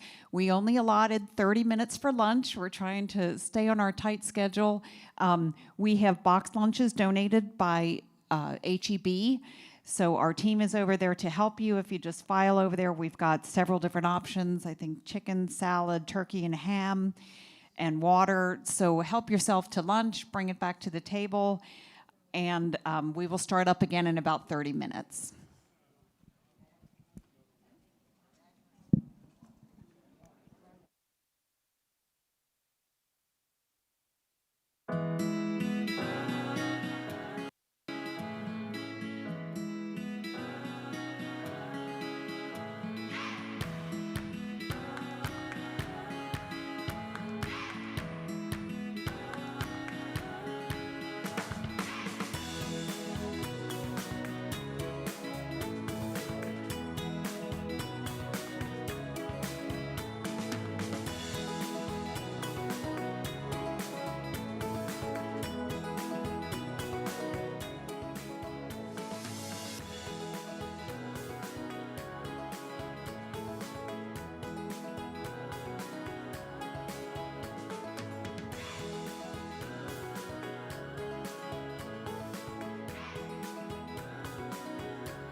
EdenHill Communities is a nonprofit life plan community in the heart of New Braunfels, offering a full spectrum of senior living, from independent apartments and cottages to state-of-the-art healthcare and nursing. With so many of our citizens facing a diagnosis of Alzheimer's disease or different dementias, memory care is an important focus here on the EdenHill campus. We know that the dementia journey can be long and arduous, so we offer a full continuum of care to families facing the diagnosis. Our physician-led support group is a safe space for caregivers to share their experiences and get expert advice. Residential care at the EdenHill campus runs the gamut from memory care assisted living to full nursing care in our Willows program. At EdenHill Communities, we stand at your side. We offer resources and support for wherever your journey takes you. Your donations help support our community outreach and expand our memory care programs. We greatly thank you for your generosity. For more information, visit edenhill.org or make an appointment with one of our expert staff. EdenHill Communities, the height of senior care in New Braunfels. Here in the great state of Texas, we can overcome any challenge if we work together, even one as great as Alzheimer's. And when you support Alzheimer's Texas, you're helping untold numbers of Central Texans, both those with a diagnosis and the people who love them. Together, we're bringing light to dark places and hope to the hurting. You can literally change lives by simply getting involved. Alzheimer's Texas is an essential resource for information about Alzheimer's disease, its symptoms, and the latest advances in research. Knowledge is power, and the board, staff, and volunteers work hard to empower, inform, and inspire people across Central Texas to take control of their situation. When my mother was diagnosed with Alzheimer's, the first thing that she and I needed to do was find information. And the first place that we turned to was Alzheimer's Texas. Alzheimer's Texas is second to none in programs and services they provide to our community, from information and referral services to education, training, consultation, support groups, research funding, advocacy, reminiscence programs, and weekly educational series. Alzheimer's Texas is striving every day to bring comfort and reassurance to families when they need it most. Alzheimer's Texas helps people who are in a horrible situation work together, find solutions, and share comfort with one another. It takes a massive combined effort to confront a disease that affects 5.8 million Americans and impacts 500,000 families in Texas alone. By providing a rallying point for volunteers, healthcare providers, and affected families, Alzheimer's Texas is making a significant difference right here in Central Texas. Alzheimer's disease may not be in your home, but it is in your neighborhood, your church, your office, your community, and across your state. But you know, there's truly something remarkable about how Texans respond when they're needed. And when you give, you can literally change lives for the better. If not in Texas, where? If not now, when? If not you, who? Please join us in supporting Alzheimer's Texas and give the gift of hope.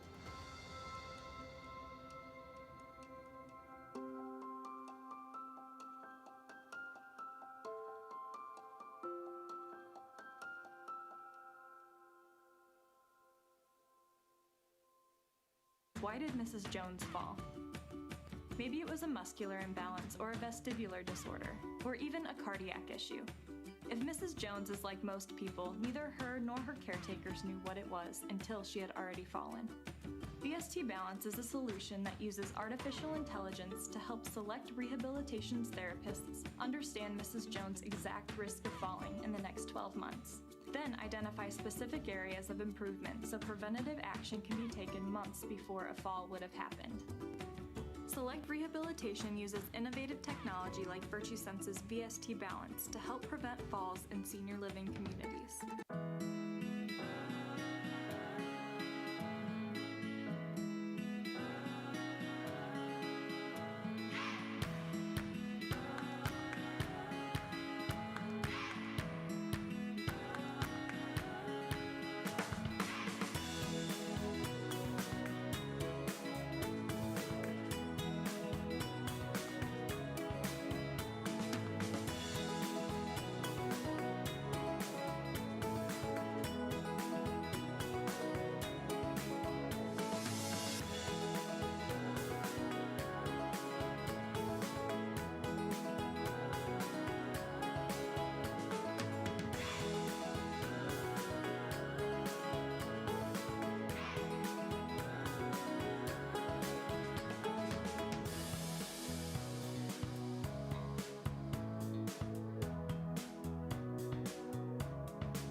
Hill Communities is a nonprofit life plan community in the heart of New Braunfels, offering a full spectrum of senior living, from independent apartments and cottages to state-of-the-art healthcare and nursing. With so many of our citizens facing a diagnosis of Alzheimer's disease or different dementias, memory care is an important focus here on the EdenHill campus. We know that the dementia journey can be long and arduous, so we offer a full continuum of care to families facing the diagnosis. Our physician-led support group is a safe space for caregivers to share their experiences and get expert advice. Residential care at the EdenHill campus runs the gamut from memory care assisted living to full nursing care in our Willows program. At EdenHill Communities, we stand at your side. We offer resources and support for wherever your journey takes you. Your donations help support our community outreach and expand our memory care programs. We greatly thank you for your generosity. For more information, visit edenhill.org or make an appointment with one of our expert staff. EdenHill Communities, the height of senior care in New Braunfels. Here in the great state of Texas, we can overcome any challenge if we work together, even one as great as Alzheimer's. And when you support Alzheimer's Texas, you're helping untold numbers of Central Texans, both those with a diagnosis and the people who love them. Together, we're bringing light to dark places and hope to the hurting. You can literally change lives by simply getting involved. Alzheimer's Texas is an essential resource for information about Alzheimer's disease, its symptoms, and the latest advances in research. Knowledge is power, and the board, staff, and volunteers work hard to empower, inform, and inspire people across Central Texas to take control of their situation. When my mother was diagnosed with Alzheimer's, the first thing that she and I needed to do was find information. And the first place that we turned to was Alzheimer's Texas. Alzheimer's Texas is second to none in programs and services they provide to our community, from information and referral services to education, training, consultation, support groups, research funding, advocacy, reminiscence programs, and weekly educational series. Alzheimer's Texas is striving every day to bring comfort and reassurance to families when they need it most. Alzheimer's Texas helps people who are in a horrible situation work together, find solutions, and share comfort with one another. It takes a massive combined effort to confront a disease that affects 5.8 million Americans and impacts 500,000 families in Texas alone. By providing a rallying point for volunteers, healthcare providers, and affected families, Alzheimer's Texas is making a significant difference right here in Central Texas. Alzheimer's disease may not be in your home, but it is in your neighborhood, your church, your office, your community, and across your state. But you know, there's truly something remarkable about how Texans respond when they're needed. And when you give, you can literally change lives for the better. If not in Texas, where? If not now, when? If not you, who? Please join us in supporting Alzheimer's Texas and give the gift of hope.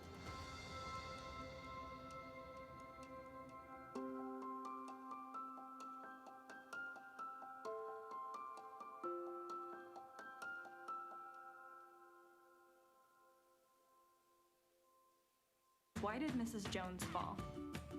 Maybe it was a muscular imbalance or a vestibular disorder, or even a cardiac issue. If Mrs. Jones is like most people, neither her nor her caretakers knew what it was until she had already fallen. VST Balance is a solution that uses artificial intelligence to help select rehabilitation therapists understand Mrs. Jones' exact risk of falling in the next 12 months. Then identify specific areas of improvement so preventative action can be taken months before a fall would have happened. Select Rehabilitation uses innovative technology like VirtueSense's VST Balance to help prevent falls in senior living communities.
EdenHill Communities is a nonprofit life plan community in the heart of New Braunfels, offering a full spectrum of senior living, from independent apartments and cottages to state-of-the-art healthcare and nursing. With so many of our citizens facing a diagnosis of Alzheimer's disease or different dementias, memory care is an important focus here on the EdenHill campus. We know that the dementia journey can be long and arduous, so we offer a full continuum of care to families facing the diagnosis. Our physician-led support group is a safe space for caregivers to share their experiences and get expert advice. Residential care at the EdenHill campus runs the gamut from memory care assisted living to full nursing care in our Willows program. At EdenHill Communities, we stand at your side. We offer resources and support for wherever your journey takes you. Your donations help support our community outreach and expand our memory care programs. We greatly thank you for your generosity. For more information, visit edenhill.org or make an appointment with one of our expert staff. EdenHill Communities, the height of senior care in New Braunfels. Here in the great state of Texas, we can overcome any challenge if we work together, even one as great as Alzheimer's. And when you support Alzheimer's Texas, you're helping untold numbers of Central Texans, both those with a diagnosis and the people who love them. Together, we're bringing light to dark places and hope to the hurting. You can literally change lives by simply getting involved. Alzheimer's Texas is an essential resource for information about Alzheimer's disease, its symptoms, and the latest advances in research. Knowledge is power, and the board, staff, and volunteers work hard to empower, inform, and inspire people across Central Texas to take control of their situation. When my mother was diagnosed with Alzheimer's, the first thing that she and I needed to do was find information. And the first place that we turned to was Alzheimer's Texas. Alzheimer's Texas is second to none in programs and services they provide to our community, from information and referral services to education, training, consultation, support groups, research funding, advocacy, reminiscence programs, and weekly educational series. Alzheimer's Texas is striving every day to bring comfort and reassurance to families when they need it most. Alzheimer's Texas helps people who are in a horrible situation work together, find solutions, and share comfort with one another. It takes a massive combined effort to confront a disease that affects 5.8 million Americans and impacts 500,000 families in Texas alone. By providing a rallying point for volunteers, healthcare providers, and affected families, Alzheimer's Texas is making a significant difference right here in Central Texas. Alzheimer's disease may not be in your home, but it is in your neighborhood, your church, your office, your community, and across your state. But you know, there's truly something remarkable about how Texans respond when they're needed. And when you give, you can literally change lives for the better. If not in Texas, where? If not now, when? If not you, who? Please join us in supporting Alzheimer's Texas and give the gift of hope.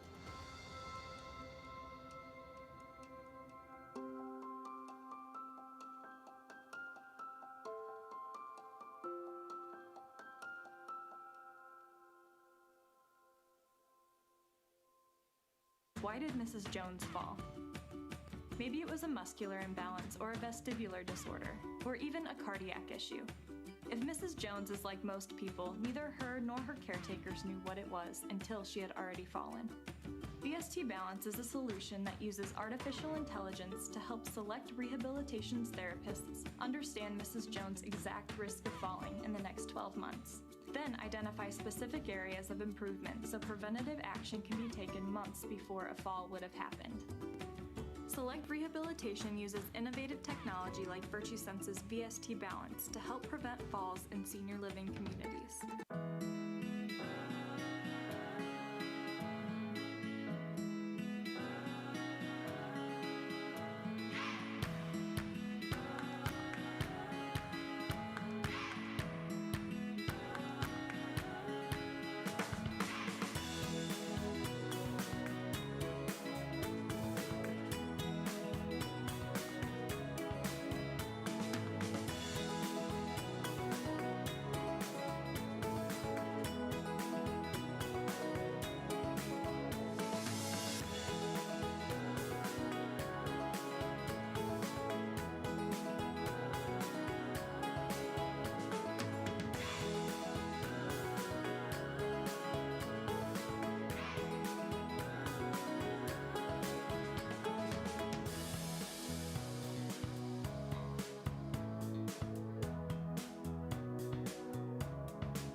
EdenHill Communities is a nonprofit life plan community in the heart of New Braunfels, offering a full spectrum of senior living, from independent apartments and cottages to state-of-the-art healthcare and nursing.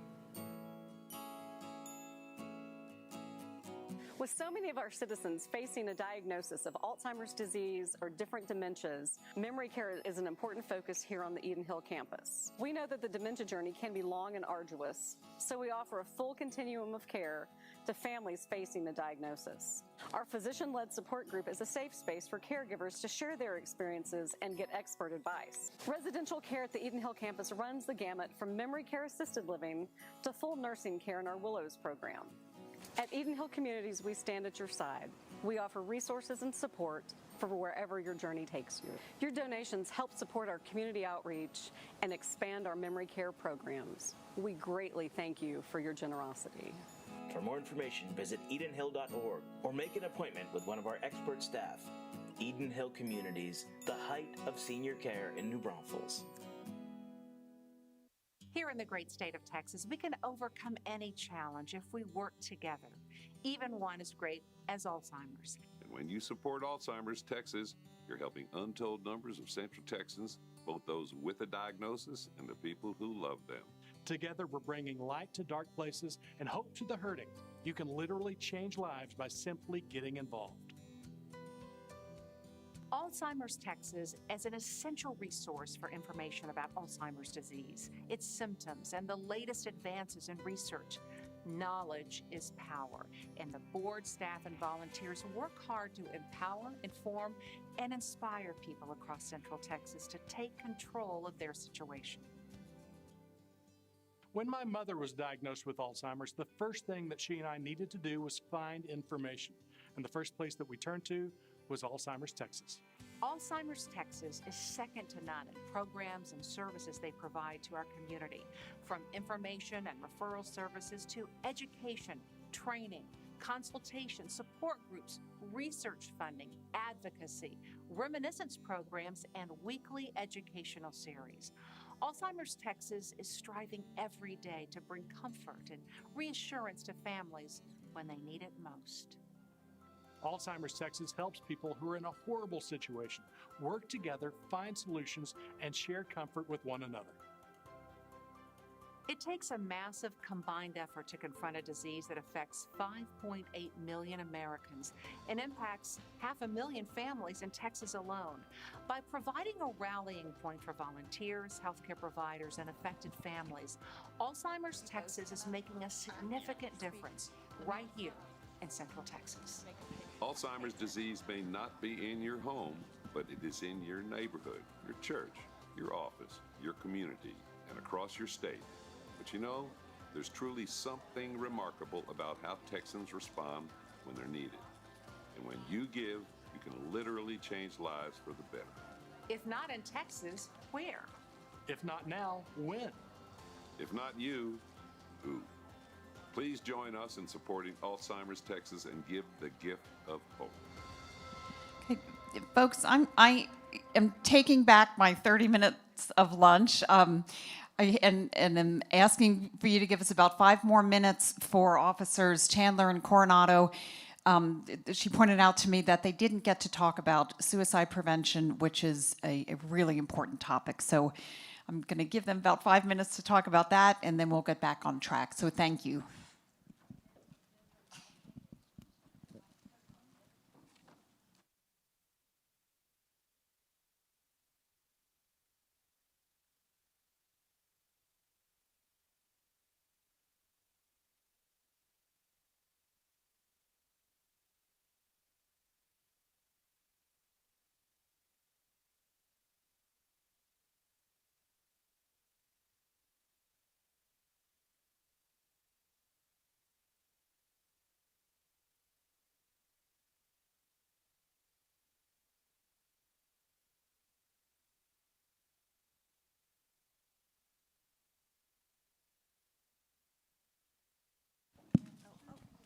Okay, sorry about that. Everybody enjoying your lunch. I just really wanted to pass on the message. Officer Coronado and I are obviously the mental health unit. What we deal with in the community of all ages is suicide prevention, people who are in a mental crisis. So whether that means situational, you're just having a really bad day, or maybe you have a mental health diagnosis, which causes you to need some extra assistance, whether that's medical or mental help.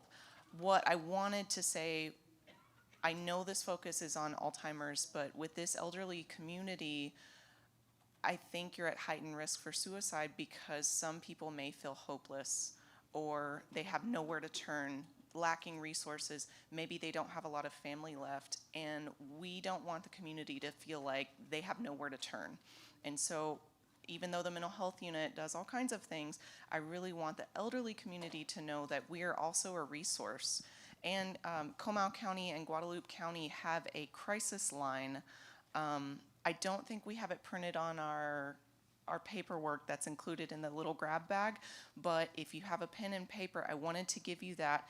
It's a helpline that you can call anonymously and just talk about what's going on, whether that's a small thing or a big thing.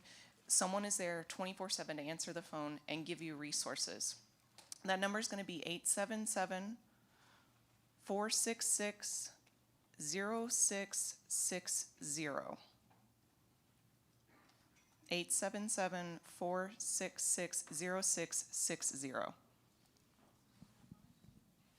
That's our crisis line. It will direct you to someone. They'll probably ask what county you're in. So if you need immediate help, it's going to get you to the right resources. If you do call and you say, you know what, I want to hurt myself right now, they're going to connect you to law enforcement. That's not a bad thing. You're not going to be in trouble. We're just going to want to put eyes on you and help you out with whatever we can. But sometimes that might be the local mental health authority. For Comal County, that's Hill Country. They're right across the street from DOSREC, their office. For Guadalupe County, that's going to be Blue Bonnet Trails. And I think they're located in Seguin. I know we opened up the floor a little while ago to Project Lifesaver with Lieutenant Christopherson. Did anybody have any questions for our mental health unit or kind of what we do for the community?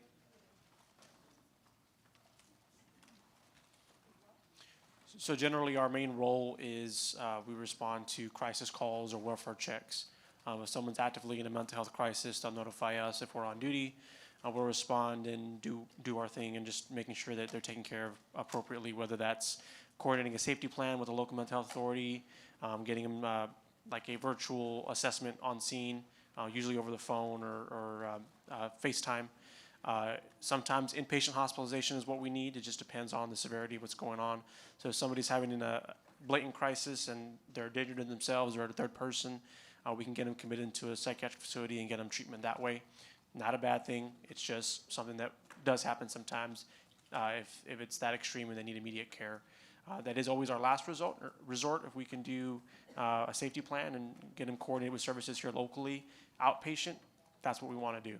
But it's case by case and kind of on a spectrum. It just depends on what we're dealing with when we go out there. Sometimes we do get those welfare checks check on somebody that's maybe an Alzheimer's dementia patient, and we'll do the same thing and go out there and see what services we can provide.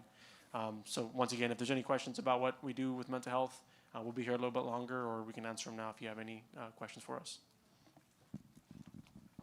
Or if you have a specific question about someone in the community, a loved one, a friend, you don't feel comfortable talking about it in public, we will be at the booth, but call the non-emergency number and ask for a mental health officer, and we can talk to you about it. Anyone have any questions? No?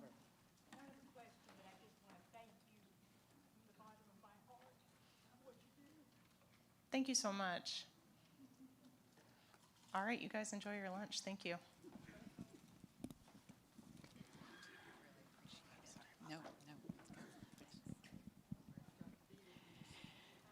Okay, so we are ready to continue to throw more information at you.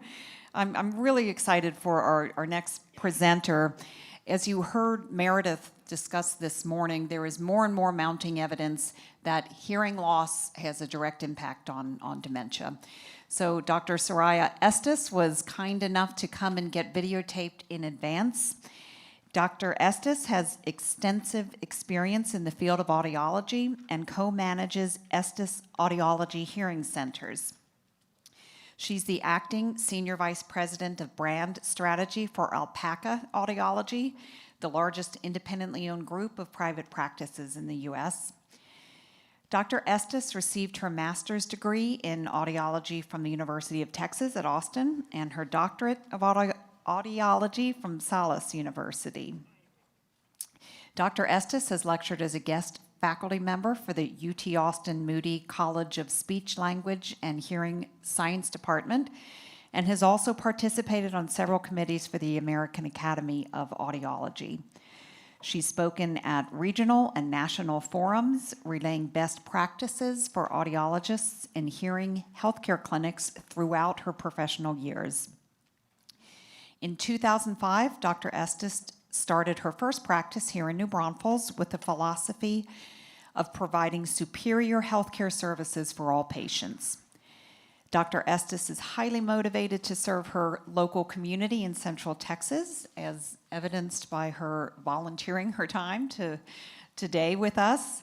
So we are grateful for her gift of time and expertise in the presentation, the relationship between Alzheimer's and hearing loss. And she will be here for about 15 minutes after the presentation as well for Q&A. Today, we are going to be talking about the correlations between untreated hearing loss and dementia and Alzheimer's symptoms. We're also going to be talking about good treatment plans and communication strategies for you and your loved ones. So a little bit about myself. So I have been practicing in the New Braunfels area since 2005 and have decades-long experience with seeing patients who have cognitive or memory issues and hearing loss and matching the two together to come up with the best treatment plans possible. A lot of times our families, they really want to know, how do I communicate? What should I look out for? What are the signs? And today we're going to uncover all of that for you. We're going to talk about the big picture of hearing loss, give you some numbers and some statistics and what our U.S. population is and how you can have more awareness in your community for that. So talking about the ear and the brain and how they marry together, because everything is connected. And then the correlations between the cognitive decline and how it relates to Alzheimer's and dementia. And then what can we do? First is understanding. So thank you for being here. Thank you for participating. We're going to have questions and answers afterwards and can't wait to have, all of them come through to us. But understanding is the first step in then knowing how to communicate and also what solutions and treatment options there are in hearing devices. So these are the things we'll cover today. Now let's talk the big picture. We have a lot of patient population right now, and the good news is that we are continuing to live longer and longer. Again, over the last several decades, I have seen more and more centurions in the practice than I have ever seen before. And it's really fun to hear their stories and to celebrate all of their life and what's happened with them. The other population that we're also looking at is not only our seniors living longer in that quiet generation, but also our boomers coming into play in that 65 plus group. So the 65 plus group in 2018, there were 52 million. And in a very short while, we're going to add 20 million into that population. Again, that is from both sides of the spectrum. So boomers continuing to come in, Gen Xers right behind, and our senior generation or quiet generation living longer. So there's a lot of patients out there that we're looking at to see what are some correlations in that 65 plus group with hearing loss and any sort of cognitive decline and what we can do for early onset Alzheimer's and also some mild hearing loss correlations. So we have known these stats and demographics for over a decade, and it's really nice to then see how longitudinal studies that are happening that show what we can do in advancements in treatment and education.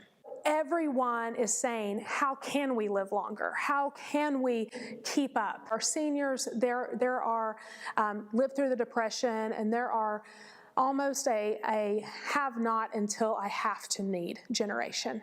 What that means is they will put up with hearing loss much longer because they find that it's a luxury. They don't find it's a necessity. What we know about our boomer generation is boomers, they want the latest, they want to keep up, they don't want anything in their health care slowing them down.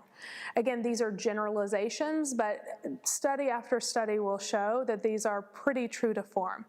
How that comes into play is that when we are looking at our boomers, we're also understanding they are a sandwich generation too. So they may have their senior parents to take care of.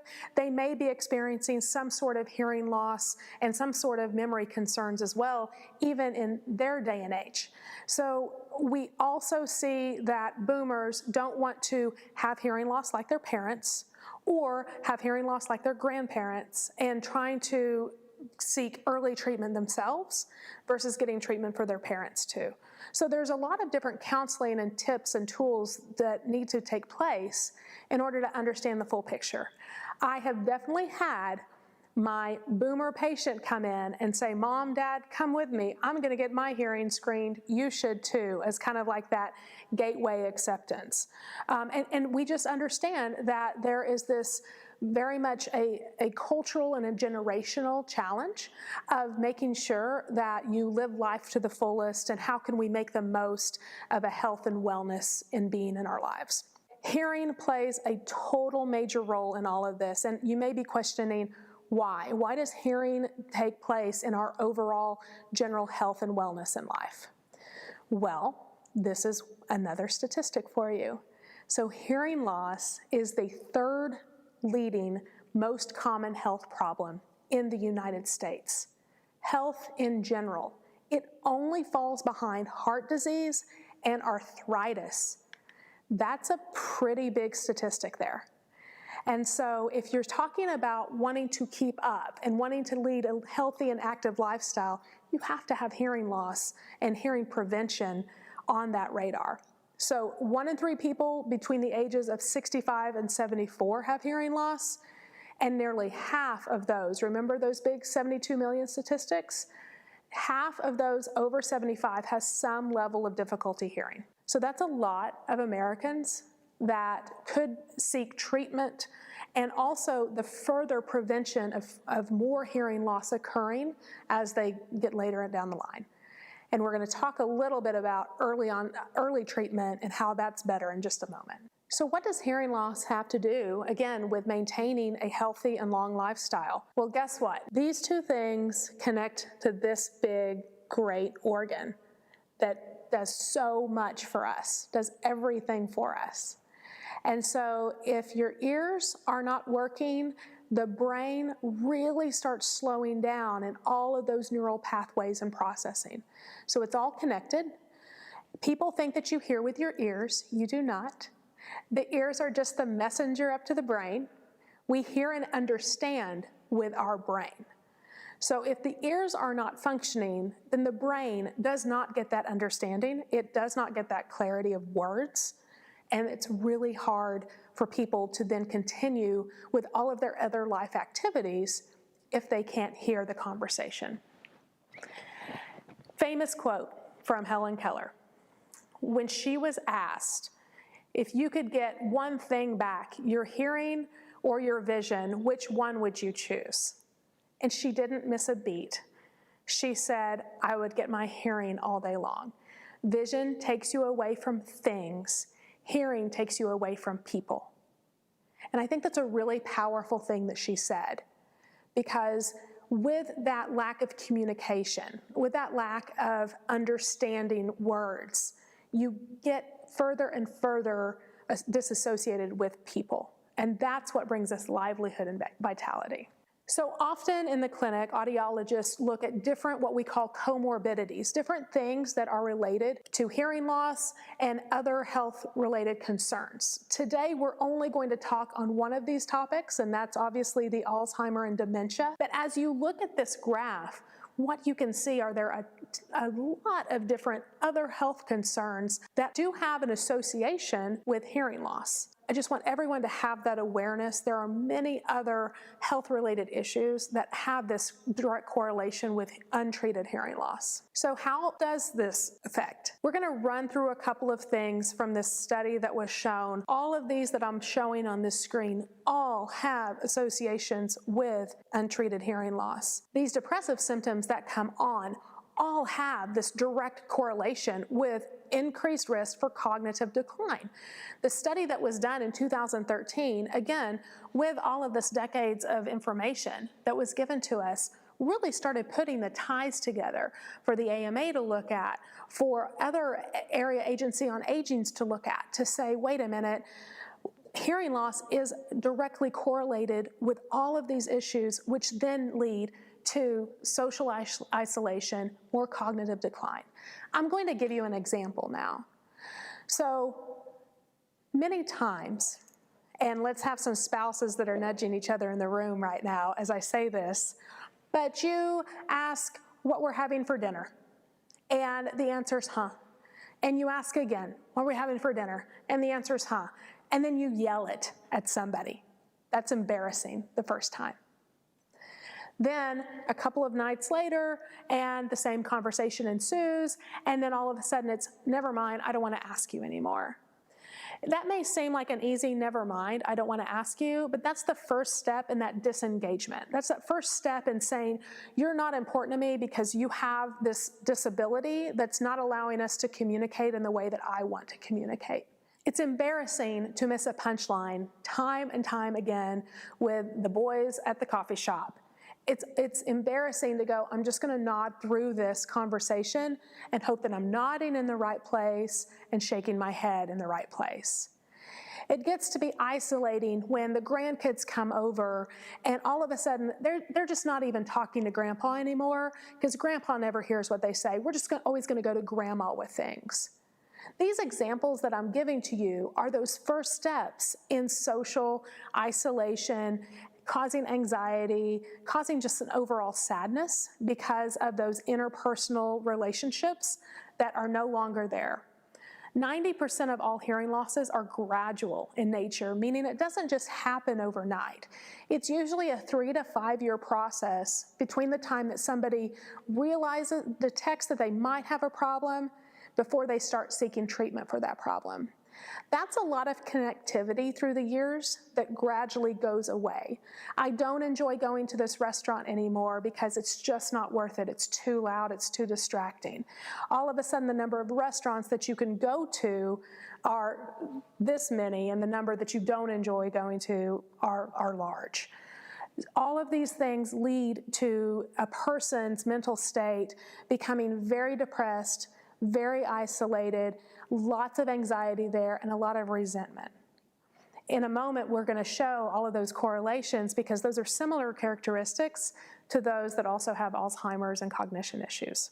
Frank Lynn did a study in 2014 that showed that adults with hearing loss score lower in non-auditory cognitive tests and appear 7 years older in testing results. That's 41% faster the rate of cognitive decline on those cognitive screening tests. That is really significant, that it's untreated hearing loss on cognitive tests that's showing such a rapid rate of decline.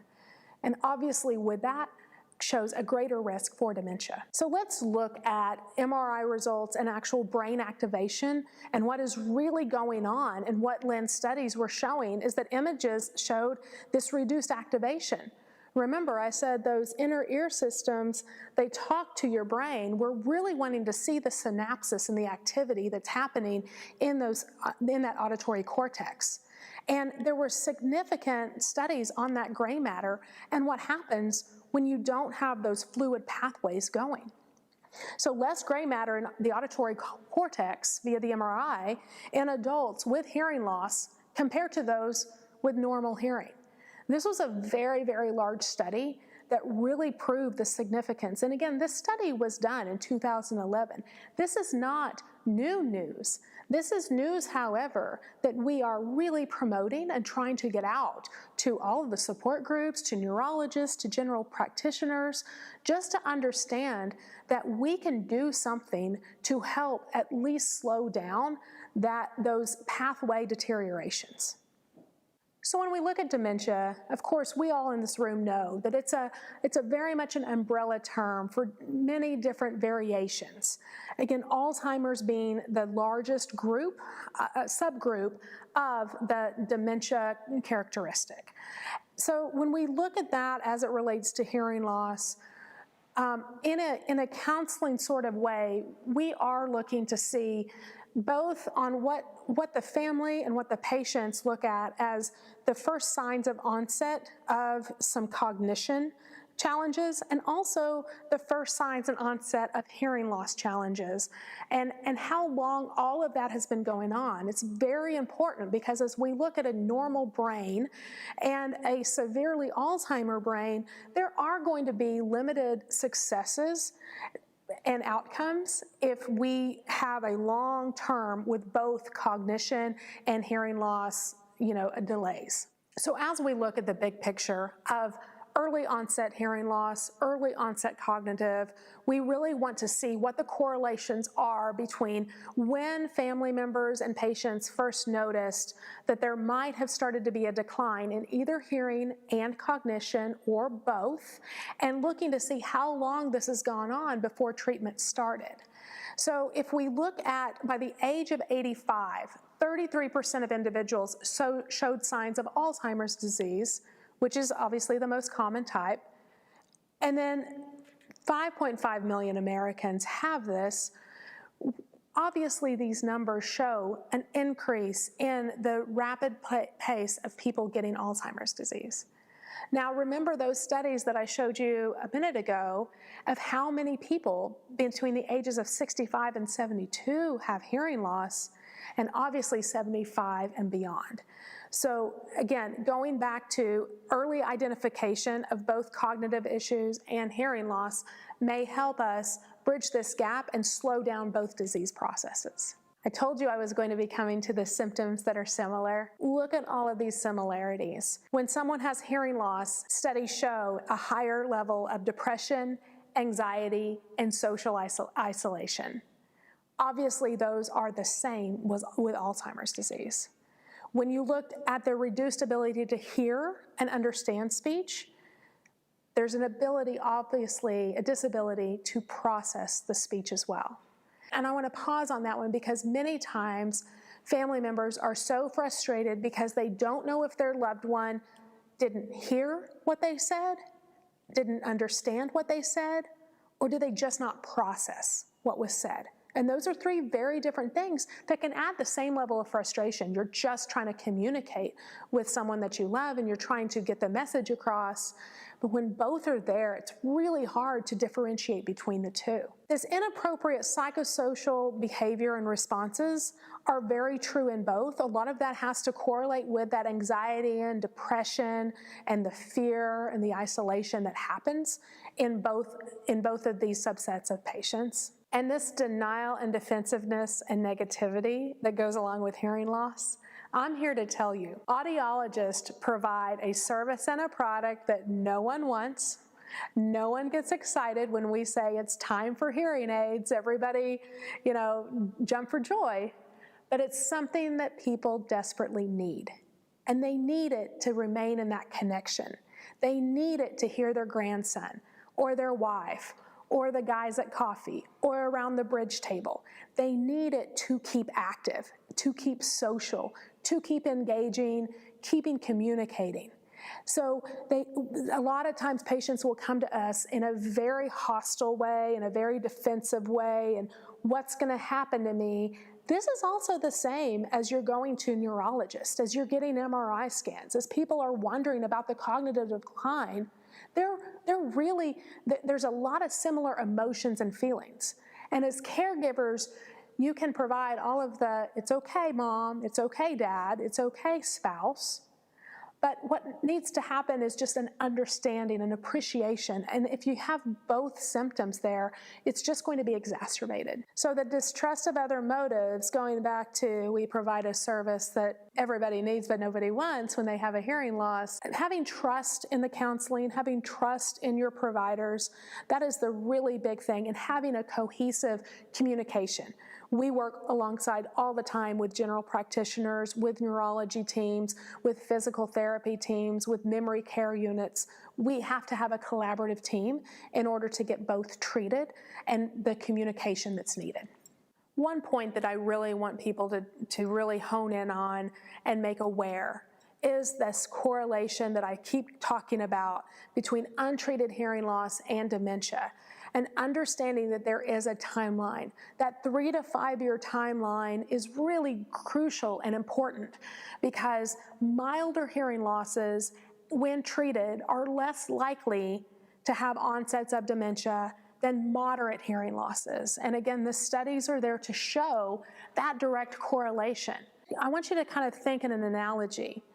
If you had one of your legs in a cast for 3 years, 3 solid years, and that cast came off, those nerves it would take a really, really long time to get back up and to get running, and they may never run. Well, if you have your inner ears, let's say, in a cast and not firing and stimulating sound signals to your brain for 3 to 5 years, that process there really starts atrophying, just like your leg did in that cast. So a lot of times people think, well, the sound just goes in and there's a horn in there and the brain hears it. No, there's tiny little nerve cells in there and they need to be stimulated. So we can amplify this sound all day long. What cannot be repaired and cannot be rejuvenated are those nerve endings in your auditory pathway that send the sound from your ear to your brain. So when we see this correlation between mild hearing loss are twice as likely to develop dementia, moderate hearing loss is 3 times as likely to develop dementia, I don't want to get the scare of, oh my gosh, I have a mild hearing loss, I'm going to get dementia. What it's showing is if we can start treating the hearing loss sooner, we keep those pathways open. We keep that amazing brain organ firing, and we work together to keep you active, to keep you social. And if I haven't hounded on this enough, untreated hearing loss is the #1 biggest modifiable risk factor mid to late life that we can do something about that may impact what happens later down the line. So it's the #1 thing that you can encourage and get baselines. The earlier that we can put treatment into a patient's life, early onset, the better it's going to be in a long-term prognosis. It's better for the understanding, it's better for communication, it's even better for day-to-day processes that we can get a routine established of what to do. It's not too late. I'm never going to say it's too late to treat a hearing loss, but I will tell you, in over 20 years of practicing, the sooner we can treat, the sooner we can get better hearing into someone with cognitive declines, day-to-day process, the more successful they are for 10 years, 15 years, 20 years down the line. So what can we do? What can we do to help improve the risk of cognitive decline? What can we do if someone already has hearing loss and you say, oh, is it too late for them? Absolutely not. It's never too late. It's never too late to start treating and to start knowing how to communicate. This is key, those communication strategies. Change your environment, change the behaviors, and listening to the speaker, just think about things. The best take-home message I can give to you all is if you are talking to a loved one with hearing loss, get their attention first. Hey, Bob, just say their name. Dear, whatever you call them, just say their name. Then say, we're going to the doctor today. Give them a topic. All of a sudden, their Rolodex of words becomes less if you give them a topic. And then look at them and enunciate well. Please don't yell at them. Yelling helps no one. It doesn't help you, it doesn't help them. So don't yell. Just enunciate and speak matter-of-factly. Don't speak rapidly. So let me go back to saying their name and why that's important. When you have hearing loss and when you have cognitive issues, you've lost your ability to multitask. And when I say that, listen to the TV, have a conversation, kind of be halfway concentrating on both. You lose that ability to multi-listen. So saying their name gets them off whatever they were doing. Even if they were silently reading a newspaper, it takes a few seconds to get off of this activity and onto you. So if you don't say their name and you just walk into a room, you're 2 or 3 sentences in, and then they say, huh? And you get frustrated and you have to start all over again, and here we go in that vicious cycle. If you just say their name, Bob, who cares if they hear it? It's a brain trigger to go, stop looking here or stop listening here and look over here. And then if you say a topic of conversation, we're going to the doctor today, and as you have that communication with them, if they miss part of a word, which is very common with cognition and very common with hearing loss, if they only hear Ed, they think, oh, well, we're going to the doctor, so I bet she said head and not bread. So I can fill in that blank pretty easy because I know that topic of conversation already. So do you see how all of a sudden it makes that communication much easier?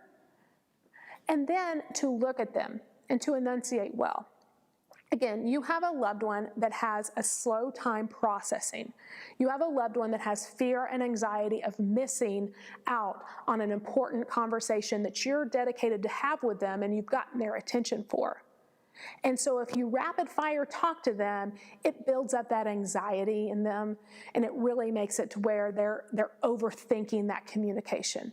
So just enunciate well, be sure and smile at them, and make sure and check in with them to say, did you understand what I was saying? And give them the allowance to be able to say, now, let me repeat that back to you, or ask them, did you understand? Or what do you think about us going to the doctor on Thursday? Do you think that this is what we should talk about? And let them engage in that, just so you can also check in and make sure that they understood.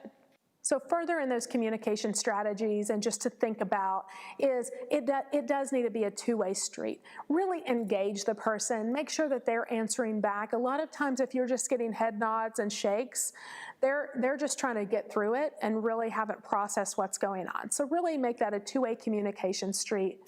And also reduce the factor of competing noise. Remember the social isolation.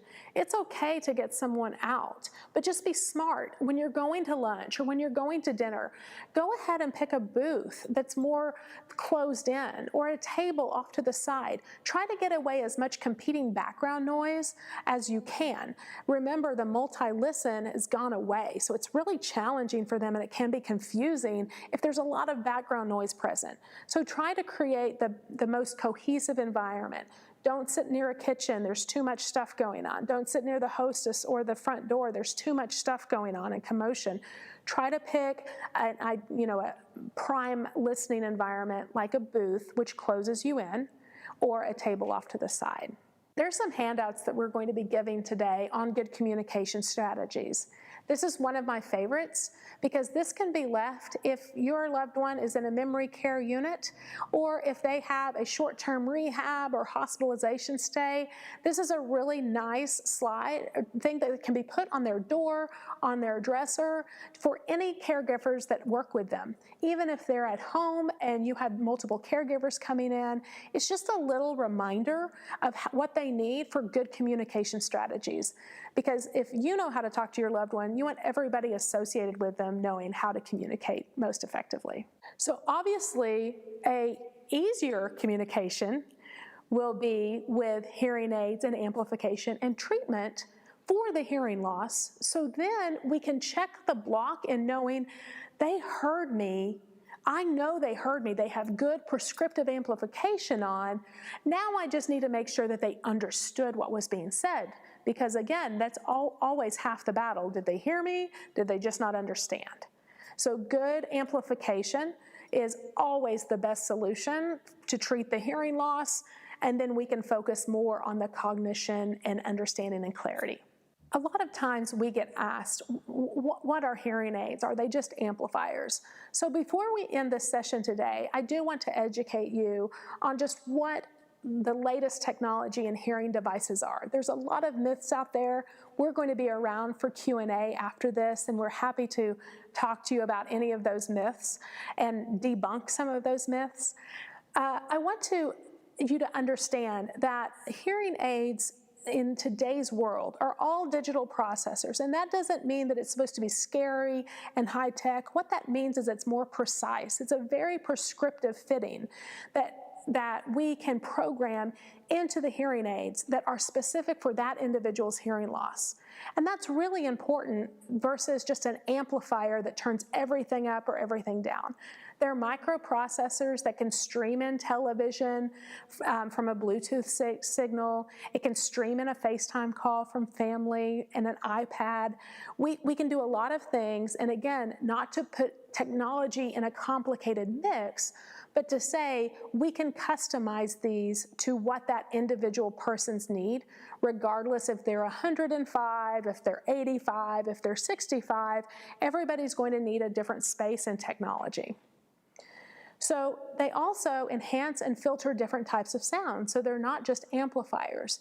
And that multifaceted, we can't listen anymore in background noise, there's a lot of improvements to help aid that in the microprocessors themselves, so that they know the difference between when a person is in a quiet room versus when they go into a dining facility, they go out to a restaurant.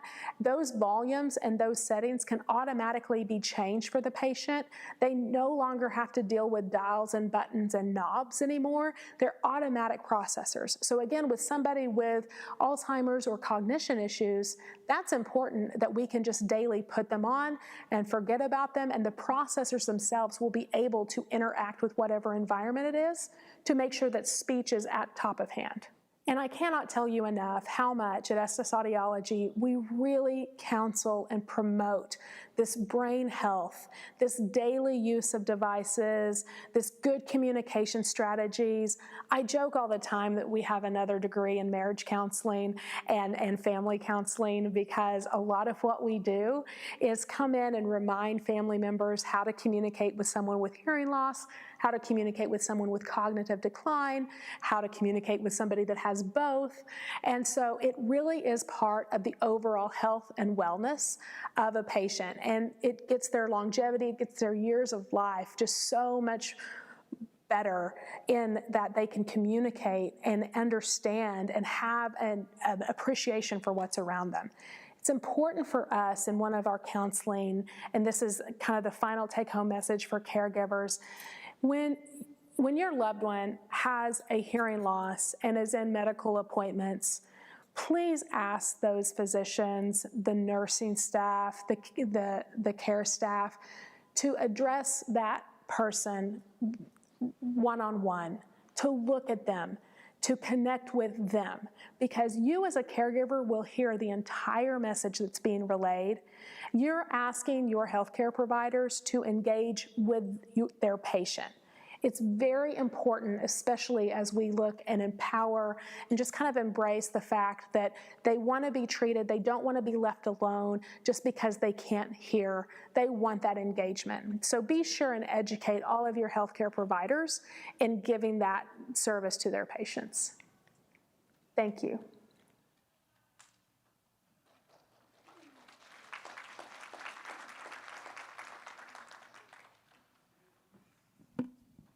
Really great speech. Thank you, Dr. Estes. Yes, so Dr. Estes is available. She is going back to her clinic in just a few minutes to see more patients, but any questions that you have, she has graciously made herself available. Of course. Thank you, everyone, for being here. Yes, happy to take questions.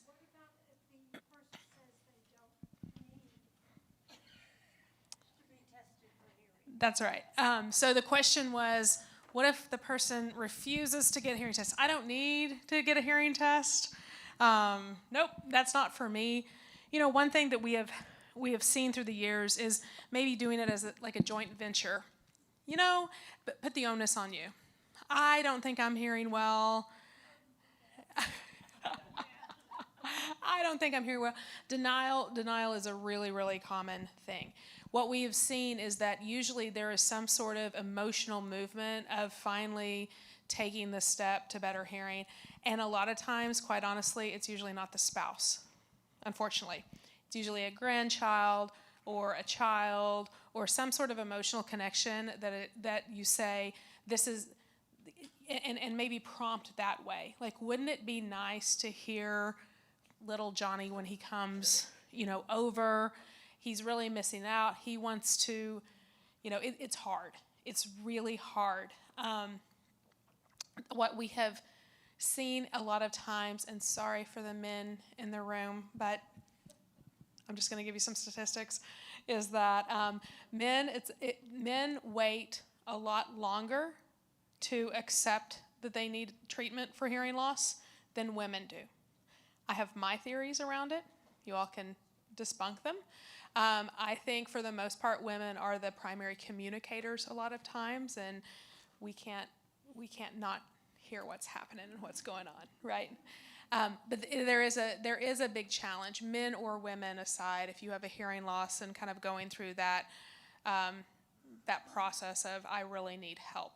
So, there's not a silver bullet for that, but just to tell you, it's usually an emotional connection that will motivate them. So they will say, I'm not doing this for me, I'm doing this for my daughter, or I'm doing this for my grandchild. That's fine, whatever it takes, but that's usually what happens. Yes, sir.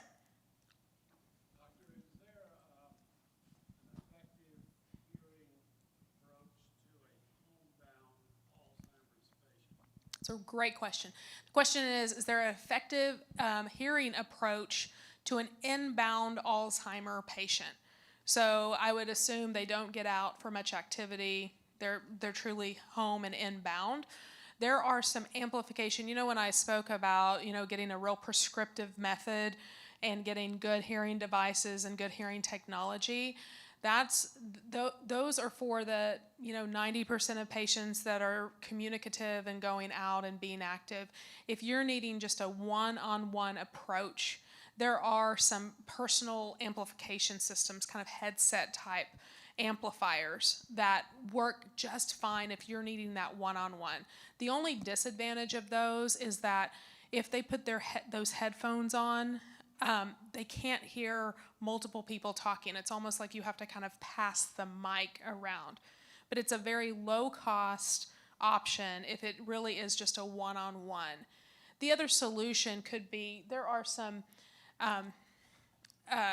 less expensive devices that are hearing aid devices that are used for just that one-on-one communication. So if you're thinking of those $5,000, $6,000, $7,000 price tags, that's not what we're talking about in just good amplification just for one-on-one conversation.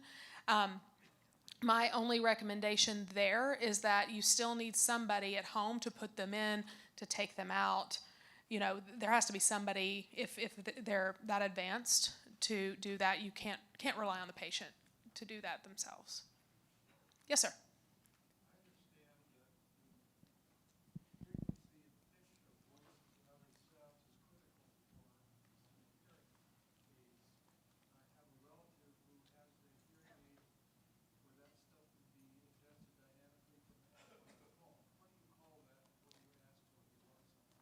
No problem.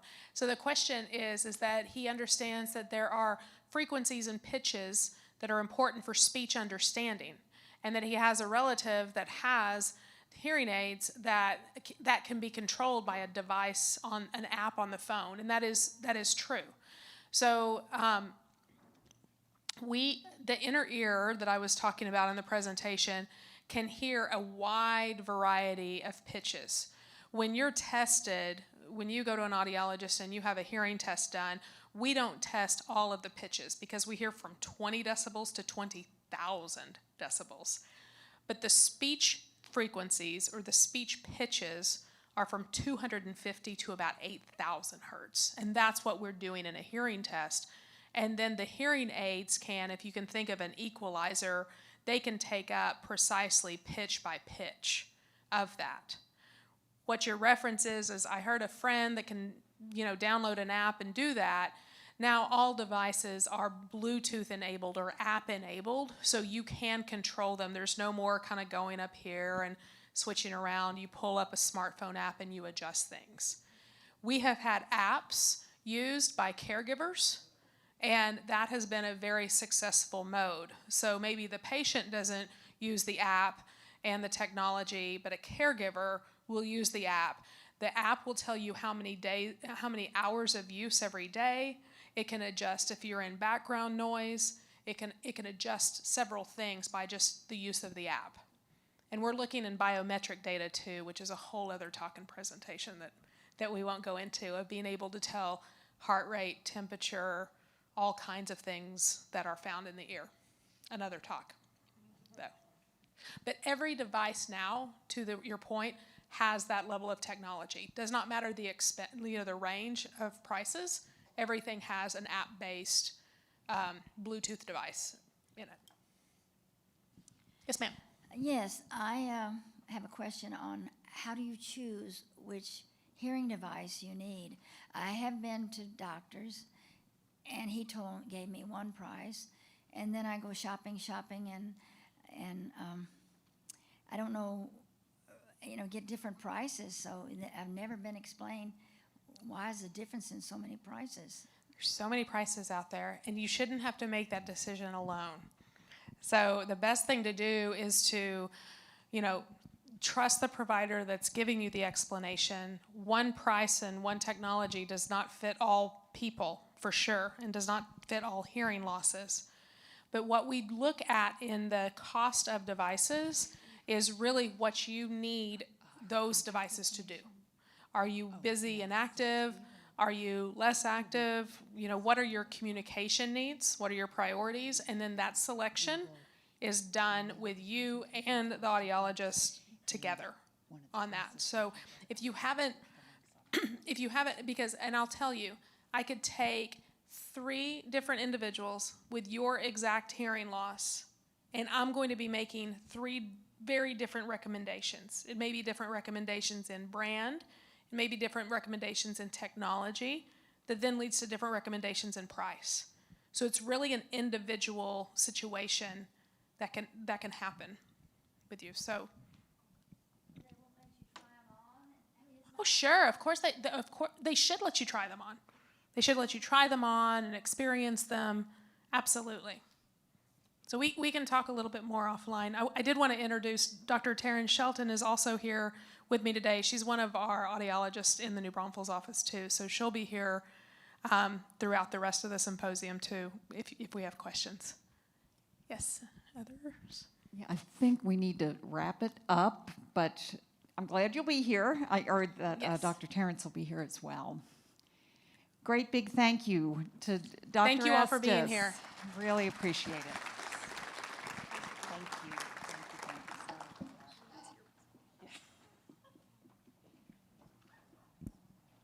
you. Okay, gosh, fabulous information. And I love how much our speakers have been using really research-based information to give you the most updated resources for you. I'm sorry. All right, one more quick question.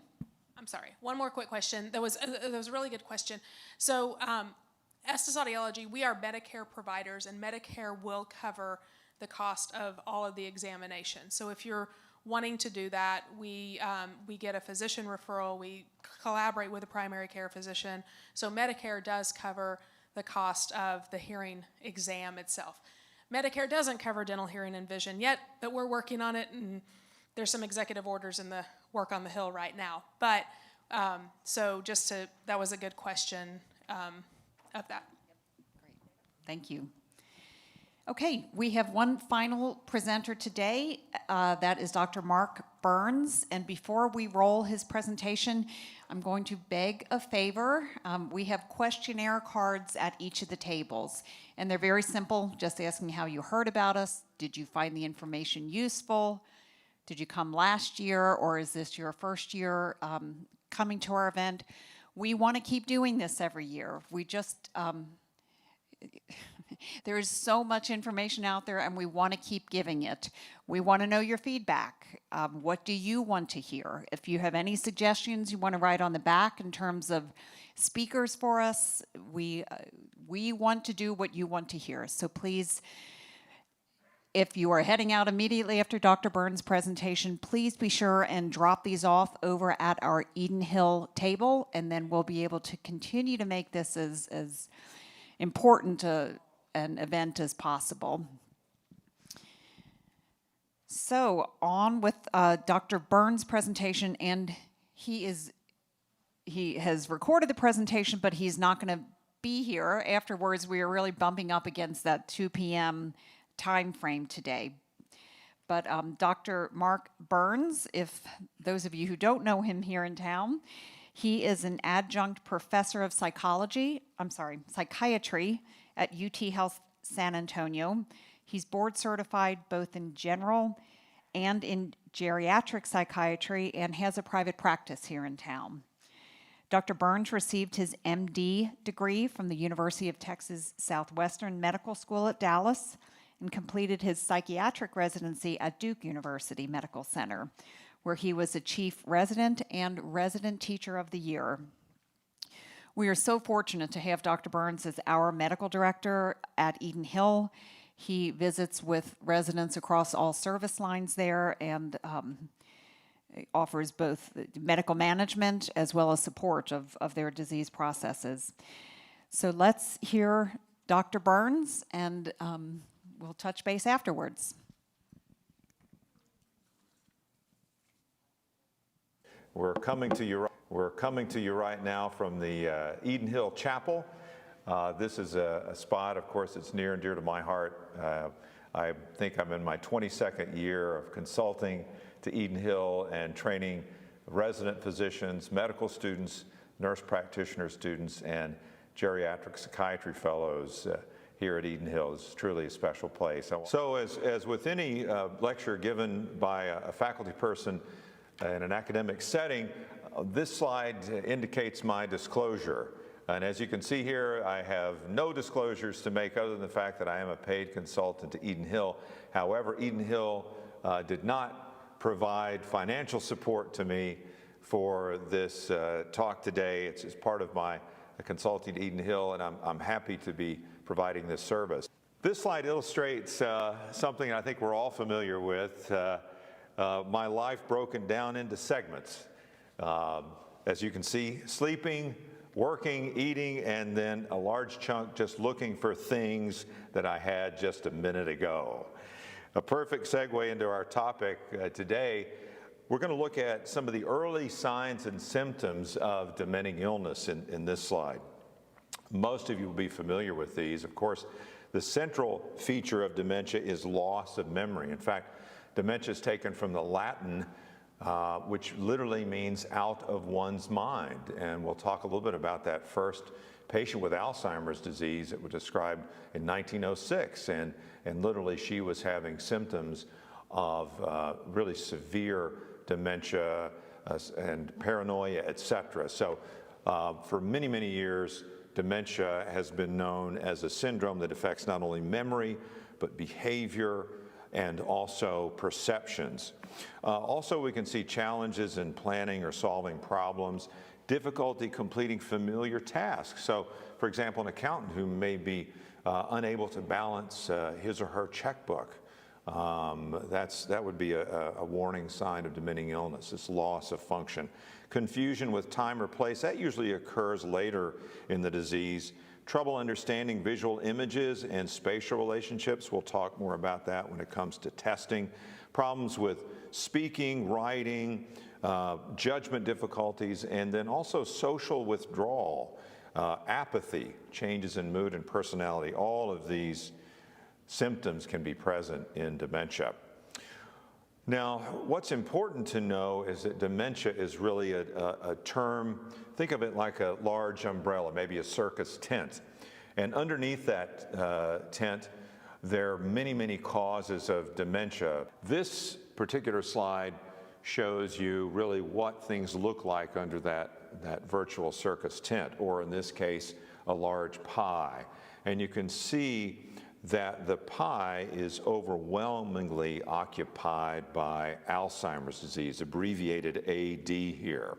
And then when you take conditions combined with Alzheimer's disease, such as Lewy body dementia or diffuse Lewy body dementia, as it's indicated here, DLB, and then look at Lewy body dementia and vascular dementia combined perhaps with Alzheimer's disease or by themselves, now you've made up, probably 95% of this pie. So these other causes that I've mentioned are really fairly rare causes of dementing illness. Well, I'm often asked by audiences, how do we as physicians discover the cause? Since there are so many causes of dementing illness, what is it that we do to figure out what exactly the etiology is? Well, first of all, we take a very careful history, and that's where so many of you in the audience come in handy, because you're here obviously because you have an interest in dementing illness. Many of you probably have a loved one afflicted with this illness, or you work in a healthcare setting where you serve a lot of dementia patients. So we as geriatric psychiatrists get a lot of our history about our patients from family and friends or healthcare providers, because often when the illness is diagnosed, memory is impaired so much that it's hard to get a good history from the patient. After a history, we conduct a thorough physical examination, and that includes a neurological examination. And part of that neurological examination is a cognitive assessment. Really looks at multiple cognitive domains. These are things like memory, reasoning, judgment, and we'll talk about some of those tests in just a little bit. And then we also look at patients' functional ability. Can someone continue to take care of their basic activities of daily living? Bathing, dressing, ambulating, toileting, and transferring, and can this patient feed him or herself? And of course, prior to losing those activities of daily living, we know that patients will begin to have difficulty with driving, or perhaps preparing meals, or handling personal finances. Finally, we get some laboratory tests, and this slide indicates a number of those tests, everything from a complete blood count to a CT or MRI scan of the brain. And then there are some optional studies that we may get depending upon the patient's presentation, things like an EEG or an analysis of patient's cerebrospinal fluid. We may even check for some of those heavy metals that I mentioned earlier if we have a concern about poisoning. When we talk about the cognitive assessment tools, this slide lists some of the more popular ones. The Montreal Cognitive Assessment is now probably the most popular worldwide. It has multiple different versions, a version for the blind, multiple languages. And so this tests for a variety of the issues I mentioned earlier. For example, one of the first items is what's called a trails test. And so the patient is asked to complete a pattern. They're asked to start with the number 1 and then connect the number 1 to the letter A, and then connect A to 2. So you can give yourself a quick trails test right now and complete the pattern 1A, 2B, 3C, and so on. And you'll see patients with dementing illness, they'll lose track fairly quickly. They'll just start to connect numbers or maybe letters in sequence without going back and forth between numbers and letters. The St. Louis University Mental State is another test, again, not used quite as often anymore, but simple clock drawing can also be used as a screening tool, asking someone to remember 3 to 5 items and then have them draw a clock. And then, of course, while they're drawing a clock, they may forget those 3 to 5 items, and we'll pick that up. And that is a warning sign of dementing illness as well. In fact, here's a clock drawing test here, and you can see that the patient there in the my upper left here, probably upper left on the screen as well, you can see this patient's drawn an accurate clock showing a good time here. The hands are in the right spot, but as the patient begins to progress you can see that the clock becomes more disorganized. The time that's supposed to be indicated here is 2:45. And what you see there underneath the clock with the 8 beneath it is you see a hand drawn to the 2, and then you see they've drawn a hand sort of between the 4 and 5. So that person has lost their abstract reasoning ability. They no longer understand the concept that 9 represents 45 minutes. And that is called an executive function problem or a frontal lobe problem. This part of the brain here controls that higher reasoning. And then at the very end, you see someone has started to write clock down. They've only got the CL, and then they put in a 9 and they write a 45 there. So very, very severely impaired patient here. Well, so this is an overview that I've given you of dementia, which we now call major neurocognitive disorder. And now we're going to drill down specifically on the most common cause of dementing illness, and that's Alzheimer's disease. Let's talk a little bit about Alzheimer's disease and Dr. Alzheimer. So he is a German neuropathologist, and described this illness in 1907, 1906 or 1907, depending upon who you talk to. And what he noticed in a 51-year-old patient, so really someone quite young. This woman had early onset Alzheimer's disease. The youngest patient I've diagnosed in my practice is actually 48 years of age. Devastating to develop Alzheimer's at that age, and certainly at any age, really. But Dr. Alzheimer saw, when he looked under the microscope after this unfortunate woman passed away, he looked at her brain under a microscope, and he saw that there were these plaques. And then he also saw there were tangles. And these plaques and tangles are still what we call the central neuropathological feature of Alzheimer's disease all these years later, over 100 years ago. And we, of course, still owe a tremendous debt to Dr. Alzheimer's and his research. Well, what are some of the risk factors for Alzheimer's disease? And really, I should say not only Alzheimer's disease, but really any dementing illness. Advancing age, certainly. We know that at age 60, only about 1% of individuals have a dementing illness. At 65, that's 2%. At 70, it's 4%. At 75, it's 8%. You see the pattern there. It doubles about every 5 years, so that by the time someone reaches his or her 90s, that risk can be 50% or greater. If there's a family history of dementing illness, that can increase risk. Many of you have probably heard about what's called the ApoE4 genotype, and that just means if you have 2 copies of the ApoE4 gene, you have a significantly higher risk of Alzheimer's disease.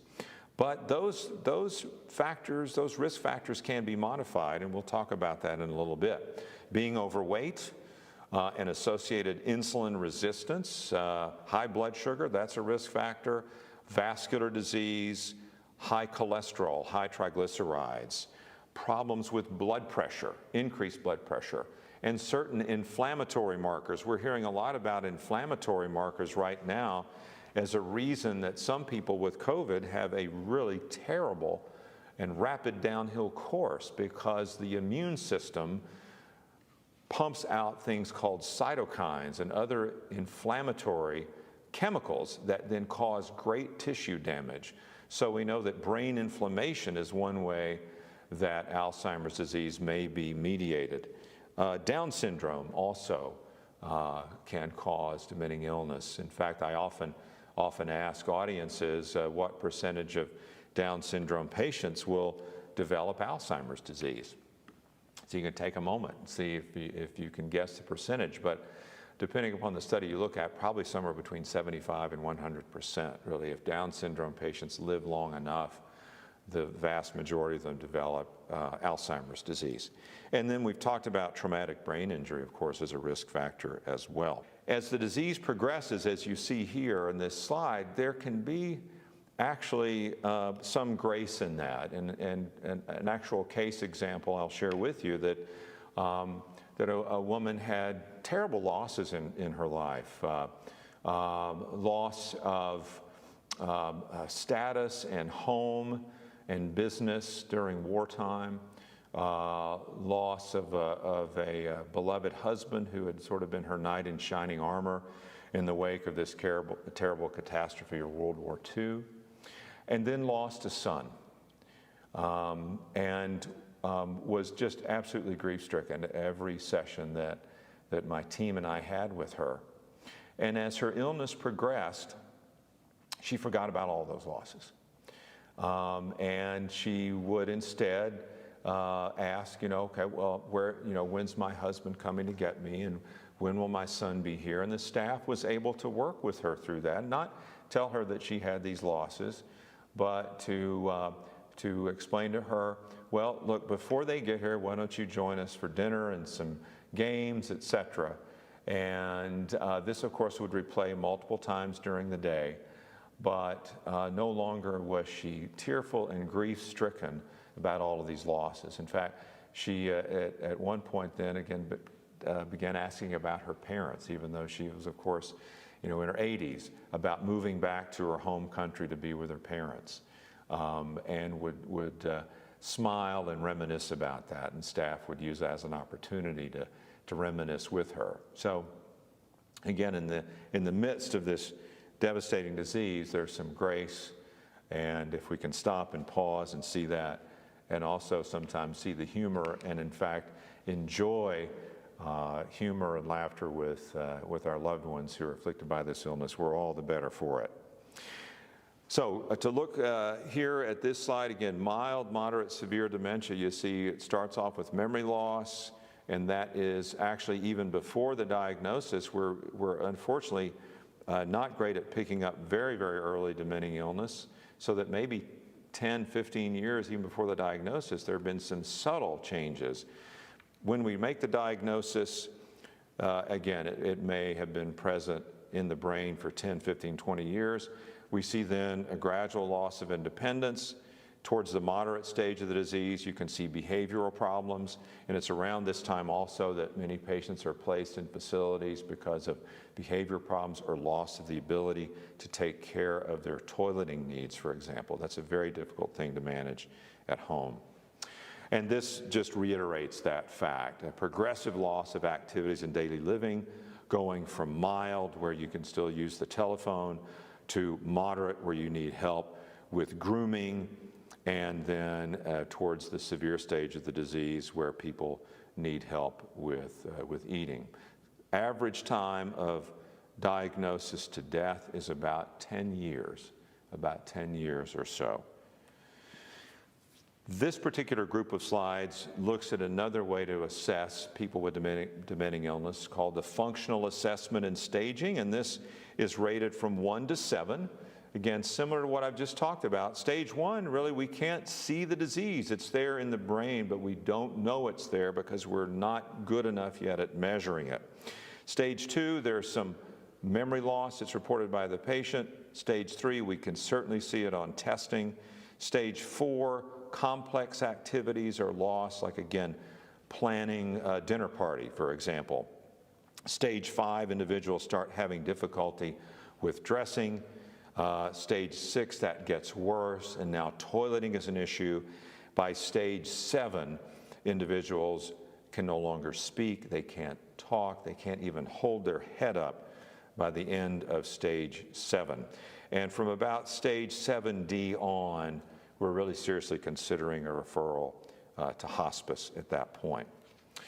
Well, so a lot of sobering news, if you will, about dementia that we've talked about before, sprinkled in with a bit of humor. Now let's talk about some hopeful news, strategies that may help reduce the risk of Alzheimer's disease, of dementia, or what we call major neurocognitive disorder.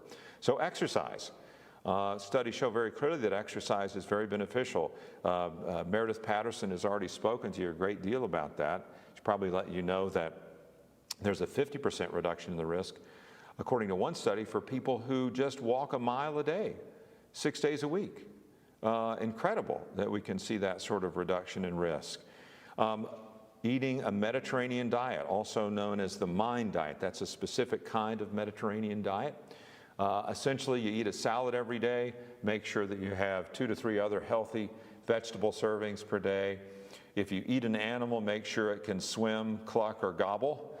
And then also eat beans, tree nuts, blueberries are very powerful antioxidant compounds. When you cook, use olive oil as the cooking oil. Brain training is getting mixed reviews. It depends on the type of brain training, the type of brain exercises. We're still finding more out about that. Certainly avoiding head trauma is very important. So, of course, we encourage people to wear seat belts, wear head protection if they're riding a bike, rock climbing, skiing, etc. And then maintaining strong social connections is also vitally important. And of course, that's been a challenge for some people during the age of COVID. That's why I'm not a fan of the term social distancing. We want to be physically distant. We want to be within a safe physical distance, but we don't want to be socially distant. You can have conversations via FaceTime or Google Duo or Zoom. You can be social and still maintain appropriate physical distance to protect you from COVID. So when it comes to exercise, the doctor here explained, of course, the handle on your recliner does not qualify as an exercise machine. It's a start. It's a start. And I encourage people to do just that. Start with as little as 5 minutes of walking a day, and then make that a habit day to day, and then you can expand it gradually. This shows actually some of the positive effects on the brain of walking. And you can see here really something quite remarkable. You see these areas of the brain that are really lighting up with these colors. And guess what?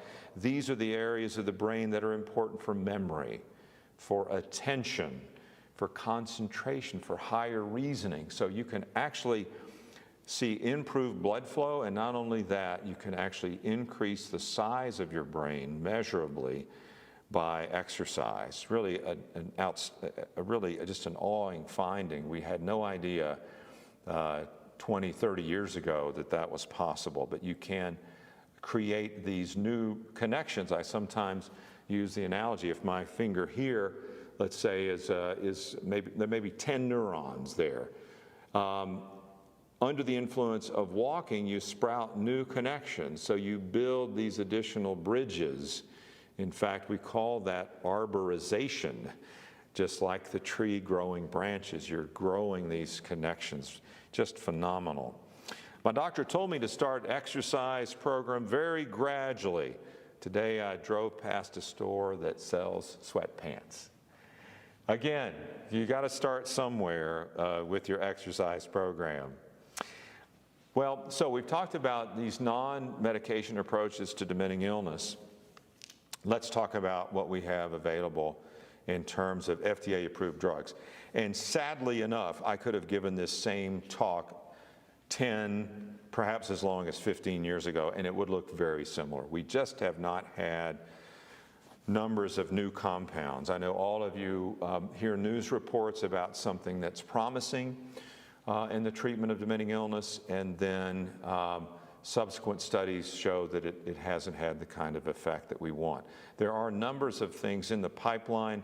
Our time today doesn't really allow for that, but the research is ongoing.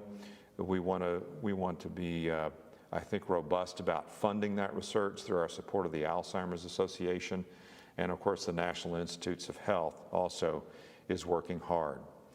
So these medications include donepezil, which is also called Aricept, galantamine, called Remenil, memantine, called Namenda, and ribostigmine, called Exelon. That last one is available as a patch. So if someone is resistant to taking medications, it can be put on their skin and rotated around and so that they can get the benefit of the medication. Because, you know, so many people with Alzheimer's disease and other dementing illnesses say, I don't need to take any medicine, nothing's wrong with me. But you can actually put this patch on and they can get benefit. These medications, most of them increase levels of a chemical called acetylcholine, which helps nerve cells communicate and form memories. They're not cures by any means. If we're lucky, they can give someone the memory they may have had 2 years ago. That's about the best we can do with our medications. Memantine is a little bit different. I use the analogy sometimes that what memantine does, it helps to preserve those nerve cells that are just on the edge of dying or blinking off, if you will. Think of those nerve cells as a filament in a light bulb, for example. And when that light bulb that's got a damaged filament is most likely to burn out is when you come into a room and you flip on that switch. You put current through it, and then suddenly that filament burns out. Well, memantine, we think, sort of resets the brain current a little bit, and so it helps to preserve those neurons that are diseased and may be on the verge of dying.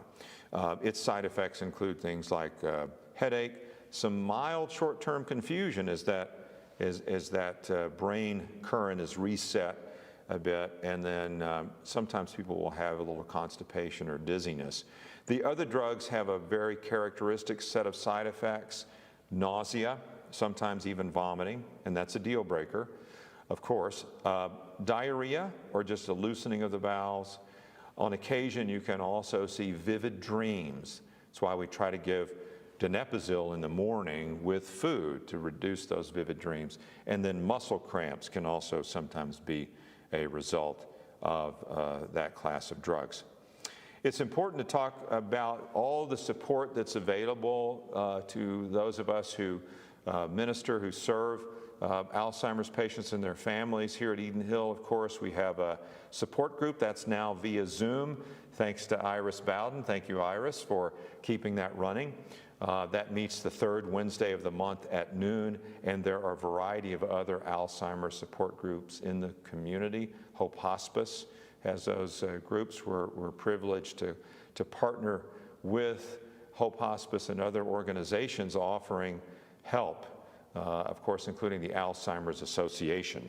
There are also some important works that I would recommend you take a look at. Coach Broyle's Playbook. This is a wonderful short guide to helping manage dementing illness. The 36-Hour Day, many of you have heard of that book as well. That's really your reference book. I wouldn't suggest reading that cover to cover because it really is pretty meaty and weighty, you know. And if you get too far ahead of yourself and you read about things that may or may not happen 3, 4, 5 years from now, I don't think that's terribly helpful, but you can use it as a reference. If you encounter a problem, it's easily indexed. So the 36-Hour Day is a great resource as well. Well, thank you very much for walking with me through this journey. I know it was a rather dizzying pace. I'll close with a quote from one of my patients who had vascular dementia near the end of his life, and this was really a great source of comfort for his family. And he told his wife, he says, "When I get to heaven, I'll have my mind back." Thanks again.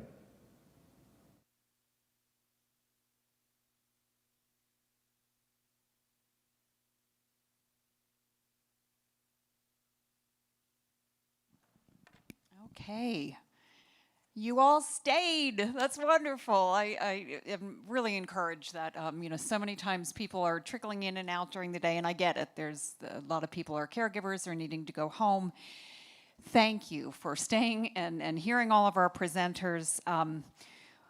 We hope you feel encouraged by the wealth of information that you've received today.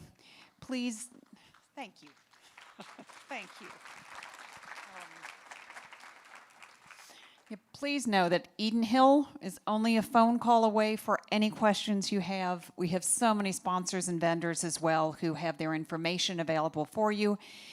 Thank you to you all for staying too. This is a long day and they're still here, so if folks have additional questions, feel free to to speak with them. Yes, ma'am. So the speaker handouts, this was one of them for the Eden Hill providers. Dr. Estes has handouts at her table, which is just right around the corner in here. We will be sending out, when we have all the recordings together, we will send out links to all of you by email, so you'll have that available as well. We hope you've enjoyed the gift of this symposium today. We look forward here at Eden Hill to continue to be an ongoing resource for you. I'm sorry, we have one more. Oh, thank you, I forgot. Door prize. Thank you. I'm Jennifer, and I'm the pharmacist with Carvajal Pharmacy. Additionally, I've been EdenHill's consultant pharmacist for the last 5 years. So for those of you who stopped by the booth and chatted with me, we do have a door prize of $25 gift cards. And I drew some names. Linda Brady. Yay. Sandra Collier. Oh, we can catch her, right? Yes. I know where she's at. Lisa Villarreal. There you go. And Gilver Wagnon. I think your wife signed you up. Thank you guys for coming by and chatting with me. Thank you, everybody. Thank you, Jennifer.